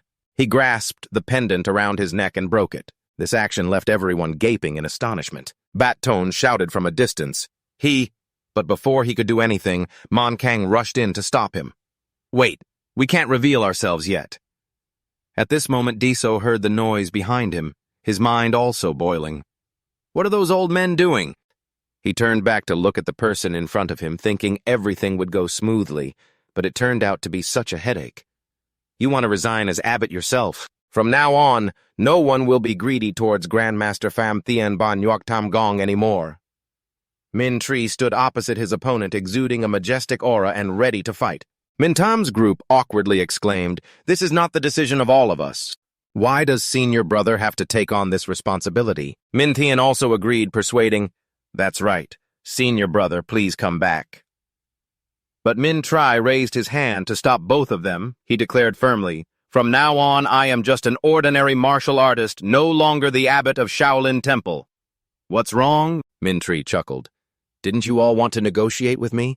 Deso quietly noted that the atmosphere had changed, then asked directly, "What do you mean?" And Min Tri pointed at the disciples. "I will negotiate with Shaolin Temple on your behalf. I will listen to what you want." Deso was taken aback. "Really?" He was confused, analyzing the situation, realizing that the tables had turned solely due to the old abbot's decision. It turned out that the one pushed into a difficult position was himself. At that moment, Min Tri resembled a colossal statue, suppressing Deso's arrogance. They say a frog sitting at the bottom of a well is not wrong, but now he should regain his composure and say, "All right, I agree." Min Tri beamed and waved his hand to open the door. "Welcome to Shaolin." Deso glanced to the left, muttering, "I said to do it, not just talk." Then he glanced to the right and saw Bat Ton and Min Tri arguing. Old Bat Ton shouted loudly, "Look at him, he's your master!" Min Tri would not back down, questioning, "Then why did you leave Shaolin?" A monk stood there helplessly unsure how to stop them. "Oh, how did I end up like this?" He tightly held a grain, wondering, should I take it down too? At this moment, he finally noticed the abbot smiled lightly, clapped his hands to attract everyone's attention. "Come on, let's make peace. Let's clarify this. Although the previous abbot allowed me and the third-generation disciples to train with each other, he also wanted to fight with the old bald head, right?" Min Tri agreed. "That's right. Just one strike is enough for me to relieve myself." He continued, "But the old bald head doesn't want to be hit." Bat Ton nodded. "That's right." He smugly raised a finger. "Then it's easy. I will exchange Grandmaster Pham Thien Ban Nhuk Tam Gong with the third-generation disciple of Shaolin Temple. As for your matters, you two can handle it. It no longer concerns Shaolin Temple." The two were dumbfounded. "Huh, what?" Min Thien frowned. "So what?" Min Tri had regained his composure, nonchalantly asking, "After fighting with the third-generation disciple, you must hand that old man over to me. Just one day is enough." He cheerfully responded, "All right, let's decide on that."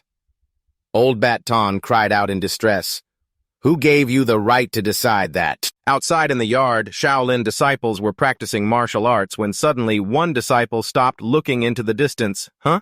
Min Tam glanced in the direction the disciple pointed, seeing Deso, Min Tri, and Bat Ton approaching them. People around kept discussing, "The abbot is still there, but isn't the person next to the abbot Bat Ton? Is that stranger the young master of the Nam Kung family as rumored?" He stood opposite Min Tam. "I want to train right now. Is that all right, master?" The master of the martial arts hall responsible for the third-generation disciples stroked his chin and happily replied, "That's fine. The opportunity to fight against someone from the Nam Kung family is not something easily obtained in this world. I hope you can teach my disciples." He clasped his hands into a fist. "Then I can do whatever right." The master of the martial arts hall nodded. That's right, whatever happens, no one can interfere. He stood before a Shaolin disciple who was a head taller than him. Let me ask the master, are you good at fighting? He smirked and thought, let's see who teaches whom.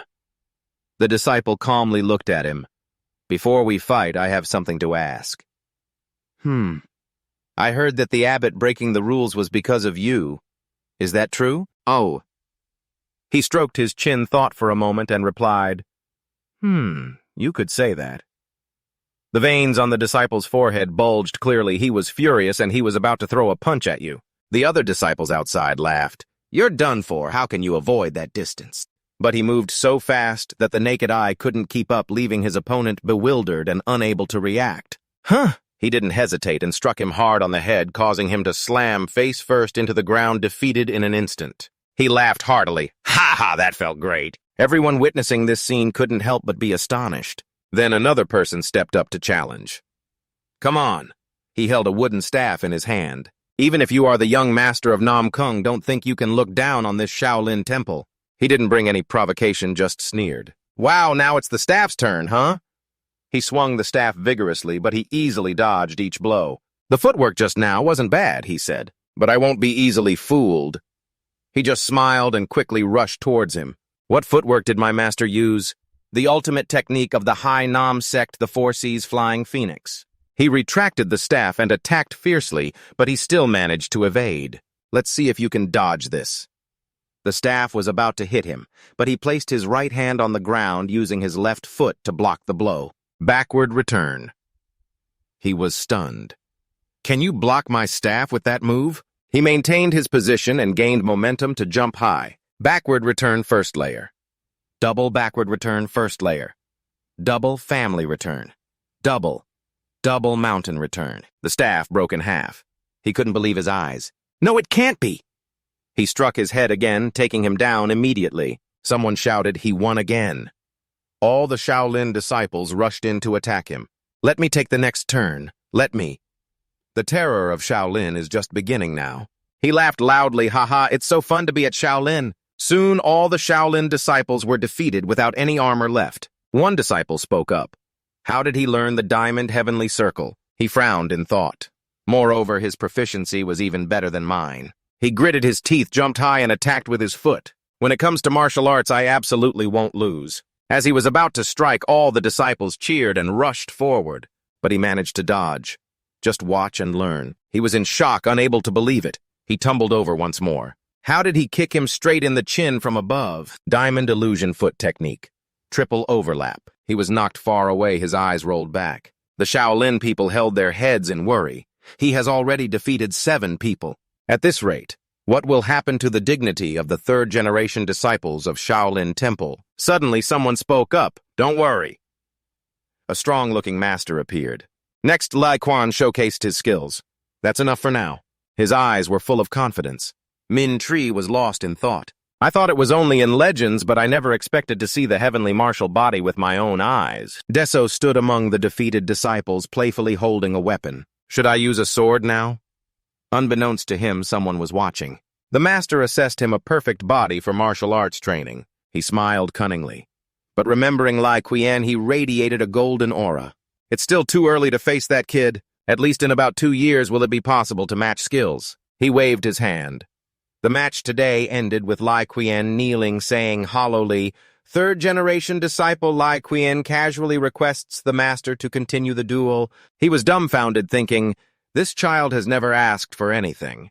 But does he really want to fight that young master? Seeing Lieuen still kneeling, he didn't know what to do. Nam Kung Jian suddenly appeared, his cheerful voice ringing out, Aren't you all curious? The heavenly martial body versus the diamond body. Who will be the winner? I really want to see this match. Min Tri glanced at Min Tam, nodding in agreement. Nam Kung Jian continued enthusiastically. Let's consider it the final match of today. There's still plenty of time. Don't you all want to watch? Why so quiet? Min Tam responded.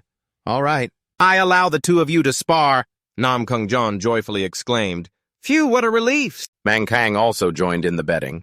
I bet on the young master Baton, standing silently, looking angry. Lieuen stood tall hands together. He asked, Are you ready? Lieuen calmly replied, Of course. He frowned, Why are you so indifferent? Lieuen remained unbothered.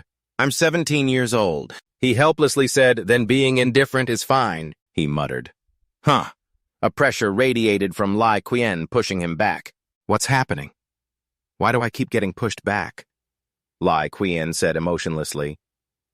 If you don't charge in, then let me. He moved quickly, closing in face to face. He swung his sword to attack, but was taken aback by the speed of the boy. So fast, the stick struck directly at Lieuen's face. He smiled. All right, bring it on. Looks like I was a bit careless.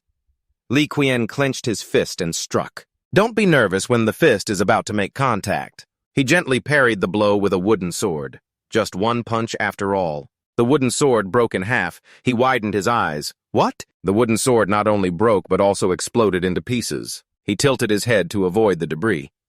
Is the wooden sword made of black bamboo that fragile? Lieuen advised him to choose another wooden sword. He felt annoyed. This should have been a good opportunity. Yet you didn't rush in. You are underestimating me. He threw half of the sword away. Lieuen said, Pick up the sword. If you don't have one, I'll lend you mine. He mimicked, Pick up the sword. If you don't have one, I'll lend you mine. He laughed and extended both hands. I don't need it. I'm good at martial arts. It's up to your skills. He moved quickly and with precision. Depending on 8, he advanced. He poked towards Lieuen's face with 2 fingers. Then he shifted and kicked towards the calf. Lieuen remained still. His calf was swollen and red. He was astonished. What Lieuen's body was like iron unshakable, Lieuen explained. That's why I said you should use a sword. You jumped high, swinging your fist, chanting the Buddha's name. Just finish it. He knew he couldn't avoid it. He thought to himself, can I dodge it? If not, I'm definitely dead. He decided to take a risk, clenching his fist. If so, then you... What are you doing stomping your feet on the ground? Gather your energy. If you are confident in your diamond hardness, here, watch this. 100 steps, divine fist. The 2 fists collided with a loud bang. He hugged his swollen arm, feeling discomfort. It hurts so much, Min-Tree exclaimed. Unbelievable. Ji Nam Kung questioned. Yes, he explained. Facing the 100 steps divine fist and the diamond body directly, yet not falling. Lieuen was worried. How is that possible? He yelled angrily, Don't touch me, you monster! You were excited, blushing. For the first time, someone didn't fall after I tried my best, Min-Tree commented. It seems like Shaolin Temple has nothing left to teach that kid. If it's Deso. Perhaps there could still be something. Quickly call the medical hall. Nam Kung Jian painfully handed over the betting money to Mon Kang. Min-Tree stood watching. Meanwhile, Lieuen chased after Deso, making him angry. Why are you following me around? The physician from the Imperial Medical Hall gently held Deso's hand. He smiled gently, saying, It's a pity. If the strike were just a bit stronger. Your bones would have broken, but better this way. It's still better. He continued to ask. It hurts a lot, doesn't it? Hurting to the point of wanting to live and die right. If it hurts, just scream to relieve it. Then he wondered again. Is this normal? Or are you trying to endure the pain because you are a martial artist? Deso grimaced in discomfort. His eyes were filled with annoyance as he looked at the physician. Lieuen stood nearby. Knowing this, he added, Luckily, no bones were broken. You'll definitely recover quickly. Deso sat still, bowing his head. His expression was gloomy. He couldn't take it anymore. He stood up suddenly, shouting directly at Lieuen. Why have you been nagging next to me this whole time? Lieuen calmly replied, I'm just worried about you. Deso didn't hold back. If you're feeling fine, then get lost. Lieuen kept smiling, his gaze full of enthusiasm. No, I will stay by your side until you are fully recovered to continue fighting. Deso was angry. Are you crazy? My bones are nearly shattered. Lieuen clasped his hands together, looking pitiful. Your bones are fine. This is the first time I've fought someone who is still intact like this. Deso was furious, but kept it to himself, silently cursing inside. This monster in Deso's eyes, Lieuen, was a towering wall, one that he currently could not overcome the closer he got. The more he saw that wall clearly, it wasn't built overnight, but rather the result of talent and rigorous training. He was compared to a diamond touching the wound on his hand. Deso thought to himself, it takes a long time to build such a solid foundation, but that's not what we need right now. His gaze rested on Lieuen's body. His entire body was encased in a diamond form. Deso suddenly realized he was missing something. What we need is a body like that. If I had a body like Lieuen's, could I control it as I wish? The speed would be faster, and the strength would be greater. Just like that, I could surpass that wall. Without thinking any further, Daso stood up abruptly. Perhaps the time spent at Shaolin Temple will be longer than I expected. Hearing that Lieuen was delighted, that's great. You can stay here for good. Meanwhile, an old man was slowly climbing down the mountain, suddenly stopping when he saw a strange sight from the bottom of the mountain. Daso was carrying a large rock, taking slow steps up the mountain. The old man exclaimed in surprise, "The turtle!" But Daso paid no attention, persistently climbing up. He recalled the stances for martial arts training.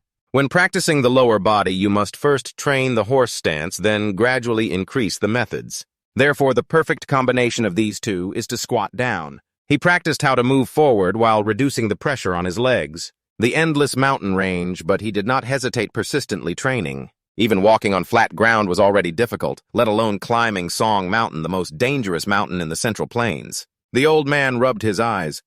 I must be seeing things. But before he could recover, he saw a group of Shaolin disciples also carrying stones climbing up the mountain vigorously. They shouted loudly as they went, "Southern Archery Family." Daso turned to look at the call, but when he turned back, he was truly stunned. Lieuen was leading a group of Shaolin disciples following him to train their strength. Daso helplessly asked, "Why are you all following me?" Lieuen replied cheerfully, "We were just practicing and found that training our lower body was really good." He lightly brushed past him and said, "I'm going ahead." And as he walked, Lieuen turned back and said, "You're moving too slowly. You're making me yawn all day." "I'm going ahead. You can take your time following me." "Okay." Daso was so angry that he just wanted to beat him up but couldn't bring himself to do it. He could only mumble, "Yeah, whatever you say." Lieuen saw his spirits like that and complimented him. "Oh, that's a good posture." The other disciples saw the two had left them far behind and didn't know what to do, getting farther away by the minute. What should they do? Chase after them? Well, just keep at your own pace. From a distance, two masters stood on the cliff observing the scene. Minthien smiled, feeling comforted seeing the disciples energetically training. Mintri laughed. "Lately we have been neglecting our training." When he remembered something, he said, "Oh, right, junior brother, how is the selection of the 10 elite disciples going?" Minthien looked at the group and said, "Junior brother is thinking about selecting 10 disciples from the 3rd generation." He also felt that his junior brother's idea wasn't bad. "Oh, I see. You can follow your own idea." Seeing there was nothing more to say, he immediately challenged him. "Did you clean the front yard this morning?" Then he added in a suggestive tone, "You should go sweep it. Recently, the number of visitors coming to burn incense has increased significantly, so you'll need to sweep a lot." His face turned pale, unable to hide his dissatisfaction. "Do I really have to go?" "Yes. Last year I was still the abbot of Shaolin Temple." He wore a half-pitying, half-teasing smile. "But now you're no longer the abbot, are you? That's why I told you to go back." He reluctantly turned around and went to sweep the yard. Mumbling as he walked, "Yeah, where's the broom?" Dropping the stone to the ground, he stood wiping his sweat, thinking, "It's only been 3 months." He tried to stand in a stance, feeling the muscles in his lower body as firm as he thought. The speed was so fast that the masters couldn't keep up. Even if his body improved, he still couldn't catch up to Lieuen. Thinking about this, he felt angry again, asking himself, "But why is the distance to that guy still not closing?" Then he realized, moreover, it's not that he was faster, but he was intentionally maintaining that distance. He picked up the wooden sword and continued practicing, mumbling, "If it goes on like this, I won't be able to catch up to Lieuen." Indeed, when practicing the 3 sword techniques, his mood was still the best. "I feel my body is full of vitality now." He suddenly thought, "Wait, this is..." He stroked his chin in thought. "I don't need to separate martial arts from training, do I? What if I could use the 3 sword techniques in everyday life? Although this is completely different from focusing on internal energy, if I could train while recovering." He finally found the key point. Yes, that's it. It's worth a try.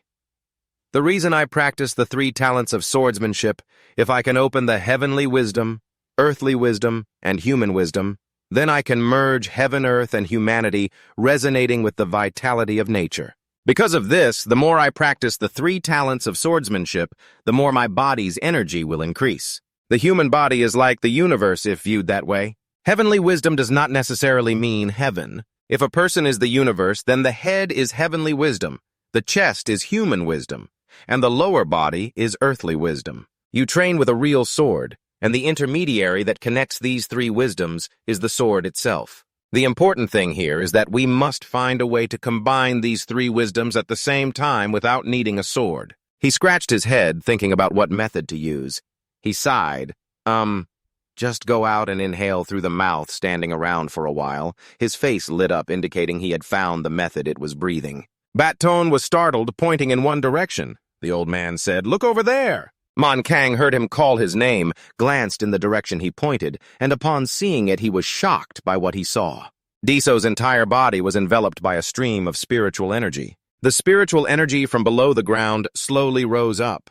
When breathing, the breath would merge with the world of fire. Not only from underground, but the spiritual energy from the trees was also drawn in by him. Baton seemed to understand the issue, and explained that child is at an important stage to achieve the 5 primordial energies and the 3 flower peaks, and must definitely overcome the heavenly tribulation. If one cannot endure the heavenly tribulation, they will never reach the highest state. After that, the two of them immediately sat down to meditate. The two old men emanated a powerful source of energy that enveloped all three of them. He kept his eyes closed, focusing on sensing the spiritual energy around him, letting out a hum. One of the two old men sternly instructed, "You must concentrate absolutely. Who knows, this might be your only opportunity in life." At that moment, from a distance, Nam Kung Jon rushed towards them, shouting loudly, "Young master, just finish the instructions, focus." The two old men shouted the crazy name in unison. He was still happily running over, completely unaware of the danger lurking. "I have found a way to receive Shaolin in the shortest time." Before getting closer, he ran into an invisible wall. Surprised, he exclaimed, "Oh, what's this?" At that moment, a stone flew from somewhere and hit him right on the head. Nam Kung Jon let out a tragic cry, "Man Kang." One of the old men angrily shouted, "Are you throwing stones?" Almost caused a major incident because of this crazy guy. He fell to the ground, his head swelling up, his eyes sparkling. The old man turned to him, seeing he hadn't broken his meditation. He breathed a sigh of relief. Luckily, the heavenly tribulation has not been disrupted. He was awakened by the noise, opened his eyes, and looked around, mumbling, "What the hell are these old men doing?" Seeing the two of them seriously protecting him, he thought to himself, "What is the heavenly law? I'm just resting after practicing the 3 sword techniques, so why is there so much noise?" A slight pity welled up in his heart. Yes, Nam Kung Jon is truly pitiful, always getting beaten for wanting to help him. He decided that it wouldn't do starting tomorrow. He would make him train in martial arts. He was still lying unconscious on the ground, unaware that his days ahead would be nothing short of hell. On the way to Shaolin Temple, the pilgrims looked down the foot of the mountain and joked, "We've arrived as expected of Shaolin Temple. It requires hard training every day." Lieuen led the group of disciples, carrying stones and climbing the steps one by one. He looked at Lieuen ahead, determined, "Today I must shorten the distance with him. Let's go." Seeing those two role models, the disciples were more motivated. "Haha, I must actively chase after them." Nam Kung Jon dragged his steps behind, having been left behind by everyone. He gasped for breath, beads of sweat falling, muttering, "Why is it so fast?" Looking up at the steep steps, he felt disheartened. Just stepping up one step is exhausting, and yet I'm being asked to climb to the top. Remembering his warning, he didn't dare to disobey. If I don't reach the top, I know the consequences. Tears fell from him, feeling sorry for himself. Why must I, the deputy military advisor, suffer like this? The two pilgrims saw him slow and mocked that Turtle seems to have gained weight so slow, taking another break. He hasn't even climbed 3 steps and seems to be making a fuss on purpose. We should go to where that turtle captain is instead. Exactly. He knew he was being humiliated, angry, but unable to do anything, only able to bite his lip, thinking, I will definitely overturn this world. Above, he walked as fast as he could, but was starting to feel exhausted. He gasped, grinding his teeth, his breaths increasing. If it were a few days ago, I wouldn't have been able to maintain this speed. Think of the breathing technique from yesterday. He took a deep breath. Spiritual energy gradually appeared, spreading from the surrounding plants, gathering in his body. He opened his eyes wide, excited. It worked. As if empowered, he rushed forward quickly, silently thanking himself. He continued to absorb the spiritual energy, and soon caught up with Lieuen. Lieuen saw him about to catch up and cheerfully said, "Oh, you made it here? That's impressive." But then he put force into his legs, adding, "But the competition is very cruel." His speed suddenly surged, catching him off guard. Even if he is a young master, I won't back down. He couldn't believe that the other guy had been hiding his strength, suspecting he was cheating, and shouted, "Hey, you secretly using your internal energy." The boy honestly replied, "I'm not. Why? Aren't you keeping up with me? I'll slow down a bit." He heard this and was so angry that his face twisted, laughing. "What? If you let me win, you'll die with me?" He frantically chased after him, adding to provoke, "Too slow, that bug is trembling on the ground." He also began to lose strength, muttering, "If not, then it's a snail." His eyes gradually lost focus. Everything around him became blurry. Damn it, it's hard to breathe. My heart feels like it's going to burst. His face turned pale, unable to endure any longer. He closed his eyes, and a source of spiritual light appeared in his consciousness, radiating from his feet, secretly sighing. My consciousness, the spiritual energy, is becoming stronger. His legs felt reinvigorated. Denis, I can feel it now. Spiritual energy rising from everywhere. This feeling is truly wonderful. He slowly woke up, feeling the firmness of the ground beneath his feet. This ground is really hard. If I step on it, my body weight will significantly decrease. Realizing the key point, he quickly caught up with him. He was startled to see him right behind him. He raised an eyebrow in excitement. "Do you still have something to hide from me?" He didn't bother to reply, but shouted, putting all his strength into running ahead, "I will definitely win!" And neither of them would give way, pushing each other and looking in one direction. That was where the spiritual energy radiated from a large rock. Whoever steps on that rock first will secure victory. No need to schedule in advance, both jumped toward it. He shouted loudly, "Of course it's mine! The immutable diamond, the body technique of Lieuen couldn't just stand by and let him gain the advantage." He quickly chased after him. It's useless. Both headed toward the source of spiritual energy, stepping on it, gaining momentum, racing forward like an arrow. The peak appeared right before their eyes. This was the last moment to determine victory. "I will go first." After a while, he lay flat on the ground, panting. Next to him, Lieuen had also been exhausted for a long time. He trembled. "Have I struggled this much and still not determined the winner?" He didn't seem self-satisfied, but gently comforted. "Congratulations, young master, you've just learned the immutable." He looked confused. "Huh?" Seeing that he didn't understand anything, he explained, "You've learned the immutable. This will help you unlock the diamond one step, don't you know?" He replied honestly, "It's the first time I've heard of it." He smiled, his eyes full of admiration. "The young master is truly admirable." He asked, "What is it?" He replied, "The stance of the immutable is a stationary stance starting from the horse stance." He hesitated. "Then there will be no immobility."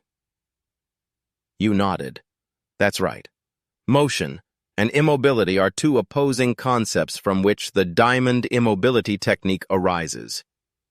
He stroked his chin, thinking, "Until now, besides the three sword techniques, I've simply done what I've seen without truly understanding." You seemed to understand his thoughts, reassuring him. "I know what you're worried about, young master." You clasped your hands, radiating a glow like a person who has attained enlightenment. "You are doing the right thing, so there's no need to worry."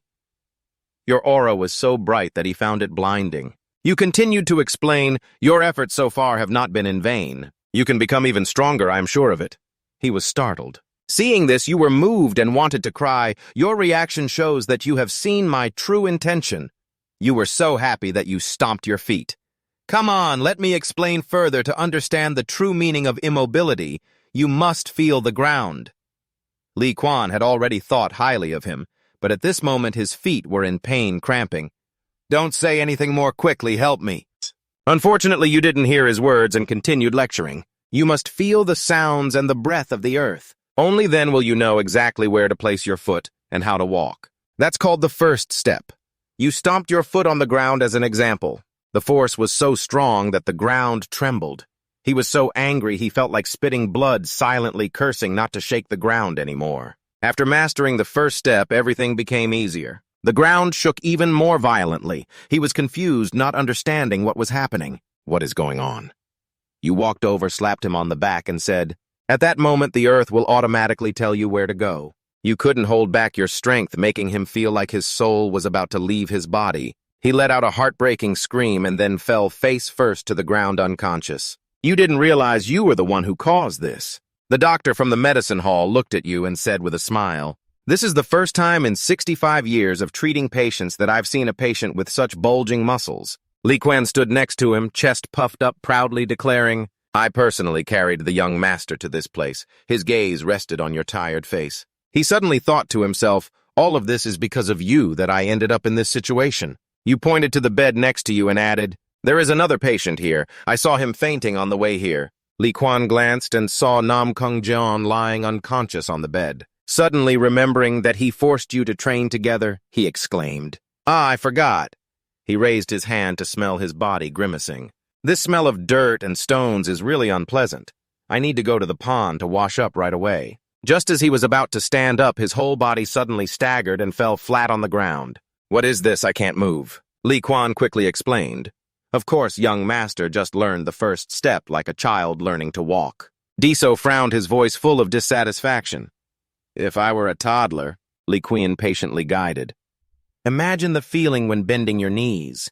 Only then can the best form be achieved. Deso followed along immediately, feeling a powerful stream of spiritual energy flowing into his body. His legs gradually regained sensation, causing him to exclaim in surprise. It's strange, this feeling is completely different from before. Suddenly, Deso's eyes widened. Huh! He saw blue streams of spiritual energy swirling around Lieun's body in a rhythmic manner. I have seen it. The footsteps, the breath, the muscles all combined perfectly. Lieuen proudly showed off his bulging muscles. Right now, it may just look like wielding a sword, but later you will be able to wield a saber skillfully. The image that Lieuen aimed for was a strong body like his own. The young master will become like this. Let me help you. Deso imagined his face on Lieun's body, feeling it was strange, so he immediately declined. Forget it. But I must admit, his words are very helpful. He clenched his fists, determined. It seems I am heading in the right direction. I will definitely become stronger. A year later, on the Shaolin Temple Mountain, Lieuen and Deso were still competing to carry stones while running. Lieuen smirked. If we count yesterday's match, I have lost 45 out of a total of 99 matches. If I win today, we will tie at 45 out of 45. He dashed forward like an arrow, disregarding all obstacles. If this continues, he will win. Then I will do it my way. Deso moved gracefully. Each step relied on the firmness of the ground. I have learned how to walk correctly. Then I will utilize everything I can. He stepped on the tree trunk in front of him, causing it to bend into an arc, then pushed off hard, launching himself up high. Hearing a strange noise, Lieuen turned his head. What is that? Deso stepped on his head, sneering. Just borrowing a little and continuing to jump higher. Lieuen was still confused. What is it? Deso placed his hand on the stone tablet, his voice warm. It's time I will leave Shaolin Temple. Lieuen remained silent. Deso continued. But before I go, let's have a match. Lieuen clasped his hands, his eyes fierce. Finally, this day has come. I will use all my strength. Minthine spoke up to remind. Today, everyone is present here. Everyone must be cautious. The disciples below were slightly surprised to hear him speak, because today's sparring session is allowed to use martial arts. Deso crossed his arms, wearing a confident smile. Minthine continued. Of course, using internal force can be dangerous, but the disciples here have worked 1,000 times harder than others. Minthine encouraged his disciples. You are all very strong. Don't be afraid. Give it your all in the match. The disciples listened attentively to his words, their faces showing determination. Failure is just a stepping stone for further training. That is the true spirit of Shaolin. Deso quietly admired. Just a few words and the atmosphere has completely changed. He couldn't help but compare Minthine and Min-Tree. He seemed more suited for the role of abbot. The referee signaled the contestants to step onto the stage, and the crowd enthusiastically cheered for the boy from Shaolin Temple. The #1 buzz cut, go for it, don't lose. He excitedly stepped into the match. He had changed a lot since their first meeting. Deso asked again. Really? That guy just yelled and charged forward. Deso used only one hand, striking the left cheek with a palm and causing his opponent to spit blood. He replied shortly, Me too. Minthine was so angry he turned red and shouted, Buzzcut #1 is an idiot. Next, the next competitor was defeated in the same way as Buzzcut #1. Deso succinctly said, Next, Minthine ordered #3. #3 was immediately defeated. He called for #4, but the results were not much different. Then came #5. This disciple no longer had the excitement of #1. He was confused. Wait, Clearly, we are much stronger now. Lieuen smiled, placed a hand on number 5's shoulder and said, "Sorry, brothers, I'm going to step in. You brothers are no match for Deso." Deso was holding the collar of a Shaolin disciple but still smiled and greeted Lieuen. "You're late and still loud." Lieuen was visibly excited. "I will give it my all from the start." Deso touched the hilt of his sword. "Then you draw your sword pointed at your opponent, and I propose I will use my sword from the beginning. No complaints, right?" Lieuen immediately agreed. "All right." On one side, several disciples were listening. Nam Kung Jon remarked, "Such strong martial arts, it will definitely be worth watching. From now on, it should be very interesting, right?" he continued.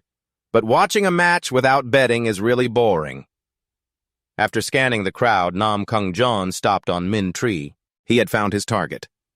Nam Kung Jon immediately approached and began to tempt, "Breaking the rules, do you want to bet with me?" Min Tree was annoyed, "Not at all."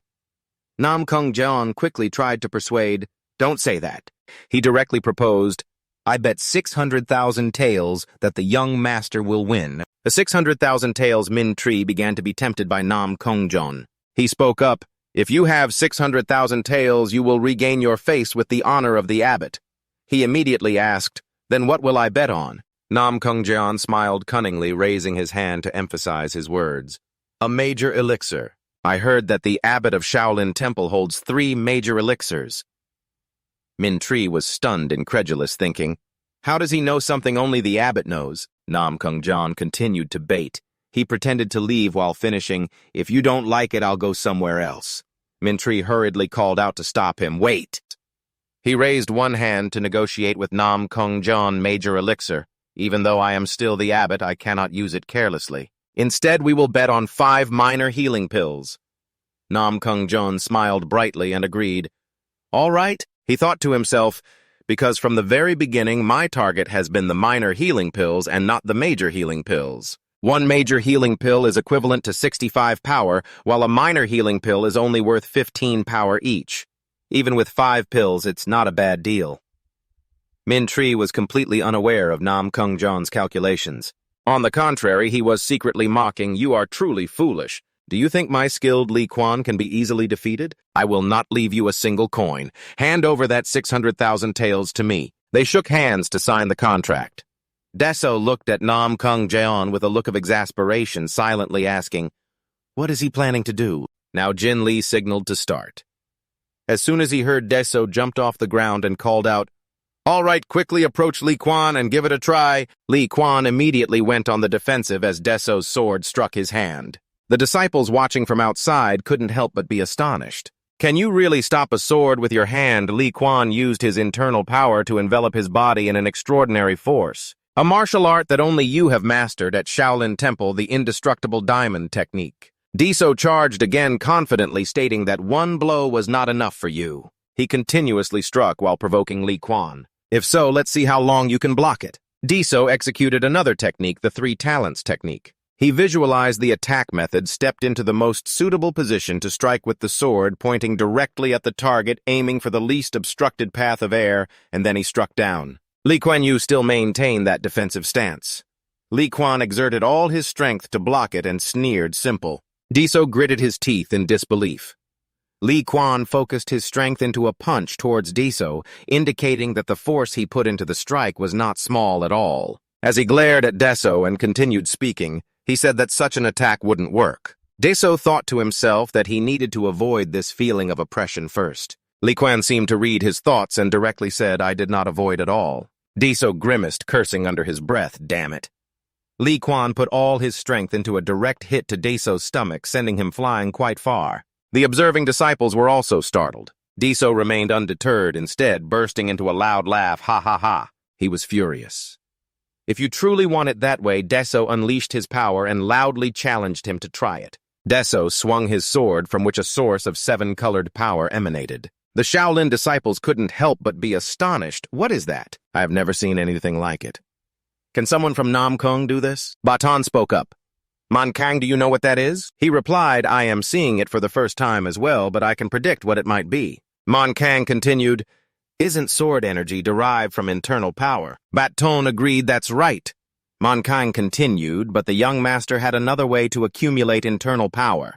Originally, that source of energy could not merge into a single body. He lamented that is the special ability that only the young master possesses. All that energy converged into sword energy. Lieuen excitedly rushed to attack Deso. Oh, that's really miraculous. So new, I want to smash it. However, Lieuen suddenly stopped. He shouted an ah and quickly retreated a few meters before touching Deso. After that, he spoke up, making me startle, thinking he was going to slice. Mintree suddenly exclaimed, "How did Lieuen retreat?" Seeing Lieun's action, Deso immediately chased after him. "I won't let you escape." Deso stomped his foot on the ground, then took a leap. He thought to himself, going into the most solid surface. Deso attacked towards Lieun's legs. He assessed the situation. "I have secured the surface I wanted." Lieuen prepared to throw a punch. Deso continued to calculate, but he had also discovered the position I had chosen. Lieun's strike hit directly on Deso, but Deso remained steadfast in his defense. Meanwhile, the crowd around had begun to buzz about the recent strike. The liquid owner was struck, but he still stood firm, not backing down even a step. Someone in the crowd exclaimed Lieuen with an excited expression. Said, "You can actually withstand that blow, that's impressive." Your body started to transform as you continued, but even though you are my good friend, I will still use all my strength to crush you. If you feel it's not okay, step back. Lieun's arms gradually turned into diamond, a martial arts form he had trained in. The old Baton who stood beside couldn't help but be amazed when he recognized the technique that Lieuen was using. "That appearance is impossible." He exclaimed Lieun's upper body had completely transformed into diamond, and Baton named the technique Diamond Indestructible Divine Art. Seven-star Diamond Brother Mintree, who stood to the side, laughed triumphantly as he witnessed this scene. That is not something that a newborn can achieve. He said to cultivate the Diamond Indestructible Divine Art, the body must be torn into hundreds of pieces and then gradually reassembled. Without effort and strong belief, it is impossible to succeed. His gaze softened as he looked towards Lieuen. That is a gentle child, but also the one with the strongest will in Shaolin. He will shorten the path to success for Shaolin and could become a saint once in a century. Nam Kwang Jian, standing beside, chuckled at the thought of the saint after 100 years. "Sorry, I couldn't help but laugh." He said. Laughter echoed, "Ha ha ha." Mintree was immediately provoked. "What are you laughing at?" "Just that. And you call it a once-in-a-century saint in this remote place. I don't mean to belittle Shaolin, but talents like this are abundant in the Nam Kung family, at least more than 30 people. Nam Kung Jian's words immediately put pressure on the Shaolin disciples. They couldn't believe that such strength could belong to as many as 30 people. Nam Kung Jian observed the situation with half an eye, thinking that it seems to be effective. He continued to calculate, looking at Deso. "If I agree with that old man who will support young master, I have to stand by his side." He glanced at Deso's opponent, Lieuen, and assessed him. "Probably about 5 fingers. No, it must be less than 3 fingers. After a moment, he pointed at Deso, declaring, "That young master over there is the second best in the martial world."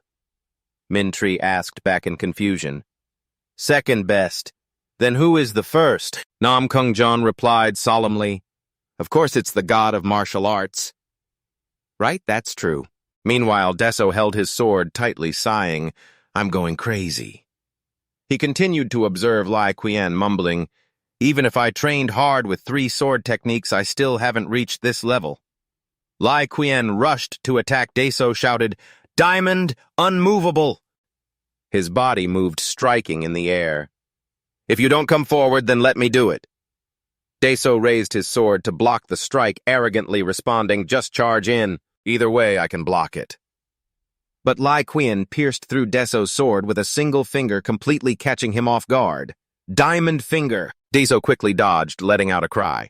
Lieuen continued to apply pressure, launching a diamond kick. Deso swung his sword, his gaze sharp, clearly preparing to counterattack. When his sword touched Lieun's hand, he raised his hand to block. Deso was startled when his sword broke in half. This is Lieuen taking a deep breath and then exhaling. Deso was amazed by that stance. Lieuen delivered a punch while executing the 100 steps divine fist technique. Deso's feet stamped hard on the ground as he absorbed Lieun's celestial scales technique. He also used the same technique as Lieun's 100 steps divine fist. Lieuen jumped high, evading his opponent's attack, then quickly countered with the 100 Steps Divine Fist, a direct strike aimed straight at Deso, who was holding a solid defensive stance. After attacking, Lieuen immediately retreated to gain momentum for the next assault. Deso's eyes widened in shock as Lieuen continued to charge forward, but Deso managed to use his hand to block the full-force strike, leaving the crowd around them astonished. What? He blocked the diamond hand. Deso braced himself against the blow, his body trembling, letting out a cry. In his mind, Lieuen now resembled a fierce bull, and he exclaimed, "This is a bull, not an ordinary person." Still, Deso reminded himself to relax a bit. Otherwise, his body would explode. He spoke up, still bracing himself. "No way! My hands can't take it anymore." Deso let go, and Lieuen quickly seized the opportunity, catching his opponent off guard. Deso was confused. Closing his eyes, thoughts echoed in his mind. "I've lost." The image of his older brother, Nam Kung Sun, appeared along with a whisper, "Give up the Four Kings formation." Suddenly, a strange transformation occurred in his body. Even Deso himself couldn't help but be surprised. This is Tai Chi. At that moment, he immediately took a determined stance, maximizing this new power. All right, then. After all, the body would shatter anyway. Deso scoffed, his limbs starting to move. "I will try everything to avoid regrets." Lieuen continued to charge at Deso. The Shaolin disciples around covered their faces against the strong wind, exclaiming, "What? How can this be?" Manhwa also exclaimed in disbelief. "The four yin and yang shapes have appeared." The technique that Deso was using was the 4HG8 heavenly scales, using small force to defeat large force by borrowing the opponent's strength. Old Master Ba added that it was not only that, but even more. Lieuen shouted, determined not to back down. "I will not lose." Then he switched to another move. This time, with the diamond unbreakable divine skill, Deso was caught off guard. "Could it be that I am growing at this moment?" he commented, but Lieun's body was very frightening. Deso's eyes widened, determination in his heart. "If now I can still do it." He began to control his weapons. First was the right-hand wisdom sword in his right hand, then the left-hand cloud sword in his left hand. Deso clearly envisioned the positive energy of the wisdom sword and the negative energy of the cloud sword. Two sources of power that seemed impossible to combine were now concentrating in one place. The two old men watching couldn't help but be astonished. How could he do that when I never taught him to use the cloud sword? Lieuen understood one thing well. If I can break this move, victory will be in my hands. He observed. Deso noted, "That guy is much stronger. If I keep enduring, I will be in danger." Deso unleashed a wave of power around, shouting for it to begin. Lieuen exclaimed in confusion.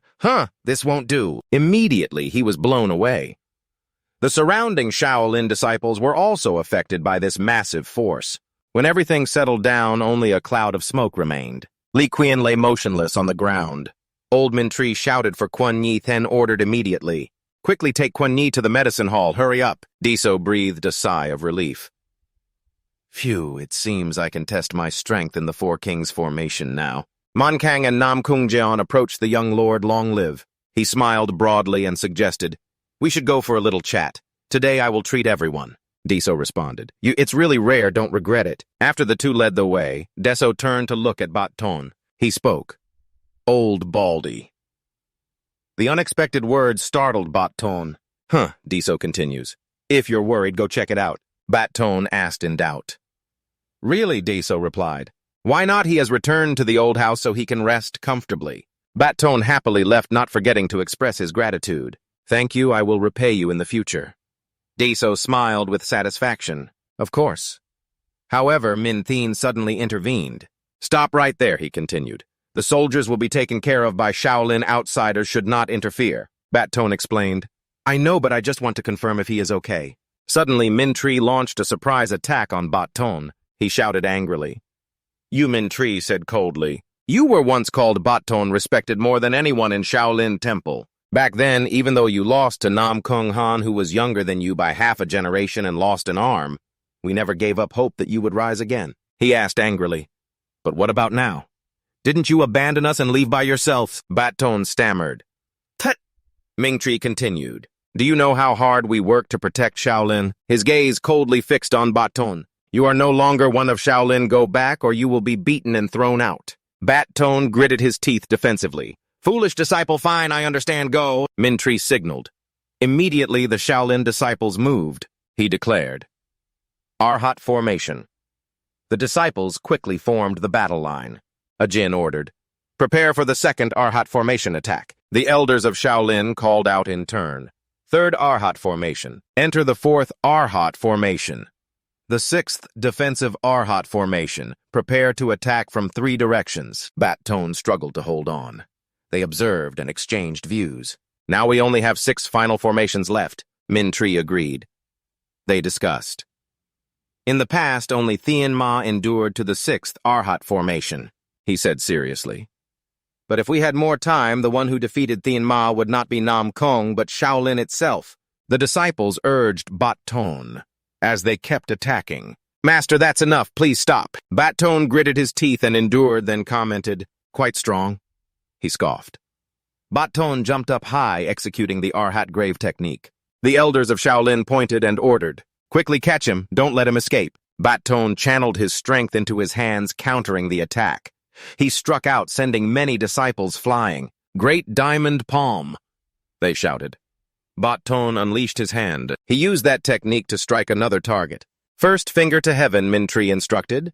The rear group withdraws their internal energy. Minimize attacks. For the front group, he will continue to strike. Prepare someone to observe Bat Tone's technique next to him. It turns out that martial arts have been used like this. Min-Tree asked what it was. This person continued. This is really a strange force. Yes, it turns out that's why, when my disciple executed it, the energy was so weak. Min-Tree shouted loudly. What are you saying at this moment? Bat Tone spoke you all. Min-Tree angrily shouted, then let me do it. Don't even think about asking for my mercy later, he commanded. Min-Tien Jin So Jin Miu Ming Tum surrounded Bat Tone. Min-Tree shouted, I won't go easy on you anymore. Bat Tone muttered, so you finally show up. Min-Tree gathered his energy. I will end this myself. You don't need to fear them. They charged one by one to attack Bat Tone. He was pushed back and let out a cry. Another person attacked from above. Bat Tone dodged the strike gracefully. Another attacked from his left side. Bat Tone gathered energy and unleashed a palm strike. He remarked that over time you haven't been practicing hard. Bat Tone scolded, you've only gotten hit once and already broken a bone. Min-Tree showed his annoyance. The old man is still talking nonsense. It seems nothing serious yet. Bat Tone laughed heartily. Do you see that? Age changes physical strength. Min-Tree became even more irritated. I straightforwardly suggest we finish the greetings. Now let's begin. I hope you don't tarnish the dignity of a former Grand Elder of Shaolin. Immediately, everyone began gathering their energy. The first technique has been executed. The heart changes the greatness. The second person used the white crane technique. Others took turns executing the white snake, earth faith, golden leopard, steady body, fierce tiger, and descent techniques. Bat Tone observed them and remarked that you all have improved a lot. He looked at them and said, you all have worked hard over time. Min-Tree suddenly stopped. Bat Tone executed a technique while saying that I have made mistakes in the past. I ask for your forgiveness. Bat Tone's body was wrapped in a source of power stronger than before. At this moment, I will leave everything I have for you. The others were astonished. That is the first technique of the Yi Jin Jing. Vida offers a trial. The other person was immediately blown away. He jumped up for the second technique. The third technique, 9 Bull's Tail. Then he changed direction to attack the next person. The fourth technique, Unleashing Claw. He used his hand to knock another person away. The fifth technique, 9 Ghosts, Striking Horseblade. When he reached the sixth technique, a sphere of power had formed. The sixth technique, 3 Layers of the Ground. The seventh technique, Phoenix's 3 Claws. The monks observed without taking their eyes off. The eighth technique, Painting the Tiger to add its stripes. The ninth technique, Striking the Bow technique. Bat Tone closed his eyes to execute the final technique. The 10th tune is played.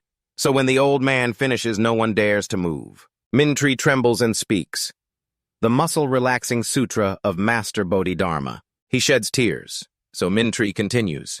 Our Shaolin has obtained the great monk Pham Thien the heart-nurturing skill and Bodhidharma's muscle-relaxing sutra. Bat Tone says that over time I have accumulated many debts. The other person replies, now let's go. Min-Tree presents a string of prayer beads. Bat Tone wonders if this is not your rosary. Min-Tree speaks on behalf of Shaolin Temple, hoping you forgive the ignorance about the hardships you have endured. Whenever you wish, please come visit Shaolin Temple. Baton smiles brightly, wearing the prayer beads around his neck, and responds, Amitabha, thank you. Min-Tree waves goodbye to them. Lieuen laughs. When we meet again, I will be even stronger. He thinks to himself, just wait. On the other hand, Deso and the others have started to head back. They discuss among themselves, the old man is wasting too much time. Ha ha, excuse me, Deso excitedly exclaims, let's go. The next target is to win the Four Kings battle. Deso and the others are on the carriage heading back. Namkung-jeon smiles with delight. He is so happy he wants to cry. He says, I have waited for this day for a long time. You have the small elixir box given by the abbot. He turns to observe the others and mumbles, surely everyone is asleep, right? Namkung-jeon takes a pill to his mouth. Let me see. Just as he is about to put it in his mouth, Deso Baton and Man Kang quickly snatch them. They put it in their mouths and even comment in front of Namkung-jeon, who is fuming from the recent theft. Oh, the taste is quite good, isn't it? The elixir is indeed a small pill. It has been a long time since I tasted one. It is very good for the body. They take the last pill of his. Oh, there is still this one. He. Then throw the box down on the road under Namkung-jeon's astonished gaze. Deso chews while commenting, Namkung-jeon really knows how to find these things. A wooden box falls to the ground and shatters. Namkung-jeon angrily shouts, what are you doing? You bunch of blockheads. Man Kang and Baton immediately threaten him with the pressure of the strong. They take turns saying, what is that look? Put that look away. You know what will happen, right? You will lose your life. Namkung-jeon cries silently, cursing them, hoo. Even if you are thieves, you shouldn't do that to me. Deso chuckled softly, his tone relaxed. Sorry, I have a habit of eating all kinds of potions without thinking.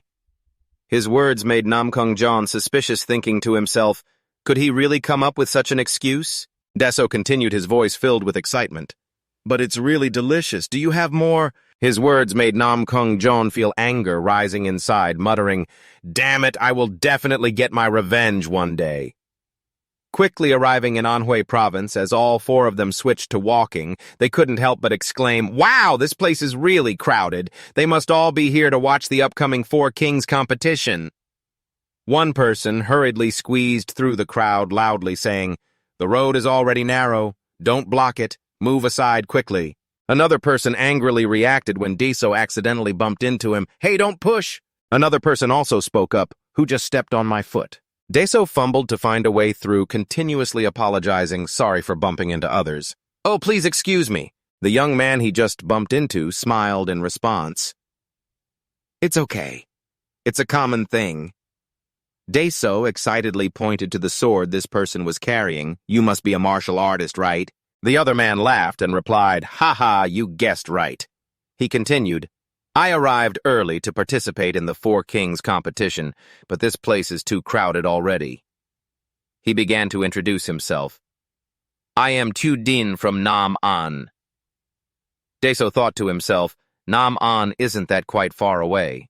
Is it one of the places I once wanted to escape to? He said, I also came here to participate in the Four Kings competition currently on my way back. Din nodded in understanding. I see we have both been through a lot. Din turned to ask Namkung-jeon, is this person here for the competition too? Namkung-jeon was surprised. Me. Then he smiled and introduced himself. I am a strategist in charge of a small troop. All right, Deso reminded with annoyance. Stop boasting. Din asked again. So are you two here as bodyguards? Baton replied, ah, that's a fair way to put it. Din commented, just by looking, I can tell that everyone here is an elite expert. You are really fortunate to have such people as your subordinates. I just hope we don't meet too soon in the competition. Meanwhile, Baton transmitted a message to Deso. Hey, young master, do you see them? Deso also replied through thought. I do see them. He looked up, 5 little mice on the roof. Man Kang added, and 3 over there. They exchanged notes about around 10 people guarding this person who looked innocent, but was definitely not an ordinary character. Could they be from Nam on the Beast Den, said to have power on par with the 9 major factions? On the other hand, there are soldiers moving, and we can sense a strong aura in the distance. Deso remained vigilant as the aura drew closer. Their martial arts are formidable. They gathered to kneel before Deso and reported, "We seek an audience with the young master." The leader said, "The clan leader sent me here to escort you." The people around gasped, "The blood-red army." They looked at Deso, who was now shyly blushing. "Young master, this young man. That's why I wanted to hide my identity." A few pointed at him and exclaimed, "Master Tuyet Nyu, the master of the Loach." Deso excitedly recounted, "The memories of that time still linger in my mind, the way he dodged like a loach slipping away." The more Deso listened, the angrier he became, but Nam Kung Jeon added fuel to the fire. "Ah ha ha, Loach fits him perfectly." Deso angrily punched the top of Nam Kung Jeon's head. "You're the one who fits that name." Nam Kung Jeon cried out in pain. Deso turned to Tiu Din. "We've just met, but it's a pleasure to know you." He left speaking softly. "Now I must take my leave." Moments later, Tiu Ding discreetly glanced at the fleeting smile on his lips, then turned to the person beside him and gently asked, "What do you think about this?" The other person, who was hiding in the shadows, spoke up. "Those 2 old men." Then he continued recounting what had just happened. "They discovered our presence here. Bat Ton immediately warned, 'Don't cause trouble or prepare to say goodbye to your teeth.'" Man Kang added, his voice full of curiosity. "How interesting, that's the secret technique to conceal one's aura. It seems a little different from what we've seen in Central Plains. I assess their strength is certainly not inferior to ours. They might even be stronger." Tiu Ding smiled and replied, "You are the master of the Nam Beast House, one of the top 5. To say that is indeed interesting."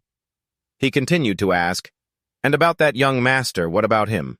The guy replied, "Unfortunately, we couldn't meet Nam Kung Sun, who has the highest chance of winning. Instead, we meet the young master known as Ka Trak. But he also belongs to the lineage of the heavenly martial body. Just meeting him once will surely be beneficial later." He turned to ask, "Young master, what do you think?" Tiu Ding replied, "At first glance, he seems to be a strong martial artist. I liken him to a tree planted in a garden which cannot compare to a wild-growing tree." Then he remarked, "Perhaps because he grew up in luxury, I don't sense any sharpness from him." Tiu Ding chuckled and continued, "It seems he doesn't realize the talented martial artists around him. I see that young master is only at that level."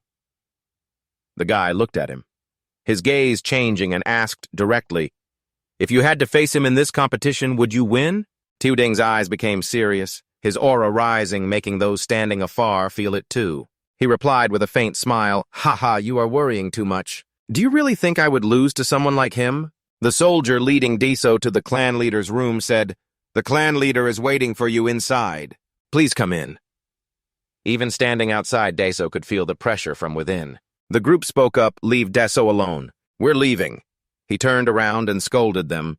"You cowardly bunch, fine, just go ahead." "Get out of here quickly," Man Kang replied. "Even if you don't chase us away, we would leave anyway." Deso slowly walked in, and upon seeing him, someone asked, "Did you bring good wine for me?" Deso was startled, memories flooding back from his return. "Remember to bring good wine for me." He broke into a cold sweat, thinking to himself, "I'm done for, damn it." Deso scratched his head and laughed loudly, but his face was more tense than ever. He laughed to the point of tears, thinking to himself, "Yeah, just keep laughing. If my father sees me laughing, he probably won't have the heart to punish me." Nam Kung Han replied, "Well, I can guess what's going on." Then he ordered the guards to bring tea up. They immediately moved under Deso's astonished gaze. He observed him, thinking to himself, he can completely sense the stealth technique of the hidden guards. The training period in Shaolin seems not to have been in vain. Nam Kung Han asked, "Tell me, what did you see at Shaolin?" Deso honestly replied, "At Shaolin, I saw a white tiger that has protected the mountain for many years, and another guard who has also watched over that mountain. Although he is young, I saw a master with a diamond body. In the future, that person's martial arts will reach an unparalleled level." Nam Kung Han continued to ask, Very interesting. How does it compare to Nam Kung? Deso answered. If only one branch of the Nam Kung army went there, the result would be mutual destruction. At least 2 large armies would be needed to completely subdue Shaolin. Nam Kung Han thought to himself, the boy's assessment is accurate. He moved to the tea table that had been brought up and said, let's drink tea while we talk. Nam Kung Han poured the tea and steam rose thickly. Deso grimaced, thinking to himself, when holding the teacup, ouch, too hot. Why is it so hot? What are you doing? Why don't you drink? Deso had no choice but to take a sip of the scalding tea. Deso suddenly realized something. Dad, it's really hot, isn't it? Nam Kung Han then asked, do you really want to participate in the 4 Kings competition? Deso replied straightforwardly, yes. Nam Kung Han said seriously, at this rate, it will be hard for you to defeat the 3 second-generation fighters. Deso was surprised, and Nam Kung Han continued. Many might think that the boy has secluded himself to train to win this martial arts competition, but you know the real reason. Deso suddenly recalled the look in Nam Kung Sun's eyes, the way he looked at him. He spoke up, I know it's because of me, right? Since that day, he has only targeted me. Deso clenched his fist tightly. But that doesn't mean that I will give up. He firmly declared in this competition that he would definitely defeat. Nam Kung Han stood up and asked again, so you have learned something at Shaolin, right? If you're that confident, then it must be true. Very good. He suggested, since you're so confident, convince me. Deso picked up his sword without hesitation and replied, I will show my father. He excitedly drew his sword and continued, I've always wanted to experience for myself why everyone fears my father so much. Nam Kung Han remarked, that's quite a strong spirit, then come here. As soon as he finished speaking, Deso charged in to attack, shouting loudly as he moved. The first step was for him to aim at the ground where Nam Kung Han was standing, causing his opponent to lose balance. He successfully made the man move toward the weakest point on the ground. I understand what it means to be as solid as a rock. Deso laughed and continued, if there are no openings, then create one. Even if he is my father, he can't stand firmly on the floor like that. Nam Kung Han stomped his foot on the floor, surprising Deso. Is he breaking the floor on the other side to maintain balance? He spoke that 20 liang is the price to fix the floor that you just damaged. 20 liang of gold. Deso was even more confused. In an instant, Nam Kung Han closed the distance with Deso. What? He snapped his fingers, and the sword in Deso's hand flew up and lodged itself in the ceiling. He continued, another 10 liang of gold. Deso incredulously exclaimed, the pinky! Why did your sword loosen and fall, breaking a vase below? Nam Kung Han continued, what a pity. His words left Deso stunned. There are so many things here, yet I broke it. That porcelain vase is worth 500 liang. Deso was in a state of extreme confusion. Sweat poured down his face as he thought of a way to escape. Run quickly, get away from Nam Kung. Immediately, Nam Kung Han moved in and flicked Deso on the forehead. He flew away. Deso couldn't believe it, thinking to himself, I'm flying. Nam Kung Han remarked, I used enough force to knock you out, but you're quite sturdy. Deso remained on guard. Seeing a vase in front of him, he was frightened. No! That vase must be worth at least 100 liang. Then he exerted his energy to avoid crashing into it. I'll bet everything on this move. Deso successfully changed direction and landed. Nam Kung Han spoke, very resilient. I didn't expect you to change direction in mid-air like that. Yeah, but that vase was just a fake. I intentionally threw you toward it, so you wasted your effort. He continued.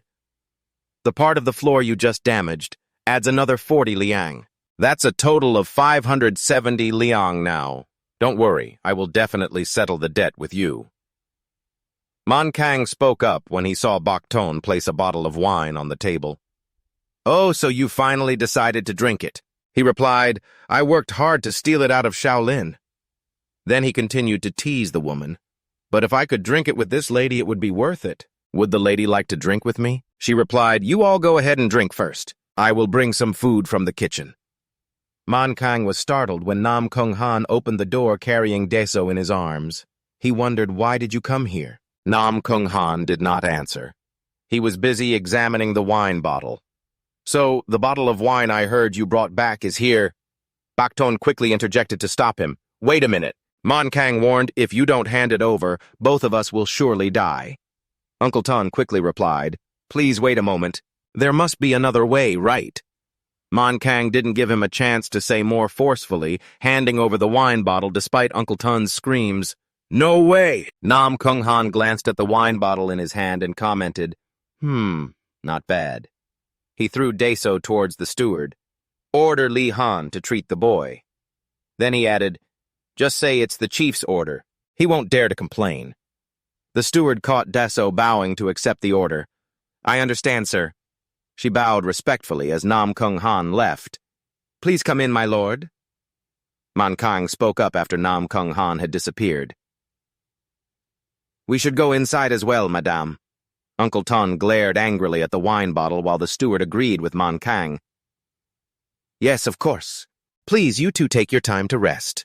She looked at Deso and exclaimed, only a year and I didn't even recognize you. It's as if just yesterday you were still a toddler learning to walk. She smiled and continued watching. It turns out the chief is very concerned about the first master of the fourth heavenly clan. The message from the Nam Kung family about the fourth king competition has been delivered. The one reading it is the leader of the fourth heavenly clan Dang Mok. Where is it?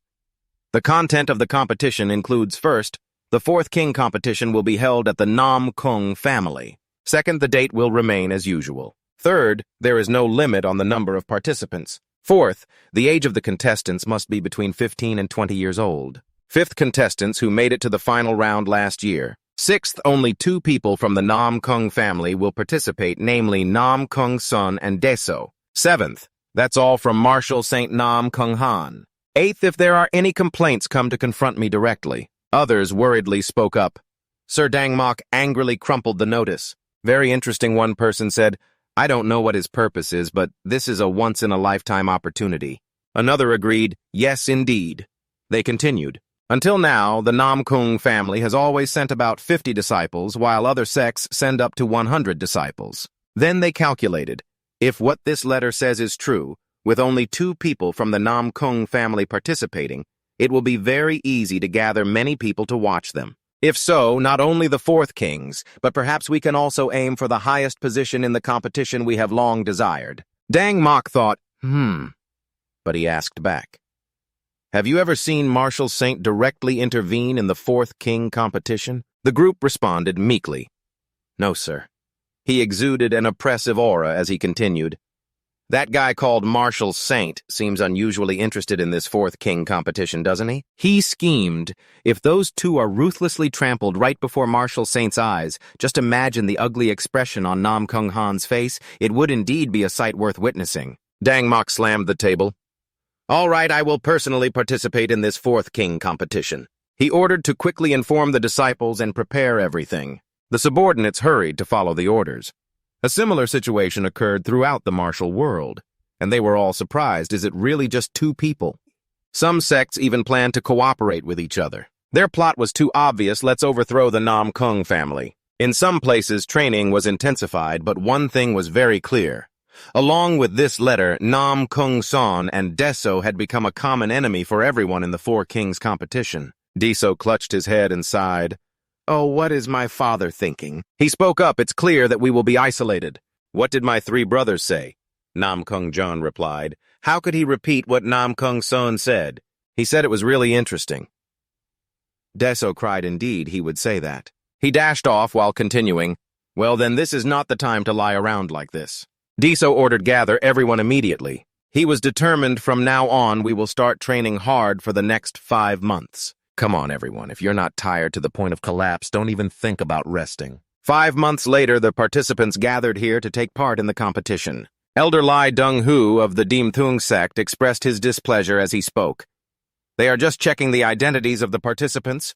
Why make others wait so long? Even if it is the Nam Kung family, one should not have such a disrespectful attitude. The people of Nam Kung leisurely stepped forward and said slowly, It has been confirmed if you go inside, we will take you to your accommodation. Hugh asked back in annoyance, Do you know who I am? You've made us wait like this, at least treat us nicely, right? From behind, another voice rang out, Oh, what are you doing here? Who was startled to see the flag behind that person? What is that, a royal decree? How could this person possibly be a member of the royal family exchanging with the Nam Kung people? It seems the Nam Kung family is quite busy. I didn't expect you to be doing such trivial work. The other person replied, when important guests arrive, even more than thieves like this. At least you should receive them with some formality. Hugh thought to himself, thieves, huh? The two continued, we have prepared another place for you. Please come inside. Hu politely asked, may I ask what title this esteemed person has? The other person replied, oh, it seems you haven't heard my introduction yet. Hu wondered why a gatekeeper suddenly. His expression changed as if he remembered something. Wait a minute. Don't tell me 5 years ago the one behind the incident known as the stain of the Diamthung sect. The other person chuckled. Hee, so you still remember the official Jian Nam Kung Dung? Hu was astonished. The elder of the Nam Kung family is here. He pointed in another direction. So does that mean everyone here is... Well, that's right. A nameless person speaking loudly to the elder of the Nam Kung family. Do you know who I am to treat me this way? A mere gatekeeper dares... The other person angrily grabbed him. Do you think you're the heavenly demon king? He overpowered him. It's just a trivial matter, yet you're making such a fuss. Hu realized one thing. They are all elders of the Nam Kung family. He turned pale in shock. Who would have thought that the Nam Kung family would send elders to guard the gate? Then he worriedly thought, what will happen in this Four Kings competition? So the people of Nam Kung are lying all over the ground while Deso is still diligently training. The manager approached. Young master, it's time to participate in the qualifiers of the Four Kings competition. He opened his eyes and replied, I know. Then he stood up, releasing his power one last time. A strong wind swept through and he smiled contentedly. Now I'm ready. Deso continued, I'm off. The manager smiled kindly. Safe travels, my lord. Deso looked at the condition of those people and instructed, remember to give some gifts to make up for these old fools and let them rest. The manager acknowledged, I understand. Then he asked, oh, right, manager, do you have any silver? The manager looked puzzled. Why would you still need your own money? Deso grinned. Of course, because I want to make a big profit. As Deso entered, all eyes were on him and he sighed. Oh, it seems a lot of people have gathered here. They all had the same thought. That guy, that brat. To them, he was the embodiment of the snowcarp young master Deso. Deso had nothing more to say. A voice spoke up. I will crush all of them. Other participants were astonished. That person kicked a contestant named Lieuen and the Shaolin disciples. Deso remarked, are you all here too? They replied, long time no see, young master. Another person said, that's right, so the rumors are true. They said, the young master has taken over Shaolin for the sake of the martial world. Another added, look, the young master is standing next to several people from Shaolin and protecting them very carefully. Deso was confused. What rumors are you talking about? Who would spread such nonsensical rumors? He was furious upon learning of the rumors. I thought that white-haired guy was just good at talking, but it turns out to be true. Deso thought to himself, that damn Nam Kung Jun is really annoying. Lieuen asked irritably, should I crush him right now? Deso hurriedly interrupted, please don't say that. Someone else spoke up, everyone be quiet. Then that person continued to announce, the qualifiers are about to begin. He explained, this competition has 20 zones each with 50 contestants competing. Out of the 50, only one person will advance to the second round. Once 20 winners are chosen, they will face off against each other and only 2 will make it to the finals. Deso observed around thinking to himself, it's clear everyone is anxious. He continued, now when I call a name, that person will come to their position. Deso thought, the first person to be called. The crowd unexpectedly remarked, what quick reflexes. As soon as he finished speaking, the boy had already moved. Deso proudly thought to himself, hey, I already knew the order of this round. I secretly obtained that qualifying list. Deso glanced at Nam Kung Jeon. But if that guy Nam Kung Jeon dares to show up, he will definitely die. The referee continued. You can use any method to fight except for intentional injury or manslaughter. He signaled for the first qualifying match to begin. Countless people rushed to surround Deso. They wanted to overwhelm him. Show us what the Nam Kung catfish can do. Contrary to the fearful appearance from before, Deso was now full of confidence. Here comes the moment to use his overwhelming power to take down a girl mercilessly, even if she is Jia Kat Zheng, the most beautiful woman in Hubei. Soon after everyone who rushed to attack could do nothing, Deso can handle it all. In a moment, the arena was left with just him. Steadily, Lieuen clenched his fist, crouched down, and charged straight at Deso. He declared, "I will crush you." He threw a powerful punch, but Deso quickly dodged. The person next to him took the full brunt of that punch. Undeterred, he confidently said, "I won't let you escape. I can clearly see your next moves." He swung another punch, and once again Deso dodged. Another unlucky guy took the full force of the punch, flying up into the air. He yelled, "You idiot, provoking those two on the ground," looking terrified. "If you want to hit him, at least aim carefully," suddenly dragging us into this mess. While Deso was busy running away, the two nagging guys took 2 punches from Lieuen. He frowned, charging forward. "I will defeat you." Deso turned back and asked, "So you haven't been idle these past months, huh?" A golden light radiated from the monk. "It seems that the diamond unbreakable divine art has almost merged into your body." He accelerated to chase after Deso, shouting, "So don't dodge anymore, fight me." Young Master Deso turned back sweating as he saw that thunderous punch right behind him. Yet this time he was still a spectator, witnessing someone else become the victim in his place. That guy spun in the air while Deso continued to quickly make his escape. It's tight, he dodged again. He kept attacking, and those around him were caught in the crossfire. One was hit in the face, while another was struck from behind. "Stop!" Another guy was sent flying into the air. "Just take the hit." Deso still smiled brightly. "If it comes to lightness of foot, I am confident that no one can catch up to me. Do you know how long I have trained my martial arts?" All this chaotic scene was captured in the eyes of the brown-haired boy. Indeed, a bunch of fools. Tuding found it extremely boring. One person used all his strength to dodge, while the other used all his strength to attack. At this rate, those two will surely exhaust themselves quickly. His eyes lit up. Meanwhile, I had always been hiding among the weaker contestants and conserving my strength. Tuding has drawn his sword. There are only 3 people left. I just need to take down one of those two to advance to the main competition. The monk stomped his foot on the ground. Yes, this is really frustrating. And then he channeled his strength into his left hand, deploying the 100 steps divine fist technique. Deso looked dazed and sighed. "I can't avoid this attack." While he was still focused on Lieuen, a figure with a sword rushed in, shouting, "Give up!" He grimaced. Reflexively, he drew his sword. "You're aiming for me, not Lieuen, right?" Lieuen suddenly realized the dangerous situation at hand. He hesitated. "If I rush in between them now, I'll definitely get cut in half." Meanwhile, Tuding unexpectedly launched a fierce attack towards Deso. Deso quickly drew his sword to block the attack. As he slid to the side, he said softly, "You're just lucky. But the real battle has only just begun." Tuding immediately used the shadow concealment technique to disappear from everyone's sight. The audience around gasped in amazement. Someone exclaimed, "Oh, that guy disappeared." Another person added, "Where did he go?" Tuding ran, while proudly thinking to himself, "My shadow concealment technique not only hides my form, but also my presence." He jumped up, swinging his sword straight at Deso's head, shouting, "Here I come." The young master was as slippery as an eel.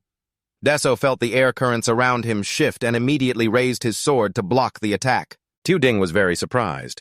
"How is it possible? Did you know I would attack from that direction?" Deso calmly replied, "What's so surprising about that? I saw you, so I just blocked the attack." Tuding refused to back down and continued using the shadow concealment technique. He growled, "Don't brag, you can't see through my shadow concealment technique." Deso chuckled softly, swinging his sword and executing the blue wind point technique. With a graceful demeanor, it seems you still don't understand. White air currents intertwined, charging straight towards Tuding. He raised his hand to observe his face filled with astonishment. "What is this? Am I no longer invisible?"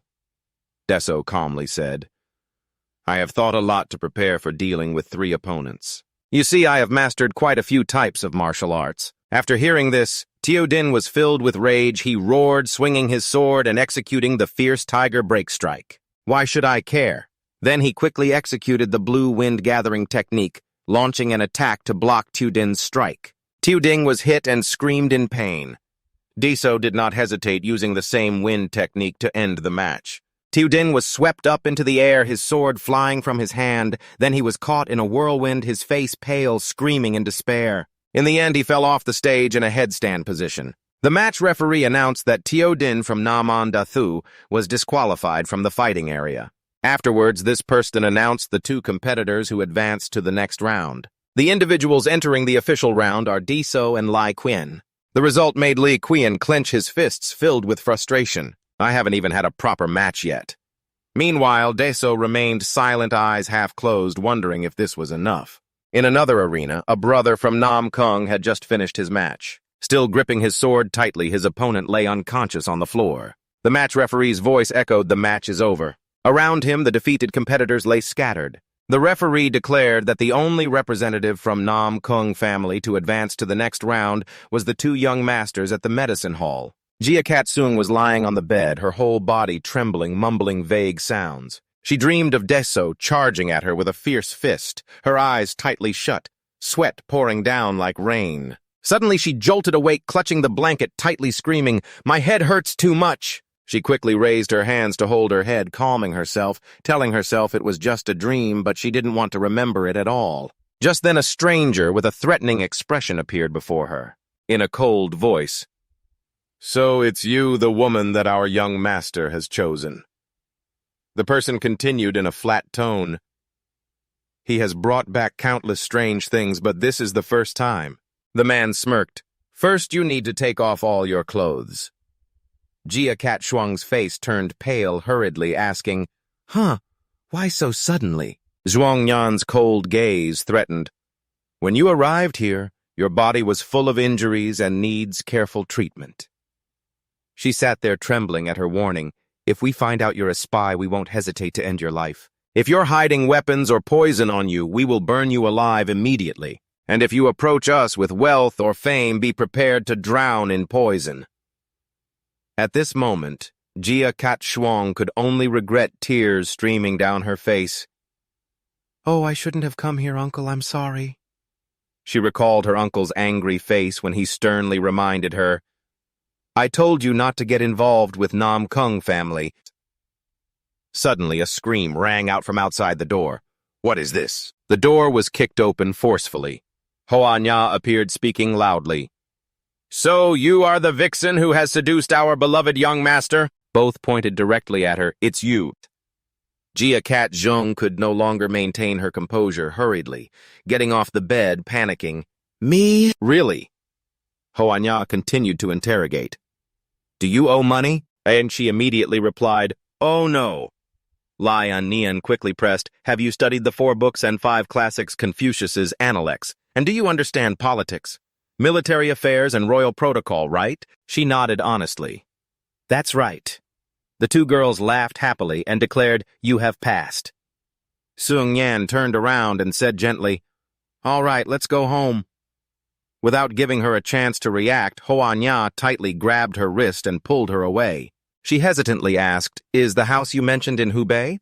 They immediately responded, "What are you talking about?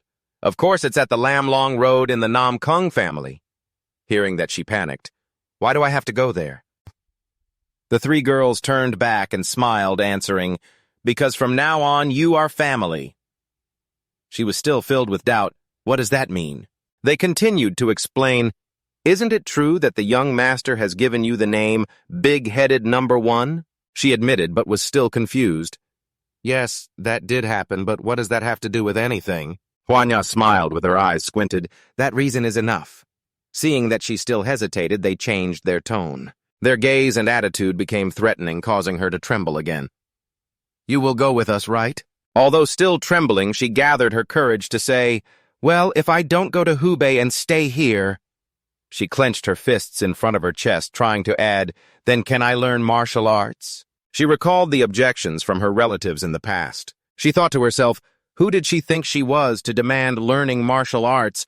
You just need to wait to marry into a good family. She closed her eyes, waiting. But the response from Lieuen Nian startled her. "No matter what you want to do, you don't have to worry. But the young master is a very nice person. As long as it's something you want to achieve, he will definitely help you." Cat Shuang imagined the joyful image of Deso teaching her martial arts, her eyes shining as she thought, "Uncle, I'm sorry." The group set off for the Nam Quang family, and she told herself, "I've found a reason to stay a little longer in the Nam Quang family." Meanwhile, Deso had just finished a match, his stomach growling, complaining, "Yeah, I'm so hungry. A small portion of popcorn with wild vegetables doesn't fill me at all." Suddenly, a voice called out, grabbing his attention. "Deso, brother." "Yes." He turned around in surprise. "Oh, who is this?" "That's right, is Yang An participating in this Four Kings tournament, too?" Yang An, shyly scratching his head, replied, "Yes, I don't know how it turned out like this." Deso remembered the person standing in front of him, Yang An, the inheritor of the Hua Sun sect, and his only friend from his previous life. Memories flooded back from when his mother was still pregnant and praying at the temple to when he was young. Yang An often visited his father. Yang An used to pat his head, smiling kindly, "You've grown too much." Deso smiled as he recalled, he was a very lively and energetic child. Another wave of memories surged back. He thought Yang An would become a Taoist like his master, but when Yang An's master became the sect leader, he inherited the position. Of course, the other disciples of the Hoa Sun sect would not easily agree, but that dissatisfaction gradually faded when faced with Yang An's swordsmanship talent. But not long after, everything began to take a different turn. On the ground, Yang An's opponent was trembling, clutching his bloodied hand, screaming in pain. "My hand!" Dung An injured his opponent in a martial arts match, and from then on he gradually distanced himself from martial arts, choosing a life of solitude and seclusion. Back to the present, the two walked side by side. Deso asked, "So you've participated in 2 qualifying rounds already, how did it go?" Dung An smiled lightly, modestly, replying, "Oh, I was lucky to get through to the next round." Deso looked at him, feeling somewhat less worried. "It seems you didn't just win by luck." Even in seclusion, he still didn't forget to practice his swordsmanship. Up ahead, 3 disciples of the Hua Shan sect approached, their voices full of mockery. "Look who it is! Why is someone who should be hiding in the countryside appearing here?" Dung Hook continued to sneer. "I didn't expect a useless person who can't even hold a sword would have friends." Dung An simply bowed his head, not refuting, but Deso couldn't hide his anger. "They're just looking for trouble." Dung An quickly stopped Deso's arm that was about to strike. "It's okay, Deso, brother. They're all my junior brothers. That guy won't stop provoking. You still have the nerve to speak about to be expelled from the sect, and yet you're still so unaware of your situation." Deso couldn't contain his anger. "What did you just say?" Dung An was also startled, repeating expelled. Dung Hook scoffed, his voice threatening. "If you don't achieve good results in this Four Kings competition, the master will give up his position in front of the elders, and I will be the next inheritor. Understand?" These words were like a bucket of cold water poured directly onto Dung An, the position of the master of the sect. "Dung Hook continued to threaten you should hope not to meet me in the next rounds. Even though you were once the inheritor of Hua Shan, if you lose too badly in front of everyone, wouldn't that also bring us shame?" Deso turned to Dung An, his voice lowering. "I understand now. Dung An will soon be defeated in the main competition, and the master will give up his position shortly after." Dung An's master fell ill and passed away. The death of his master was the last straw that turned Dung An into a completely different person. The name that people referred to him at that time, they said that whenever he drew his sword, blood would surely be spilled. He was called the Hua Shan Demon Sword. Back then I could only watch the determined look in his eyes, but now it's different. This time I won't let Dung An stray from the right path again. Deso stepped closer and asked, "Where is the old Taoist now?" Dung An turned back surprised. "Do you mean my master?" He explained, "Perhaps he is at the Hua Shan sect's Jia courtyard. I don't stay with my master, so I don't know the exact location." Deso nodded. "Okay, I understand. Then I'll go ahead." Dung An hurriedly called Deso brother. He clasped his hands together, worried. "Could you visit my master for me? Check if he is well." Deso smiled, waved goodbye. "I was planning to do that too. See you later." He thought to himself, "This kid, if he's so worried, why doesn't he go see his master himself?" In Deso's mind, an image of a man stroking his beard appeared with a mysterious voice. "Now should we go chat with the old Taoist priest?" At Nam Kongjia, a loud scream echoed, "Where on earth is he?" Deso, holding a bag of items, said irritably, "This Nam Kongjia Trang is just too vast. It's taking all day to find one person." Suddenly a voice said, "This is the courtyard of the Hoa Sun sect. Why is it so noisy?" To his surprise, the person he was searching for was standing next to the lotus pond. He exclaimed, "Old Taoist!" The man, seeing the scene, immediately asked, "Wait a minute, it seems like something is missing." He then continued to question, "Who are you?" Deso suddenly recalled his childhood image and replied, "I am Deso. We used to meet once a year at kindergarten." The old Taoist stroked his beard and laughed heartily. "Ah, yes, I didn't expect that little boy has grown up so much." He inquired suspiciously, "But why have you come here? Surely the young master of Nam Kongjia doesn't have that much free time, does he?" Deso raised what he was holding and explained, "It's because of this." The aroma emanating from the bag made him remark, "Oh, it smells like roasted duck." He shook his head, reached into his robe, and said, "But you are missing something important." Deso looked at that action, his voice full of helplessness. "Do you mean—" Immediately he took out a bottle of wine with a cunning expression. "If there's meat, then you should have brought wine too." Deso looked at the wine bottle in shock and said, "Although the world says that the Taoist priests of the Hoa Sun sect do not isolate themselves as the head, you shouldn't drink wine." The old Taoist opened the wine bottle, poured it straight into his mouth, and lectured, "Listen here, kid. The Tao begins with the dirtiest things. To become a true Taoist, you need to be able to drink wine." An image of a beautiful woman alongside silver coins appeared with the words, "To embrace a woman and manage money." He continued, "I was just thinking drinking wine without snacks is so boring. Hurry and bring the meat over here." Deso frowned, thinking to himself, what kind of strongest Taoist in Central Plains is this, truly just an old charlatan? After finishing the roasted duck, he conversed with Deso. By the way, when Yang An laughs, his dimples only appear on one cheek. Ignoring Deso, who was drunk and unconscious, the old Taoist looked towards the courtyard and muttered to himself, "Really quite adorable."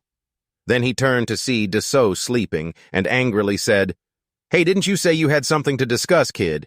If you plan to sleep, go back to your own courtyard." Deso drowsily replied, "Just a little longer." Suddenly he clutched his chest and let out a painful groan, his whole body trembling. Deso, with a face flushed from the wine, turned to look, thinking, "Here it is, the reason why the old Taoist passed away." After a moment, a voice echoed in the hall, "Where has the sect leader gone?" The old Taoist opened the door and stepped in. "Are you looking for me?" One of the two turned to look at him and spoke. "It is currently a critical moment and you have disappeared where—" He walked past the two and explained, "I was so caught up in talking with an old friend that I lost track of time." "Oh no," he asked again. "But why are you all gathered in my room like this?" The other person spoke loudly. "We need a reasonable answer from you." His next words made him tremble. "If Yang An's performance does not meet expectations, you will revoke his position as the heir disciple and agree to let my disciple Yang Hook become the new heir disciple, right?" His voice deepened. "That's right." The two looked back at him and said, "Please make a wise decision." The sound of the door closing echoed. The old Taoist still stood in the middle of the room. Suddenly he clenched his hands to his chest and let out a painful groan. He tried to endure the pain, thinking to himself, "No, I can't let them find out yet." Remembering the sinister image of the elders, he thought, "If the elders realize my body is not well, they won't let me be at peace." He recalled the expression on Yang An's face when he held the sword, smiling lightly at him. "If I leave the position of sect leader, I won't be able to protect Yang An anymore." His vision blurred. His trembling hands reached for the door. "I need to lock the door before they see me." Suddenly the door burst open with a call. "Sect leader!" His expression was frantic. "No!" Lieuen rushed in. "Luckily I made it in time. I thought that kid would make another unreasonable request." Then the old Taoist collapsed. Before passing out, he asked, "Who are you?" Lieuen hurriedly stepped forward to support him. "What did you question the Hoa Sun sect about that led you to this condition?" Lieuen examined him briefly and concluded, "It's serious now. If those Hoa Sun folks want to come, let them come. I will make them suffer double. Deso entered the room, fists clenched. His resolute tone rang out. Do you understand now? You must save him. Li Han replied confidently. Trust in the Han family. Then he looked at Deso, squinting and smiling slightly. Kid, there's no one in this world I can't save. Deso stepped outside, letting out a sigh of relief. Thank goodness that's one thing done. Suddenly, Nam Kung Jan ran over, calling out loudly. Young master, young master. Deso turned back with curiosity. Yes, what's the matter? He continued. How did you know I was here? Nam Kung Jan was out of breath, wiping the sweat off his face, and replied, How could I not? I've been looking everywhere for you. He covered his face, smiling slyly. But more importantly, why are you at the Hua Mountain sect's residence? Don't tell me you plan to take over Hua Mountain this time. Deso said, his voice irritated. No, Deso replied, sounding grumpy. Hurry up, tell me why are you looking for me? Nam Kung Jan presented a carefully folded yellow piece of paper. The notice of your next opponent in the competition has been decided. Deso unfolded the paper and murmured, Let's see. Then he was stunned. Huh, is this real? Nam Kung Jan noticed Deso's hands were trembling. What's wrong? Are you going to face an interesting opponent? Deso thought to himself. Damn it, why does it have to be Yang An? Then he got angry, clenching the paper in his hand, recalling Yang An's shy demeanor when he inquired. Deso, bro, how have you been lately? Then Deso remembered Yang An holding a sword with a bloodthirsty look, worried silently. If I win, Yang An will be expelled from the sect and become a sword demon. But if I give up this match, I will lose the chance to escape from the Nam Kung family. He imagined himself sunbathing by the beach, thinking, This is truly a wonderful place to relax. Finally, Deso held his head and shouted, what am I supposed to do now? In the clinic, a patient lying on the bed cried out in pain, causing the doctors to worry. The wound is bleeding non-stop.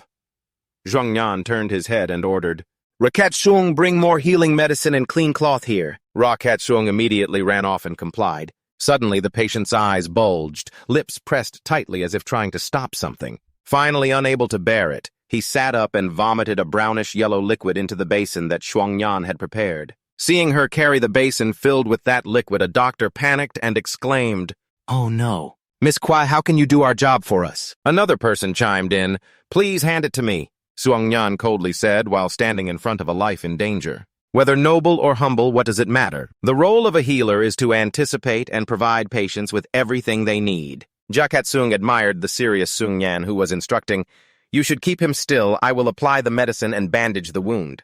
The healer replied, Yes, ma'am? Jia Katsung thought to himself, Now I understand why those treated by Sung Yan respect and admire her so much. At this moment, Sung Yan was taking care of the patient. Saying it like this is enough. Jia Katsung felt as if he saw two fairy maidens appear behind Sung Yan. He praised, If there are fairy maidens in this world, Sung Yan must surely be one of them. Jia Katsung recalled Sung Yan's sharp hand raised towards him and felt puzzled. But the expression on her face at that moment awaited Sung Yan to cheerfully interrupt his thoughts. Jia Katsung, we are done here. Let's go see Lian Yin. In the training yard, a voice rang out. Everyone listen here. Lian Yin was standing in front of a group of people lined up properly. She announced, The official round of the Four Kings competition is about to begin. The entire martial arts community will be watching this competition, so you must fulfill your duties without any mistakes. She ordered the guard team should inspect the arenas very carefully. The group responded in unison. Understood, she continued. Remember to check the contestants' weapons to ensure they comply with the competition rules. The guard team shouted, Understood. Jia. Katsung's eyes sparkled with admiration as she exclaimed, Amazing. She looked at Lian Yin's majestic figure with deep respect. Just one word from Lian Yin could command hundreds of people. If there is a highest position a woman can achieve, it must be where Lian Yin is standing. Lian Yin noticed Jia Katsung's presence and spoke, Jia Katsung, you're here. After saying that, she threw a book into Jia Katsung's hands, causing her to be puzzled. Lian Yin explained. Here, you mentioned this before, so I saved it for you. If you have any questions, just ask those fools over there. Jia Katsung looked closely at the book in her hand and panicked. Sister, this is the secret technique of the Jia Cat family, right? How did you get this? Suddenly, Lian Yin snatched the book back, leaving Jia Katsung stunned. She teased, If you don't need it, I'll take it back. Jia Katsung hurriedly reached for the secret technique. No, I need it. I really do. Lian Yin was delighted to see Jia Katsung's cute reaction. She clenched her fist in determination. I should go practice right away. Just then, the voice of Hoa Nya rang out. Jia Katsung? Where are you going? Jia Katsung replied, Hoa Nya, I'm heading back to Lamlong Road. Hoa Nya raised a finger and smiled. The official competition is about to start. Do you want to go with me? Anyway, I was planning to go there. Jia Katsung nodded. Yes, I'm going right now. Hoa Nya Ten asked, I have something I need your help with. Jia Katsung curiously asked, Oh, what is it? Hoa Nya covered her face and whispered, You are about to witness a scene where a lot of silver changes hands. Perhaps we won't get to see it again after this. The scene shifted to the competition arena, where the stands were packed with people and buzzing with chatter. One person exclaimed, Wow, there are already so many people. Another chimed in, It seems everyone is very excited about this Four Kings competition. That person looked towards Min Tri Jiang Dangmok and other famous figures. They said, Not only are the sect leaders and elders of the 9 major sects and 5 great families gathered in one place, but there are also smaller sects that have been lucky enough to pass the qualifiers and want to prove their strength. Then the image of Nam Kung Lum appeared, fanning a fan sitting high above. That person continued. We also get to meet the strategist of the Martial Arts Alliance, the one who rescued the martial world from the hands of the evil sect elder Nam Kung Lum. That person looked at Nam Kung Han, who was sitting solemnly. They continued. Even the clan leader of the Nam Kung family, the one who has never participated in the Four Kings competition before, has also made an appearance. It's understandable that the atmosphere here has become more lively. Another person saw the crowd gathering in front and asked, But why are so many people congregating there? The person mentioned was wearing a red banner with the words 10,000 victories, shouting, Ladies and gentlemen, this is a life-changing opportunity. So, no one else but Jia Katsung. She clapped her hands and explained, This is a collaboration between the Nam Kung family and the Heavenly Commerce Association, the safest betting booth in the world. The first official round of betting has officially opened. Bet on lamb or bok right now. Along with that, coins were dropped and the sounds of betting, bets placed for lamb, bets placed for bok, a gold piece bet for lam, a silver piece bet for lamb. Jia Katsung looked at the table with 2 basins full of money, exclaiming, Wow, it's only been about a stick of incense and there's already this much silver. Hoa Nya immediately coughed, signaling to not lose focus. Jia Katsung panickedly replied, Oh yes. A person approached the crowd along with Jia Katsung's loud shout, The last chance to become rich. Come on, everyone. That person said, Hey, little brother, please let me through. My back hurts too much. The other person asked back, What? Jiang stepped forward, holding a shiny yellow check that made everyone squint. The old man loudly declared, I bet 10,000 silver for bok. The space around suddenly went silent. All eyes were focused on the precious golden check. Whispers arose. I heard that just this one is enough to buy an entire capital of a small country.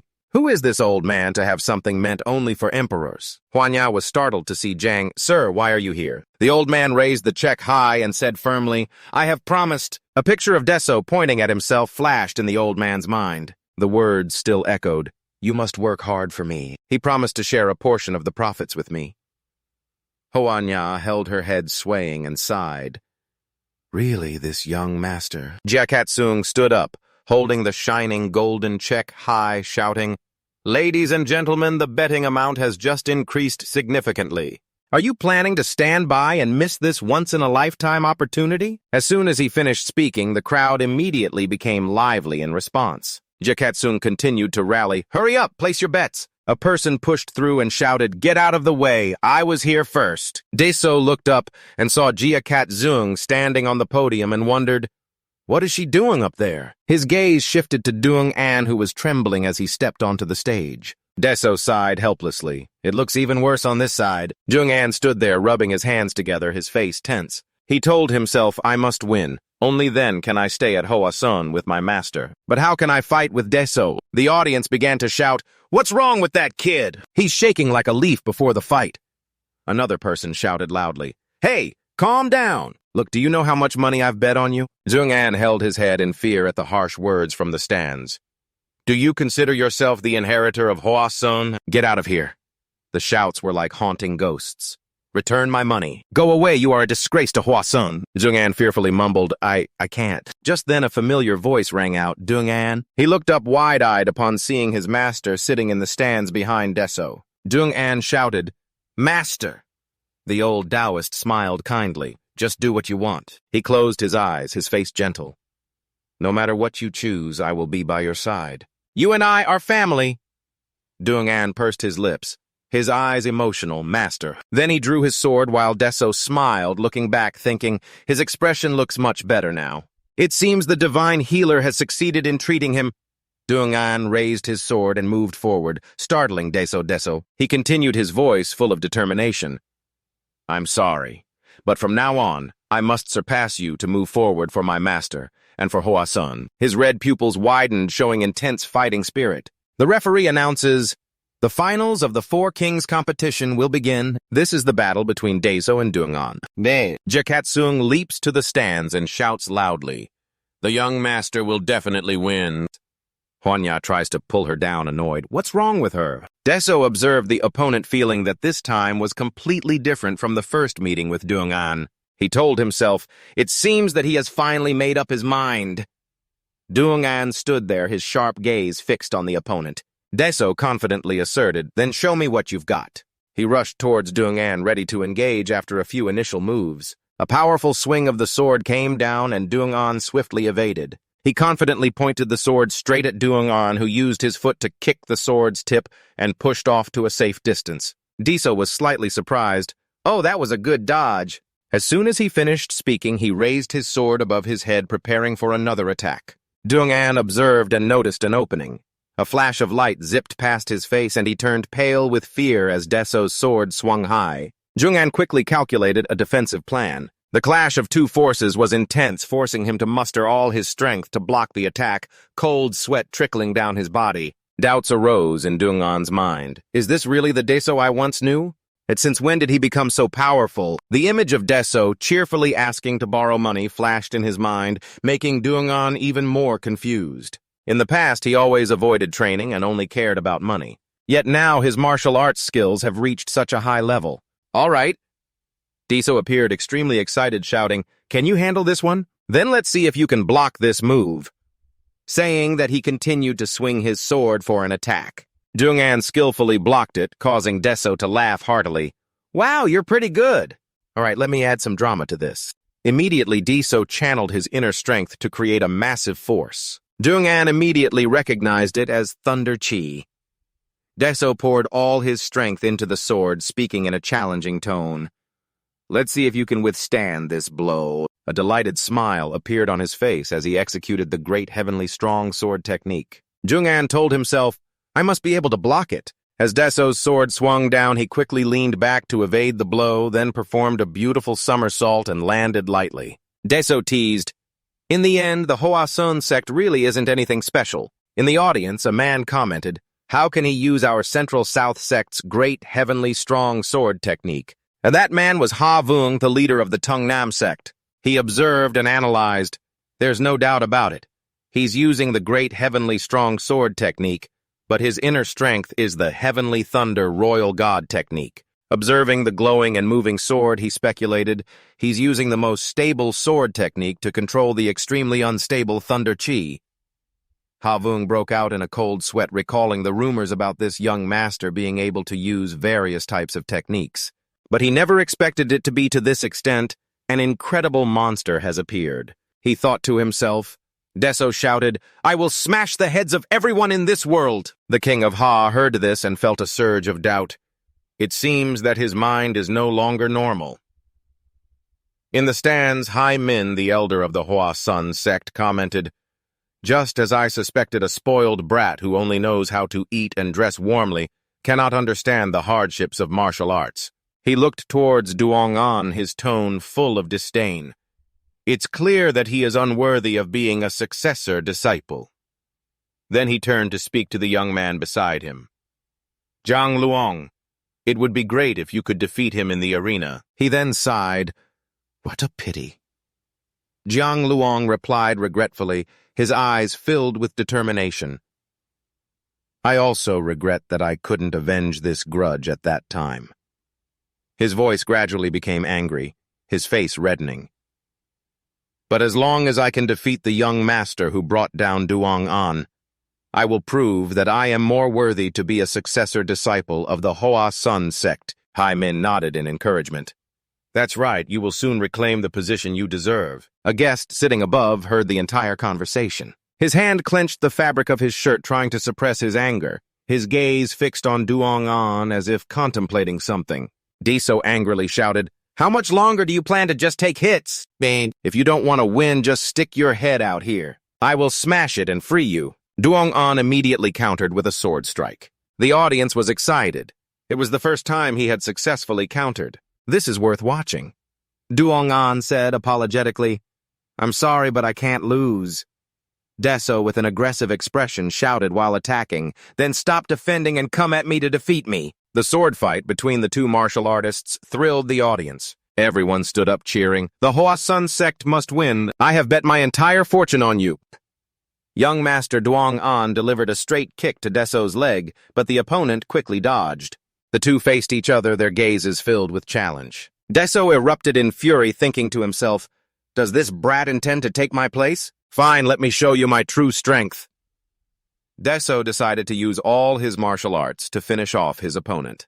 He raised his sword high, preparing to strike a fatal blow. Duong An immediately realized he had to gain the upper hand before the opponent focused his internal energy. Deso advanced, a delighted smile spreading across his face. He decisively swung his sword down.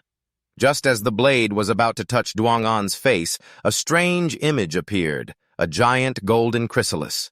Deso widened his eyes, feeling as if the chrysalis was about to hatch. In an instant, Duong An dodged to the side, catching Deso off guard. The tip of the sword merely grazed Deso's cheek, leaving a bright red mark. He thought to himself, "In just a brief moment, a coward like you is about to undergo a transformation." Deso excitedly rushed forward, thinking that the match had just become more interesting.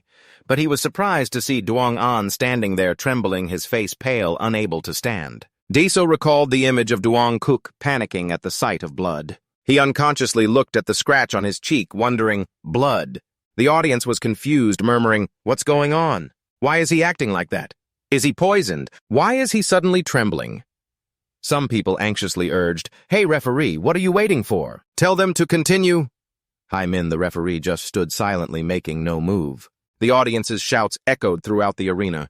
"Get him out! If you don't want to fight, get off the stage." Duong An, his face pale, covered his mouth with his hand. In the crowd, Duong An's master silently sighed quietly, blaming himself. "Perhaps this is just my selfish desire." He recalled the past when Duong An tried to explain, "Master, I didn't mean to," but he hadn't listened coldly, stating, "I don't want to hear your excuses." The person next to him had fainted from injuries and was quickly taken away. Before leaving, he shouted, "You fool, pathetic!" leaving Duong An alone, standing there helpless, looking at his blood-soaked hands. Now the master regretted, "If I had looked at you more clearly, then would things have been different? Both of us were wrong from the very first time we let you hold a sword." Back to the present, the audience angrily shouted, "Get out! Get out now!" Immediately, Duong An stammered, "I can't do it. I can't take it anymore." Deso angrily shouted, "What are you making all that noise for?" Everyone fell silent at his anger. He glanced at the nearby stands, saying, "These whispers are driving me crazy." He turned to Duong An, suggesting, "Duong An, fight me one more time." But Duong An shook his head. "Deso, brother, I can't continue fighting." Deso firmly replied, "From now on, I will use all my strength to defeat you." Duong An was slightly taken aback. "I will trample on any disciple of Hoa San who dares to stand in front of me, especially that guy I met last time. I will crush him so he can never hold a sword again." Duong An trembled with anger, his mouth stammering incoherently. Why could such cruel words come from Deso's mouth? Deso's face showed a smug expression, the corners of his mouth curling up provocatively. "What's wrong? Are you angry now? So what are you going to do? Are you going to run away again like before? Don't you feel guilty towards the master who took you in?" Hearing this, Duong An was startled, his heart in turmoil. Deso continued in a cold tone. "All this time he has been fighting against the people of Hoa San with his sick body just to protect you. And now just because you see a bit of blood, you want to give up." He raised his sword, his gaze sharp. "The sword is just a tool. In the past, I used it to harm others, and now I can also use it to protect him. At this level, we are no longer low-level disciples. If I were a legacy disciple like you, I would change Manhwa to my liking. I'd become a stubborn old man. Deso swung his sword, creating a powerful gust of wind that astonished the onlookers. Such profound inner strength, everyone exclaimed. He scoffed. So are you ready to fight me now? Then he concluded with a challenging remark. Isn't this martial world the realm of the strong? Yangon smirked sighed. Indeed it is you, Brother Deso. He regained his composure, his voice firm. I know you are very strong, but are you strong enough to teach me like this? Deso was excited inside. Finally, I have found my determination. He shouted provocatively.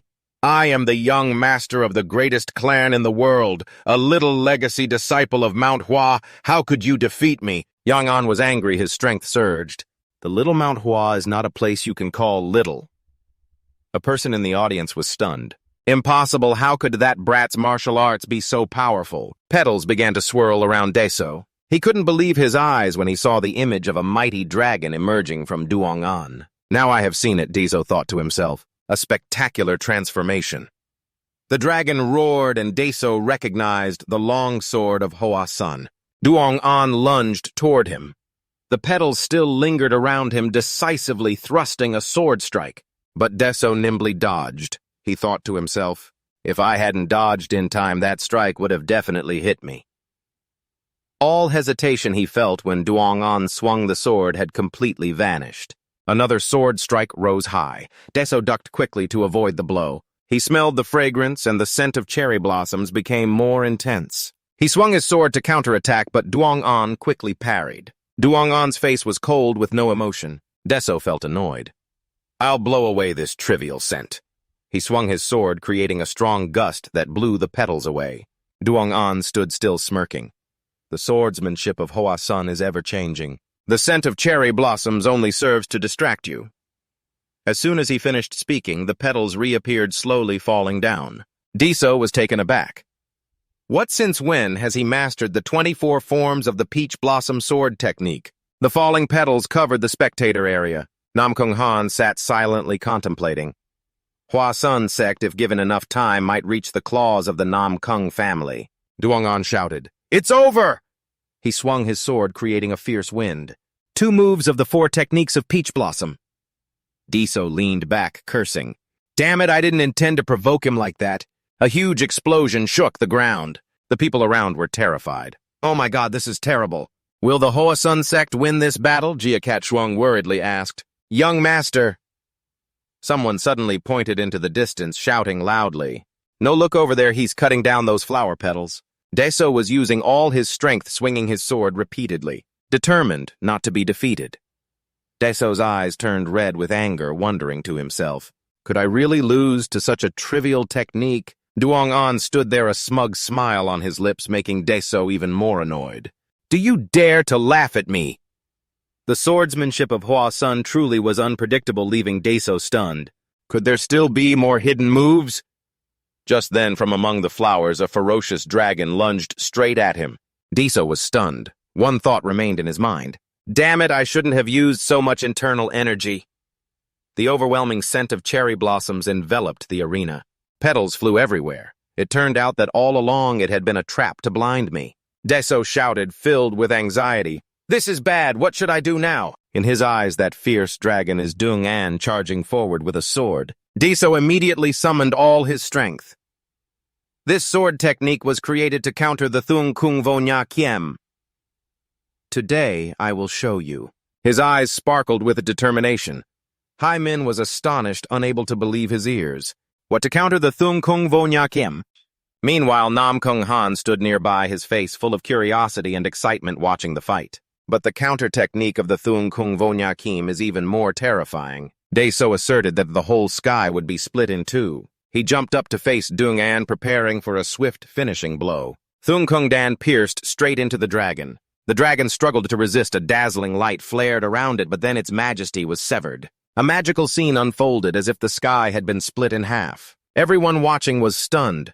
The sky had been cut in 2. Dung-an stood frozen, unable to believe this was happening. Before he could collect his thoughts, Dung-an saw Deso appearing right beside him. Deso, brother, wait a moment. but Daeso ignored him coldly, stating, "We don't have time to chat." A sword struck hard on Duong-an's head. He screamed in pain, his head swollen into a large lump. Daeso sheathed the sword and prepared to continue with the scabbard. "Bite your tongue and endure, this is just the beginning." The blows continued to rain down on Duong-an's head. The spectators also felt pain and fear at this brutality. Duong-an's head was now swollen with nearly 10 lumps. He could no longer stand, collapsing to the ground. After finishing his attack, Daeso looked pleased. "Humph, now I feel a little more at ease." He was surprised by how quiet the surroundings were. "Huh, what's going on?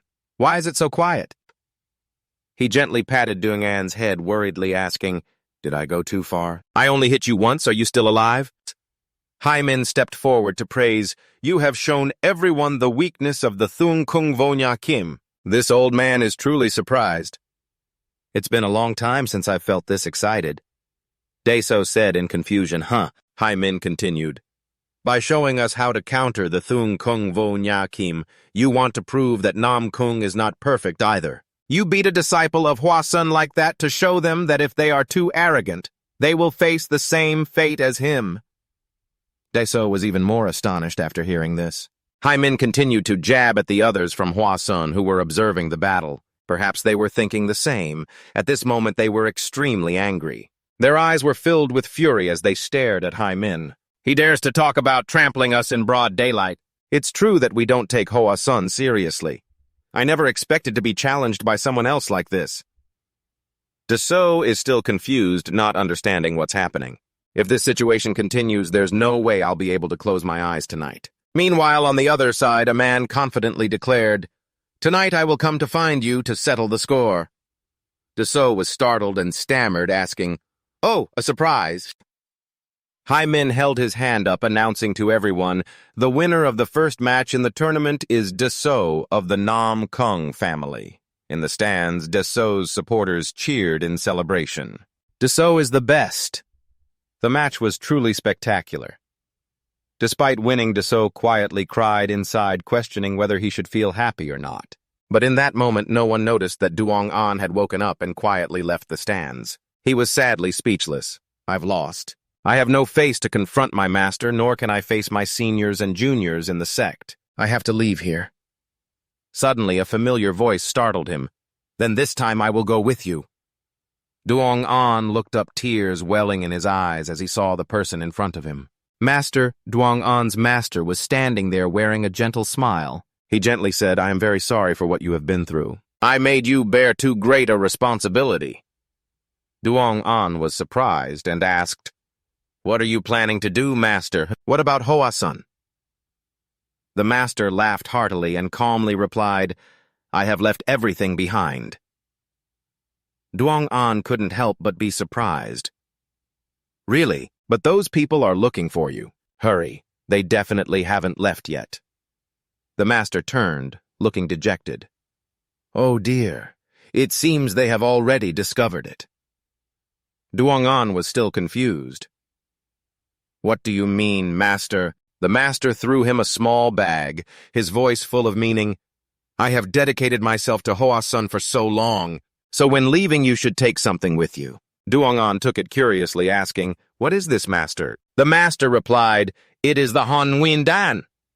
Just then a group of people rushed over, shouting, "Wait, hold on! Please stop." Duong-an quickly asked, "Master, do you have any more Hon-win-dan?"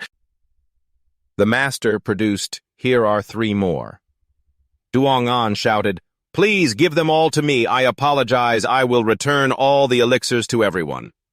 He quickly bowed and offered all the elixirs to the man. The man, pale-faced, asked, why is Hon-win-dan here?" Duong-an was astonished. "If you aren't here for the missing Hon-win-dan, then—" The man immediately spoke up respectfully. "Dear sect leader." Duong-an hurriedly interrupted, explaining, "Please wait, dear elder. If you want to blame someone, blame me. Don't blame him."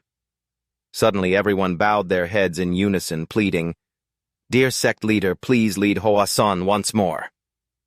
The master coldly said, "If you wish, I will leave Hwa-sun." This statement made those behind him tremble in fear, sweating profusely. "Elder, how can you make such a decision?" The master said, "The one you need to bow before is not me. You are here because of Duong An, not because of me. Yes, Duong An was taken aback one moment after another. What? The master calmly decided, I will let my disciple answer your question. Duong An immediately protested, Master, why do you assign such an important responsibility to me? The master smiled gently, reassuring, Don't be too surprised, it's all in the past. I put the sword in your hands because of my own greed. Whether you pick up the sword again is up to you. Duong An was taken aback. He continued, Choose whatever you want. You can even demand more than now. He stepped closer, placing a hand on Duong An's shoulder with sincere encouragement. Even if the outcome of this choice is failure, I will always be by your side. This time let's shoulder everything together. Those words moved Duong An to tears. He looked at the master with gratitude in his eyes. The people around them were also unable to hold back their emotions. They were choked up by the deep affection between the two. Duong An affirmed to everyone, I truly cherish Hwasun. Everyone was delighted to hear that from him. He reached out a few flower petals spinning gently in his palm. Duong An promised, Although I may be a bit clumsy this time, I will definitely make the peach blossoms bloom. The peach blossoms will never wither. His voice was firm, full of determination. Everyone burst into joy. They rushed to hug Duong An. Oh, that's wonderful, so great. You've thought it through so well. One person asked, Now may not be the most opportune time, but can you tell us how you made the peach blossoms bloom in the first match? Duong An honestly replied, It depends. From a distance, a figure was leaving. The master smiled happily. The one leaving was Deso. He sighed in relief, thinking, Thank goodness it seems everything is fine now. Even though Duong An lost, he also showed everyone his potential and was recognized in the arena. Staying at Hwasun like this means he won't become a wandering sword demon. He suddenly paused when he saw Jia Kat Seung smiling beautifully. I've been waiting for you. Deso was a bit confused. Miss, are you waiting for me? Jia Kat Seung was also surprised, thinking, What's going on? Why is he addressing me so formally? How strange. But if she followed the advice given, it would ease the atmosphere. She recalled the advice from the other two young ladies. If you feel awkward, just put your head out. Right, seeing that the young master likes big-headed people, Jia Kat Seung closed her eyes tightly. With no other choice, she thought it over and then bowed her head, saying, Just today. Whatever you like to do today, go ahead. She raised her hand like surrendering, startling Deso. He stammered. What am I thinking? Where did this strange woman come from? She felt very ashamed, wondering, Is it really okay for me to do this? Suddenly, he reached out and gently patted her head. That action made Jia Kat Seung blush. Deso silently felt pity. How unfortunate. Her face is pretty, but her mind isn't normal. When Jia Kat Seung returned, the young ladies were in a flurry. She's back. Lieuen curiously asked, What happened? Huanya added, Have you made a decision? Are you going back to the Jia Kat family? The questions came rapidly, but Jia Kat Seung remained still, her face blank as if she were soulless. She recalled the image of the very handsome young man Deso and decided, I plan to stay a little longer. The referee's voice rang out. Now we will begin the next match. The young ladies were excited. It's starting. The referee pointed to the muscular man and introduced Fan Ki from the Fan family of Northern Fan. Upon seeing that massive figure, someone exclaimed, He's as big as a bull. The person sitting next to him said with delight, He must be very strong. The referee then turned to the other contestant, a very handsome and calm young man. His opponent is Nam Kung Sun from the Nam Kung family. Fan Ki thought to himself, annoyed. It's really funny this guy looks weak, yet he is the strongest contestant in the Four Kings competition. With that weak state, he dared to participate in this competition, truly arrogant. He slowly drew his sword with a powerful strike. His sword struck the arena floor, causing cracks to form like a spider's web. His face turned red with anger. His voice echoed throughout the space. I will defeat you and prove that the swordsmanship of Northern Fan is the strongest in Central Plains. But Nam Kung Sun remained calm. His indifferent gaze scanned the area, making Fan Ki even more furious. What are you looking at? Do you think I'm easy to bully? He shouted. The referee standing beside them felt a surge of worry. I don't think the three young masters will lose, but the child from the Fan family is not to be underestimated.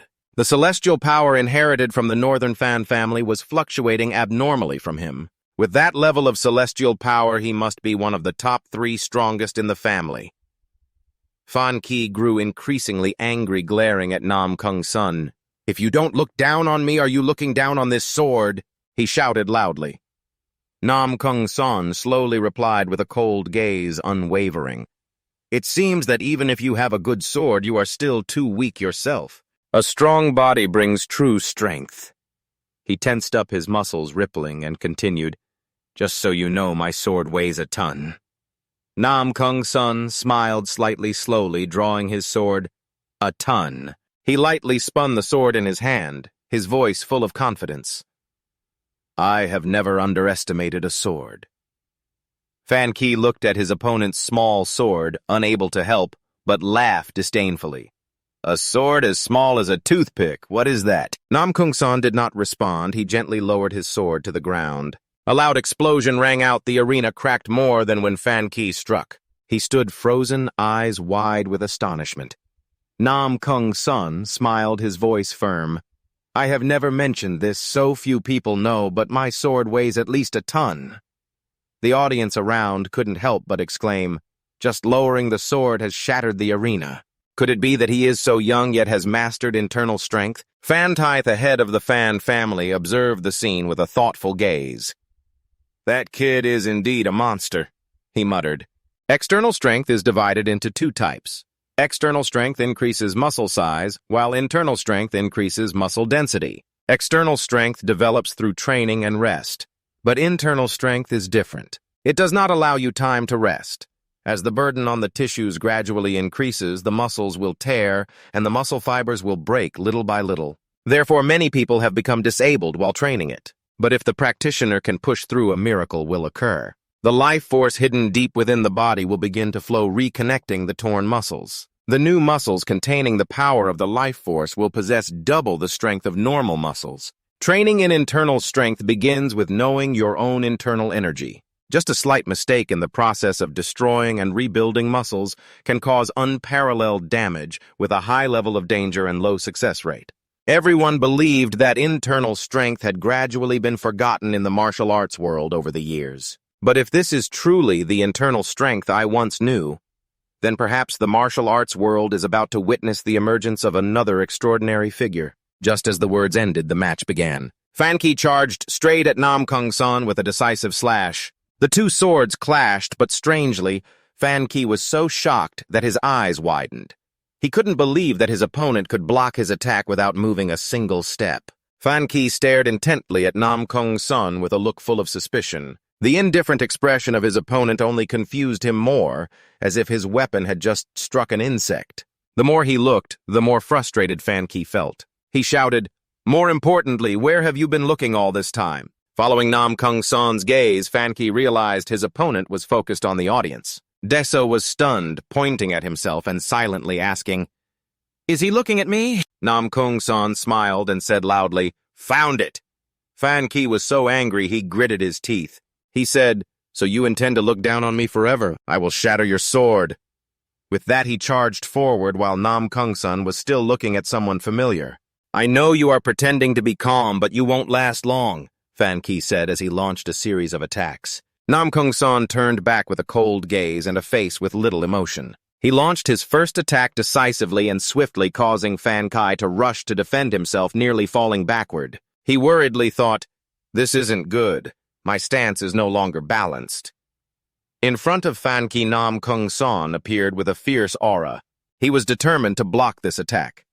As expected, Fan Ki successfully blocked Nam Kung Sun's relentless assault. He was overjoyed. "I managed to block it. It's easier than I imagined." However, Nam Kung Sun still maintained a calm expression and continued to launch new attacks. Fan Ki watched his opponent's sword movements, thinking to himself, "I can see his attacks.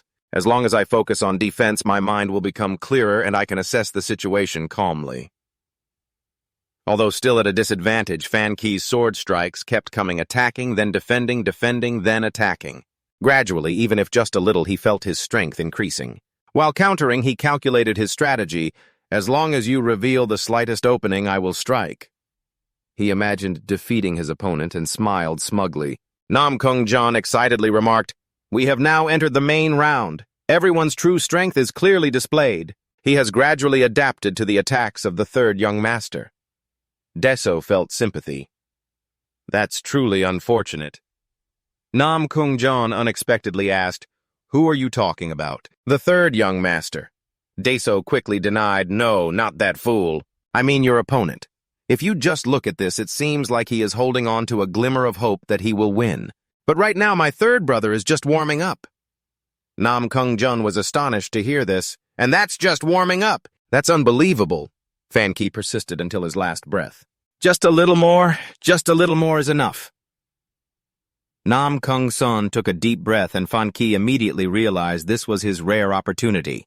With a thunderous shout, he executed the 5 Tiger Gate slash technique and followed it with 3 Tiger Pierce strikes. The fierce tigers created from his sword charged straight towards Nam Kung Sun. The audience erupted with excitement, cheering, "Great job!" Fan Ki thought to himself, "I have waited for the moment when Nam Kung Sun's breath wavers. If his breath is unstable, his martial arts will be affected. At that moment, perhaps I will—" Deso observed the scene in astonishment.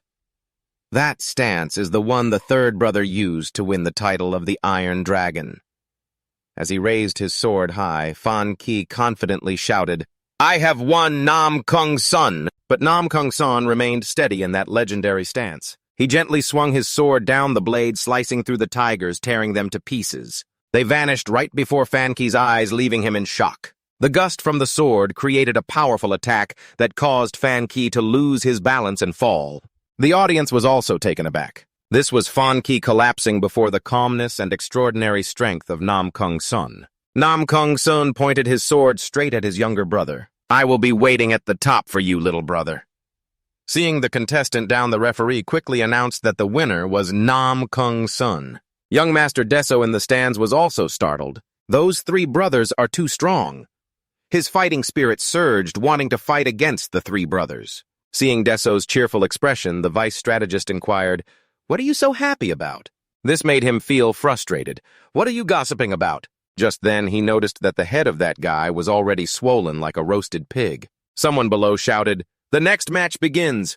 The contestant is Master Sixpack. He is filled with fighting spirit. Clearly, after witnessing the strong opponents, he was very eager to fight. The whole body of this master radiated a strong aura, overwhelming his opponent with fear. "Master, take your time. Just don't overwhelm me right away." At this moment, he recalled the words of his mentor from before. The essence of Shaolin martial arts is to maintain calmness. If you can stay calm, you will unleash your full potential. At that moment, you will definitely be even stronger. The master suddenly clapped his hands loudly. "You must stay calm." His previous momentum suddenly diminished, leaving his opponent confused. Just a moment ago, he seemed like he wanted to eat me alive. Why is he normal now? Did he take something? This is really strange. Immediately, he channeled all his strength into his fist, preparing to charge forward. He shouted, "I will smash everything." But his face looked quite twisted. His entire body was enveloped in golden energy. The opponent was pale with fear. Is he planning to take me down in one blow? Will I end up in the river and then on ice with the ancestors? He could only gather all his strength for one blow, wanting to take advantage of the moment to strike quickly and win. In the blink of an eye, he lunged forward to attack the master. However, it felt like hitting a block of iron. There was absolutely no damage. All that could be heard was his painful cry because his hand had swollen up. It turned out the master had used the 8-tiered diamond unmovable technique, the Diamond Unity. He smiled brightly, rapidly, lunging forward with a punch. "Now it's my turn." He quickly dodged his opponent. Seeing this, his opponent immediately cried out, "Please spare me! I surrender." The master froze momentarily. "Oh dear. Let me hit you just once, please." The guy was still like a fish on the chopping board, frightened. "Let me go! I surrender already." Hick, hick, he even shouted, "Referee, please save me." When he announced the master as the winner, the guy felt frustrated. "Clearly, I haven't even gotten a hit yet, and I'm already bored." Up on the high platform, Deso also sighed. That guy has gotten stronger since the last time they fought. Full tank, no one could fight back. Next to him, the deputy strategist suddenly reminded, "Young master, do you know who that person under the stage is? He has been staring at you the whole time." I don't quite understand what's going on either. His eyes turned fierce. I will definitely surpass you to earn the title of Little Sword King. Deso was a bit surprised. Am I too gentle for them to bully me? You just wait. I won't show you any love. Right after that, his opponent stepped onto the stage. But this guy greeted Namo Amitabha Buddha. Clearly, he came from Wudong. Is this meant to make me furious? Actually, he wanted to greet normally too. But because his name, Godzilla, sounds ridiculous, he could only avoid it. Just at the beginning, that guy dashed forward like lightning. Godzilla simply swung his sword lightly to block it. It seemed as if he could see a stream of water surrounding the sword. The guy's face turned beet red. I don't need to introduce myself to a nobody like you. As the sword move was unleashed, it surged like a torrent enveloping his opponent. In the blink of an eye, the terrifying power sent him flying into the sky. You win, it's Godzilla! The audience cheered his name. But this guy felt shy, his face turning beet red because of his own name. The deputy strategist laughed so hard he nearly cried, "This guy is such a comedian." However, Deso thought differently. Don't underestimate his strength, he's not to be trifled with. The old man was delighted to see his Wudong disciple performing excellently. He raised his hands to celebrate. He then shouted towards Deso, "Just wait! Well, if necessary, I will pass everything on to Godzilla."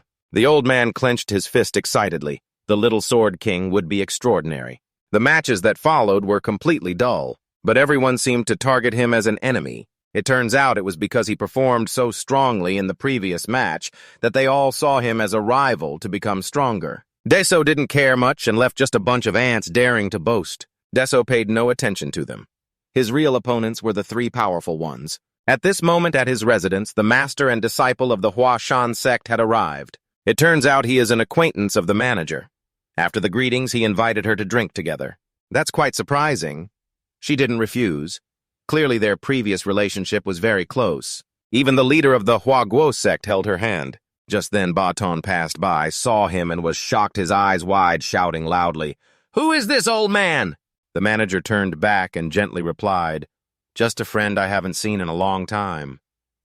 Clearly she was explaining, making Baton feel embarrassed and blush. The leader of Hua Guo also noticed something unusual between them. It turns out that is the reason she becomes more and more beautiful. She was very happy, and his face involuntarily broke into a satisfied smile. Baton was still hot like cream, approaching to ask for the address of the rival, but the sect leader also noticed that. He directly said, "Don't tell me you like the sect leader." As soon as the words ended, a cloud of dust rose. Baton unleashed his power to distract them. From this reaction, the sect leader of Hua Guo was sure. Immediately, Baton made a 180-degree turn. Can this big brother step out here to have a private chat? That old man has also mastered the skill. Let's go, little brother. His disciple is still the same as when he was young, wanting to come here for free food. While the two were sitting drinking, suddenly, the elders of the Nangong family burst in full of energy. Clearly, they came to find the young master. It was as if they were attending a class reunion. When he returned, he had no idea what was going on, why it was so crowded here. If you don't have money, then don't come here to eat for free, okay? The elders surrounded him. What they wanted to know was how he could break that sword. The Huashan sect is truly unpredictable. They were like hungry wolves wanting to devour him. They wanted him to reveal the way to break the Shangkung Vonyai sword of the Nangong family master. Meanwhile, Nangong Han, Shen Yi, and the strategist were leisurely sitting on the roof, drinking wine. The master looked rather unhappy. It seemed he hadn't let those elders eat well for a long time. That's the end of part 1. Brothers, don't forget to give a like and subscribe.